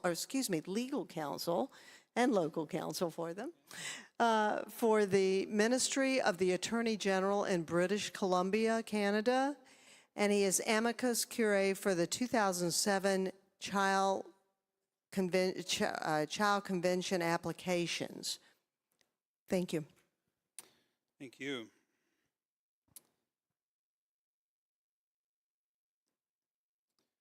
First off, I just want to thank the organizers for having me at the convention. It's a great pleasure and a great honor to be here, especially with all these distinguished presenters that we've heard over the past day. So I'm here to talk about British Columbia's experience implementing the 2007 Child Maintenance Convention. We implemented it on March 1st, 2023, so it's very new in our province, and I'm here to talk practically about the realities of implementing the convention. My own role is, insofar as I deal with the convention, is as amicus curiae, which is the Latin term essentially means friend of the court. So what I do is when we have incoming applications for either the establishment of a maintenance decision or the modification of a maintenance decision into British Columbia, I show up to court as a neutral person who's just there to be a friend of the court. So I'm there to help the judge. I don't have to take sides, which is really nice. It's actually the ultimate litigation job.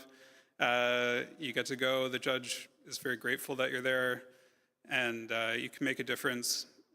Most of the people involved in these applications are self-represented litigants, at least on the debtor side. They don't have a lawyer helping them. So having independent counsel there to help makes a big difference, because I'm going to talk about the numbers. As you'll see, we do get a regular flow of these applications, but we don't get a huge number. And helping the judiciary understand what's going on is really important, because they don't see a lot of these cases, and they're very confusing if you're just getting them on a morning remand list where a bunch of matters are appearing. For example, I did one the other day. This was on essentially there's another stream of applications we get, which is the majority of them, which is for recognition and enforcement. That's normally handled by the maintenance enforcement agency in the province. But sometimes when an order gets registered with the court, the debtor objects, and the convention provides sort of a narrow range of reasons why you can object. And so I appear on those. And one recently we had was from New Zealand. And in New Zealand, there's an administrative tribunal that determines child support based on your income tax returns. And they basically send a letter to the debtor. And this is very foreign to Canadian judges. So when they get the package in front of them, it's a bunch of paper. The applicant or the creditor is not present. And they basically ask the question, like, what is it if I'm even being asked to enforce?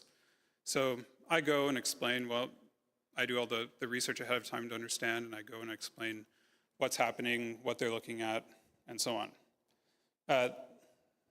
This is relevant, obviously, from my perspective in making this presentation, but also in some of the practical considerations for a jurisdiction that is going to implement it. One thing to be considered is making sure the judiciary is supported in handling the applications that you do get. Now, in terms of the overview of topics, I'm going to go briefly over these, the Canadian federal structure, interjurisdictional support law in Canada, international cases prior to the 2007 convention, cases after the convention, talk about some advantages and other considerations. Now, the first is Canadian federal structure. This is important. It's a bit of a digression, but it's important insofar as within Canada, there's, of course, the federal government. There's 10 provinces and 3 territories. Each of the provinces under the Constitution essentially has its own court system. So if you're in the province of British Columbia, where I live, you can see on the west coast there, and you have a child maintenance order made by a British Columbia court, and then one of the parties moves to Ontario, without an interjurisdictional legislative regime, essentially you'd go to Ontario and it's a completely different court. So you have to ask that court to enforce what is, although domestic, also a foreign order, essentially. So because of that unique structure, Canada already, before implementing the convention, had a system for within the country for enforcing and modifying and establishing support across borders within Canada. So essentially we took, when it was time to implement the 2007 convention, we had a framework and we could graft essentially the Hague Convention onto our own internal domestic procedure, and we had the administrative infrastructure and so on. Child support law in Canada, there's a federal child support statute. It's part of the Divorce Act, which is for married people. That's a federal law. And then each of the provinces also have their own family law acts, which deal also with child support. If you're unmarried, your child support is done under one of the provincial legislative tools, which in BC is called the Family Law Act. And then all provinces, with the exception of Quebec, use what's called the Federal Child Support Guidelines to determine child support amounts, which is based on your income. As I mentioned before, within Canada, we have interjurisdictional support law between provinces. It's governed by both the Divorce Act and the Interjurisdictional Support Orders Acts. It's a standard piece of legislation that all the common law provinces have enacted for basically dealing with these applications across provincial borders. And between Canada and other countries, prior to the convention coming into effect, we had bilateral agreements, and we had about 21 bilateral agreements with other countries. So when we're talking about foreign cases between a Canadian province and a foreign jurisdiction,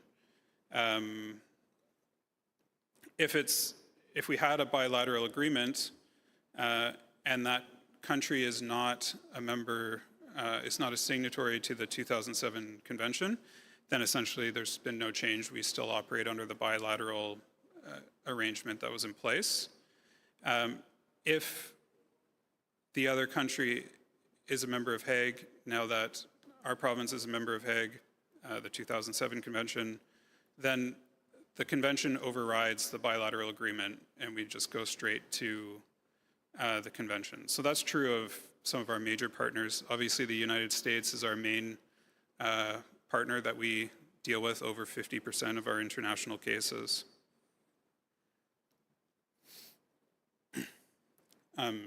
As well as the UK, and some other, Germany, New Zealand.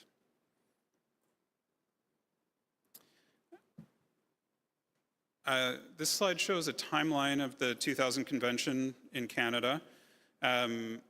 So we see when the convention in 2007 came into being, in 2008, there was a working group on possibly implementing it in Canada. That took 7 years to finalize a report. Another 2 years after that, Canada signed the convention, and over the next 3 years, developed a model implementing statute that, like we have with ISO, that provinces can use. It then took another 3 years to ratify it in October of 2023. And as of now, not all of Canada has actually implemented the convention. So due to that federal structure that I talked about before, whether or not Hague is, the 2007 convention has been implemented or not, depends on which province you're in. So British Columbia implemented it in March of 2023, or sorry, 2024, I apologize. And then the other two provinces, Ontario and Manitoba, implemented in February. So combined, because Ontario is the most populous province by far, it's about 60% of the Canadian population is currently in a province that has implemented it. And we anticipate more provinces to come online in the coming years, but those are the only ones thus far that have implemented. So just some numbers to put it into context here. We haven't seen a massive increase in the number of cases that we have. It's about 10% increase. About 10% of the files that come into British Columbia, and here I'm just, again, speaking of British Columbia, are international files, with the other 90% or so being interprovincial. And again, of these numbers, so it's about 900 files. The majority of those are for recognition and enforcement, as opposed to establishment or a modification. So Canada already had a number of bilateral agreements with our major sort of partners where we have the most interaction. So we haven't actually seen, despite going from 21 partner states to over 50, we haven't seen a big change in where the files are coming from. They still mostly come from the United States, especially the West Coast, Washington State and California. And 80% of Canadian files are, sorry, not Canadian, British Columbia incoming applications are with Hague states. So some key takeaways. We haven't, because we already had a lot of the bilateral arrangements in place, we haven't seen a huge increase in volume or distribution of where our files are coming from. Again, United States remains the #1 partner country, with the UK, Germany, New Zealand being other ones. We recently had put out outgoing requests to the Philippines, which is new, and 80% of our international cases are going through the Hague Convention. The federal, so I'm talking here about the BC Central Authority. The Federal Central Authority deals with locate requests, and they've seen quite a few locate requests coming in. I don't have exact numbers for them, but essentially when a contracting state contacts Canada, they'll contact the Federal Central Authority, which will use tax information and that sort of thing to try to locate a debtor and see if they're in which province they live in, and take it from there. And so far, 2/3 of all of our Hague files have been locate requests under Article 7, and about 1/3 are applications under Article 10, meaning establishment or modification, or recognition and enforcement. Some advantages of the 2007 convention: no provisional orders. So under some of the old bilateral agreements, for example, with the UK, you'd have to get a provisional order, meaning the local court would make an order, send it over to the other jurisdiction, where the other court would then confirm it or not, which added a procedural step. That's not required under the convention. We were able to more than double our foreign partner jurisdictions.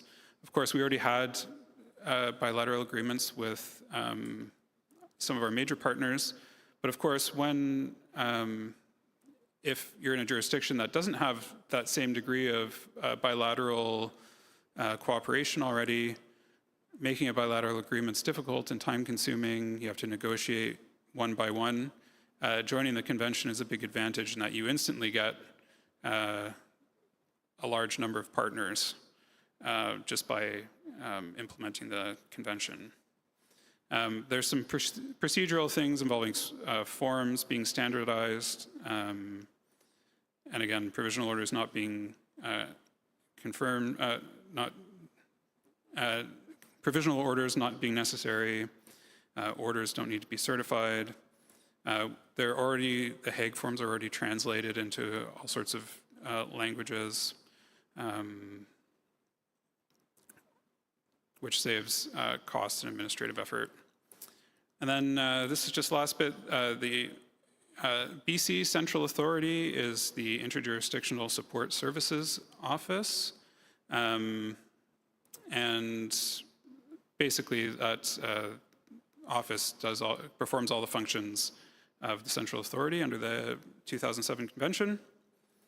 And here are some resources, which I don't know do they get a hyperlinked version of that? I'm not sure. Anyway, that's my presentation. Thank you very, very much.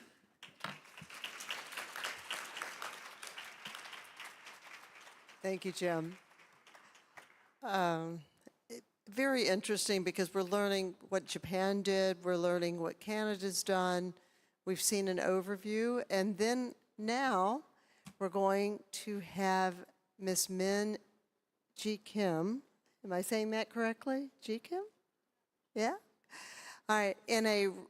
She is a research fellow of the Korean Institute of Criminology and Justice, and she comes to us with a vast knowledge regarding child support convention.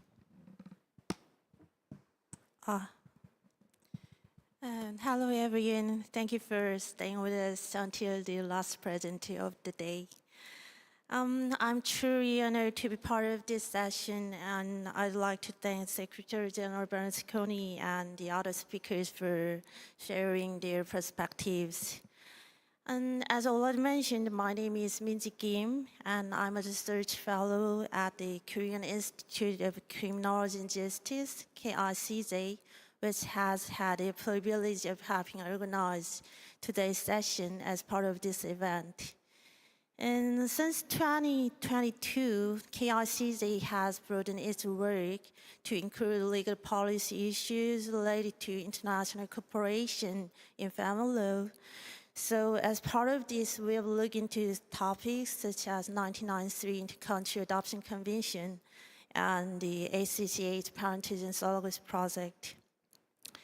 And building on that expansion this year in 2025, I'm working in a foundational research project on the 2007 Charter Convention. To be honest, the 2007 Convention has not yet drawn much attention in Korea.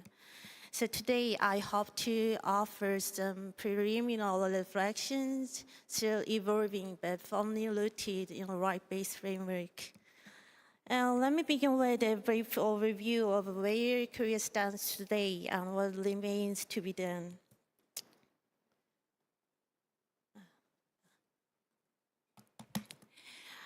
Over the past decade, Korea has made important progress in improving its domestic child support system, mainly by making legislative changes, by increasing public intervention, and by providing targeted support for custody parents. But it comes to cross-border enforcement, serious gaps remain. These are not just technical issues. They go to the heart of whether a child's right to support can be meaningfully realized in across borders. That's where a right-based lens becomes essential. It reframes child support not as a private matter or voluntary duty, but as a legal entitlement that one that state must take a responsibility for securing. From that perspective, to me, the 2007 Convention is not just a tool for cooperation, it is a framework for accountability. So today, I'd like to explore how this convention might help Korea move forward.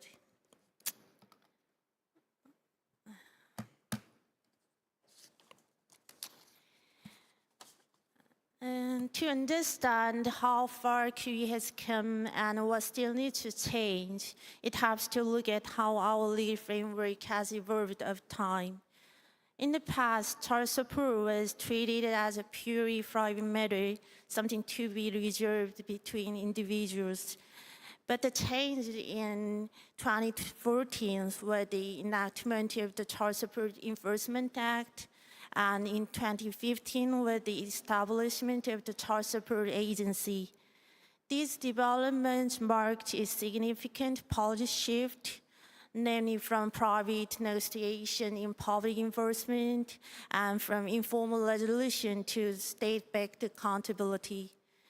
The legislative rationale focused on two challenges: the high percentage of divorced families with minors and the structural difficulty of securing legal child support when relying only on private arrangement.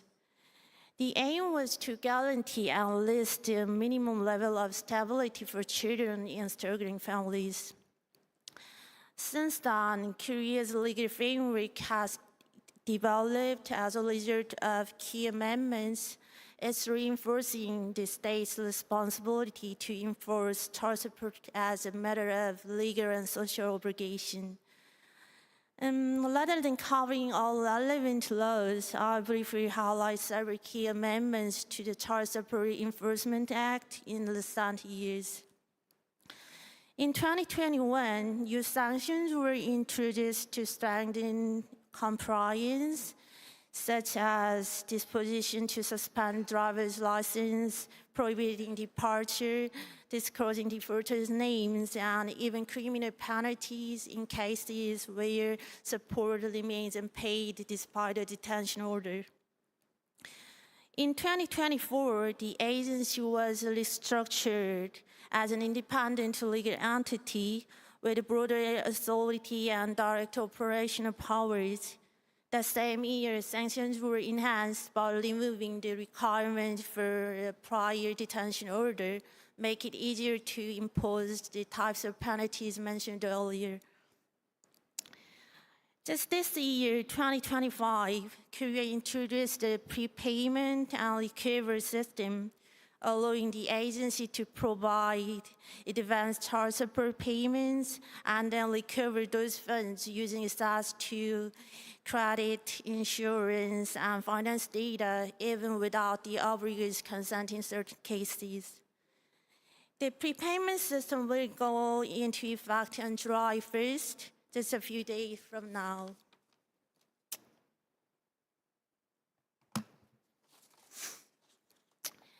In addition to institutional reforms, Korea made another major advance in 2022 by enacting a full revision of its act on private international law.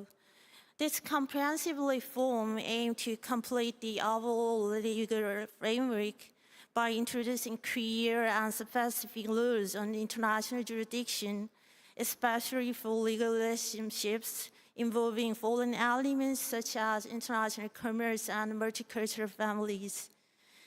The goal was to enhance predictability and efficiency in resolving cross-border disputes.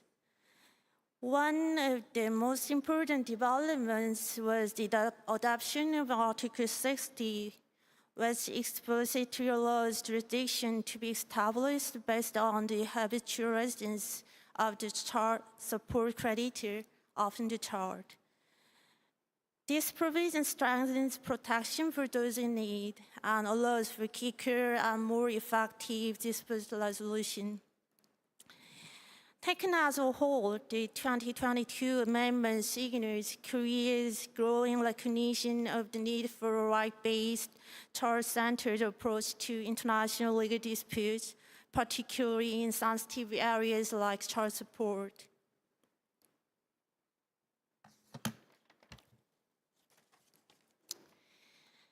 And then in combination, the institutional and legal reforms we've discussed reflect a broader strategic transformation.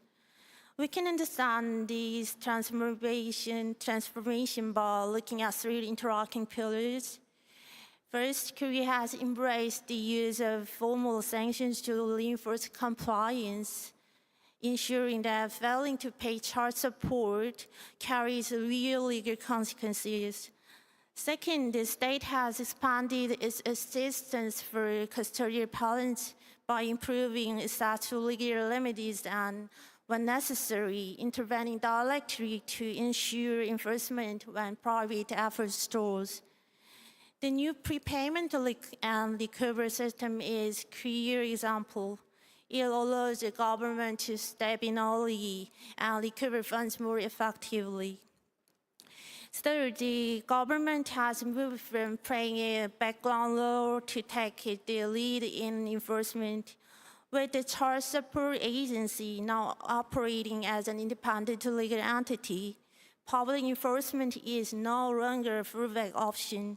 It has become a core feature of the system.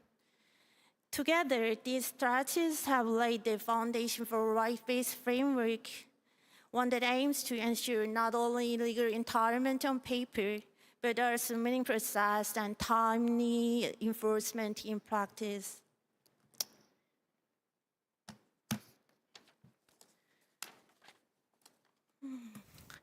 But when enforcement crosses borders, this framework starts to show its limits.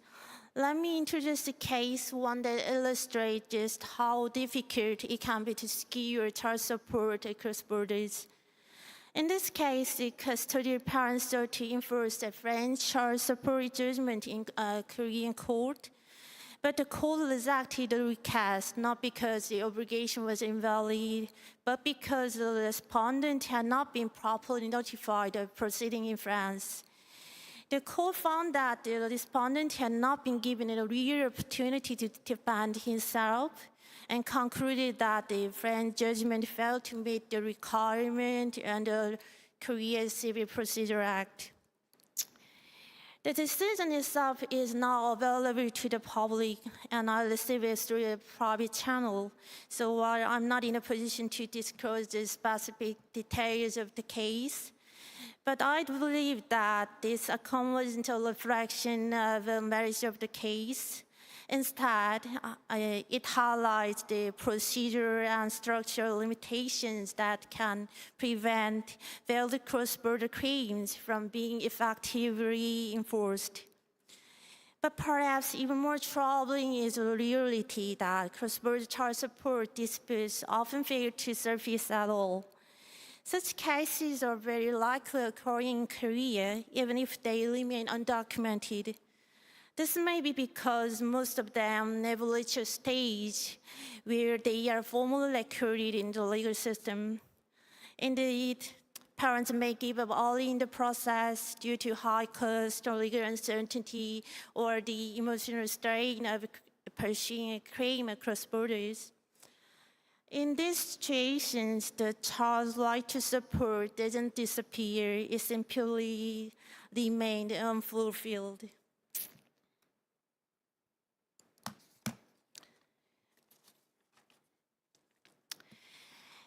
But this silence isn't limited to individual cases. It echoes more broadly across public conversation, institutional frameworks, and even in the way international bodies talk about Koreans' obligations. Korea has rarely received targeted international recommendations in this area. That said, in its 2019 concluding observation, the UN Committee on the Right of the Child did encourage Korea to consider acceding to the 2007 Child Support Convention. Notably, this recommendation appeared not under the usual heading of family involvement, but in paragraph 34 under illicit transfer and non-return, a separate subsection within the broader cluster of family involvement and alternative care. This unusual placement suggests that the committee saw Korea's cross-border child support challenges as part of broader concerns about the vulnerability of transnational families, including children from migrant backgrounds or with insecure resident status. That is, the committee seems to have recognized that such support issues frequently arise in the aftermath of child abduction as part of a broader pattern of instability and unmet care responsibilities. Taken together with paragraph 30 and subparagraph D, which urges Korea to strengthen enforcement in a way that respects the child's best interest, the message becomes clearer. Korea is an international responsibility to ensure that all children, regardless of nationality or residence, can access effective support mechanisms. In short, the absence of documented cases, limited legal pathways, and a lack of institutional engagement all point to the same conclusion. International child support remains largely invisible, not because it is unimportant, but because we have yet to build a system that treats it as something clear, enforceable, or truly universal.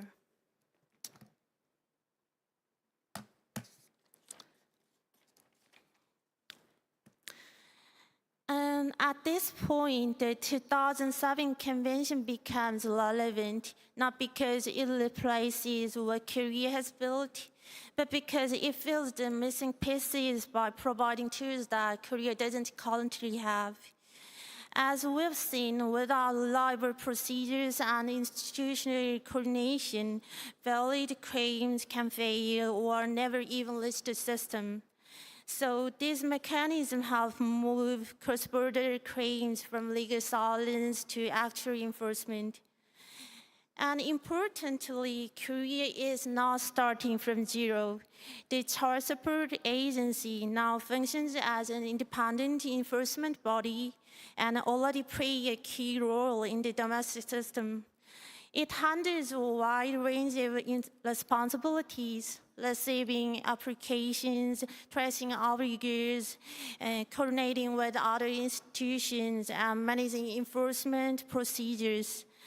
And these are precisely the kind of practical functions that would be essential within the convention framework. This means that, at a minimum, the agency could serve as a designated public institution under the convention, responsible for key administrative and coordination functions. In this sense, joining the convention wouldn't mean reinventing Korea's child support system. In fact, it would build on the infrastructure already in place and extend that progress to the international level of enforcement.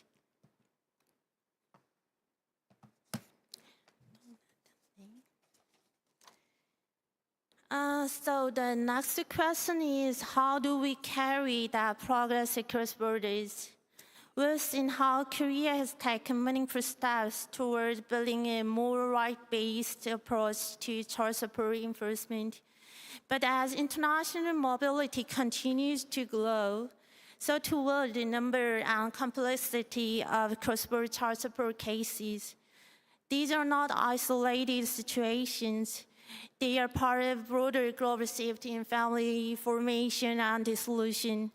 And in this policy environment, ensuring effective enforcement across borders is no longer optional. It is essential for protecting the rights and welfare of a child in a transitional world. While I haven't yet explored the convention in full technical detail, its core contribution is already clear.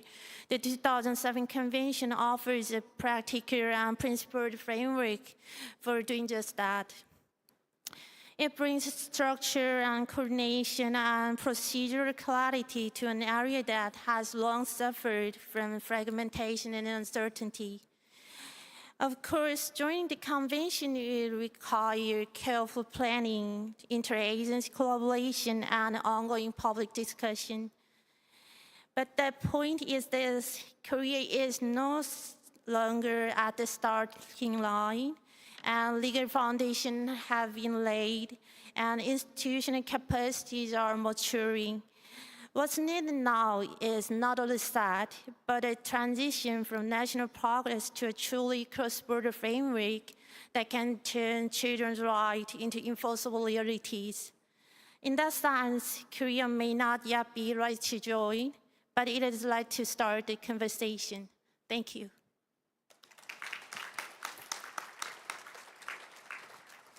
Thank you, Ms. Kim. It's so interesting, I think, to hear all the views that are here and to understand that the international cooperation between countries in so many aspects is so important, and what the HCCP has done to help with that cooperation, with that coordination in terms of the money that has been brought to the families and what has been done within the individual countries. And for those of you that have not adopted this, this is certainly something you should give consideration to. It's really important for the children to have that protection and that money so that they can have a successful life. Okay, I think we're at the point then. Does anyone have questions or comments that you would like to have before the group? Oh, please. I know it's late afternoon. Think before you back off from here. This is your chance to grill all these important people that have come here. So please feel free. Yeah, okay, we've got a comment here. Just to follow up on what you said, Madam Moderator, about the practical importance of the convention and that it is good for children. Obviously, it is. You're absolutely right. But I think it's also good for states because the economic benefit of the convention is something that is really, to be kept in mind. What happens when, say, the previous husband, father, stops paying the alimony and just, goes off into another jurisdiction and stops paying. The mother in the state of origin, say, will have to turn to the social services to make both ends meet, because she does no longer have access to these payments from the former husband. Now with the convention, there is this possibility to effectively retrieve the maintenance obligations from abroad, allowing, hopefully, the mother to, trying to make both ends meet and no longer having to turn to the social services of her state of origin.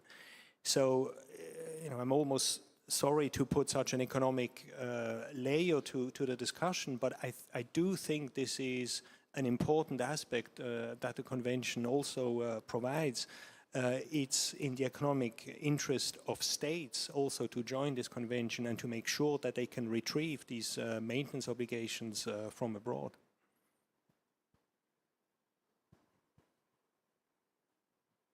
Questions? Any other comments to be made? Well, I would just second that, because, from a judicial standpoint and from a social standpoint, it absolutely is an economic burden on the state, because someone has to support that child. So it's either through social services, it directly comes out of someone's pocket from taxation or however you raise your money, but it is a problem. I mean, it benefits the child, but that's a very good point that someone's paying to keep that child from starving. And that someone is each of you, each of us, and that's why, having done this for now 43 years, child support's important. Maintenance is important. It's important to your state because someone's paying, and it's important to the child. It's important to the stability of your society. I hate to get on a bench about this, but it is very important. Now, questions or ways that other people approach this, or have other people are looking at this? No? Yeah, I see a hand here, please. Thank you. Hi, my name's Donna Reynolds, and I'm currently interning at UNDP. And I have a question about what the metrics or research initiatives are that are used to assess the impact and efficacy of the 2007 convention, and whether empirical research exists or if there's plans for studies to evaluate the outcomes and effectiveness of the convention. Good question, and I turn to my colleague Laura also to see if she has anything to add as co-head of the family law division.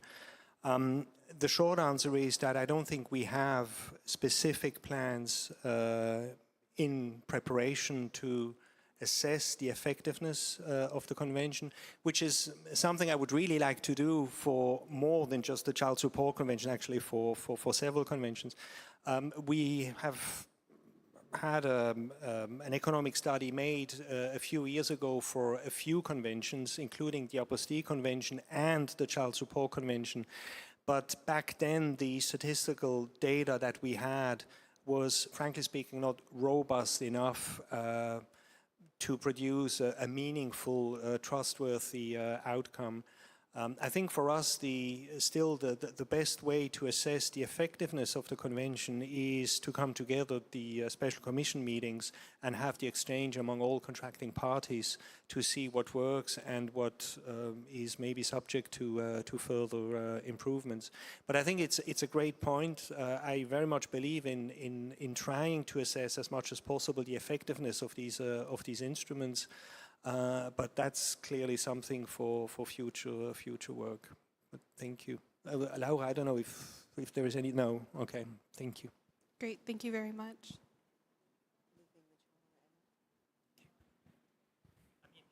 What I can add is that we do try to get the figures, for example, that we got from the USA When I say almost 1 million per month already in just one, admittedly a very important contracting state, that already is quite something. And just the mere fact that the US gave up on the use of checks for the payment of maintenance obligations is a huge achievement. And that in itself has led to very important transactional saving. And so I hope that we have a more comprehensive picture of such figures in the future, and we'll certainly try to advertise them as much as possible.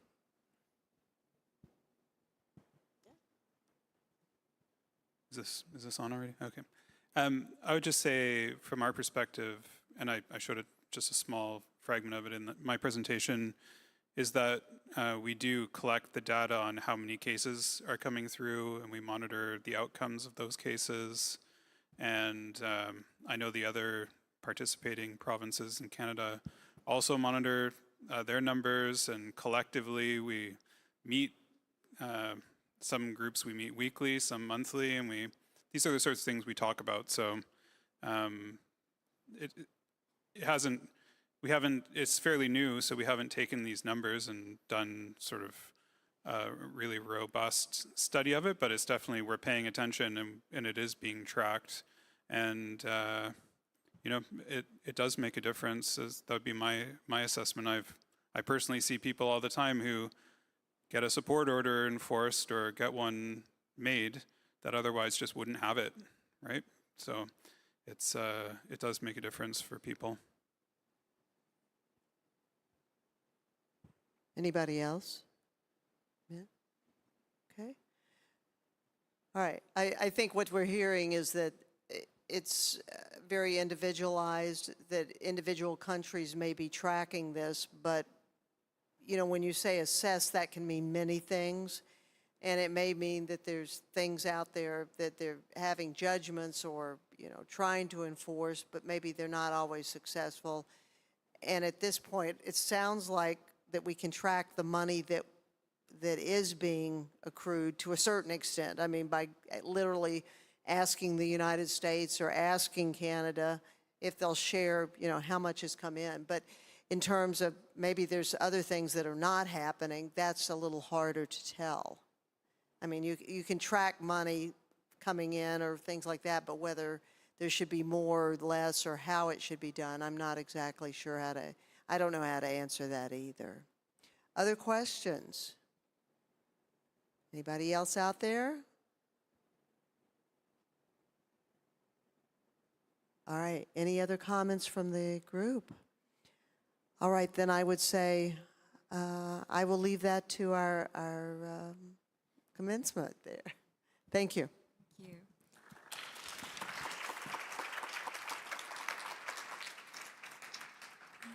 It was a truly rich and a thought-provoking session. With that, we conclude the first day of the HCCH Asia Pacific Week Seoul 2025. Thank you all for being here with us today, and we look forward to welcoming you again tomorrow. Please leave your translation devices on your table. Have a pleasant evening.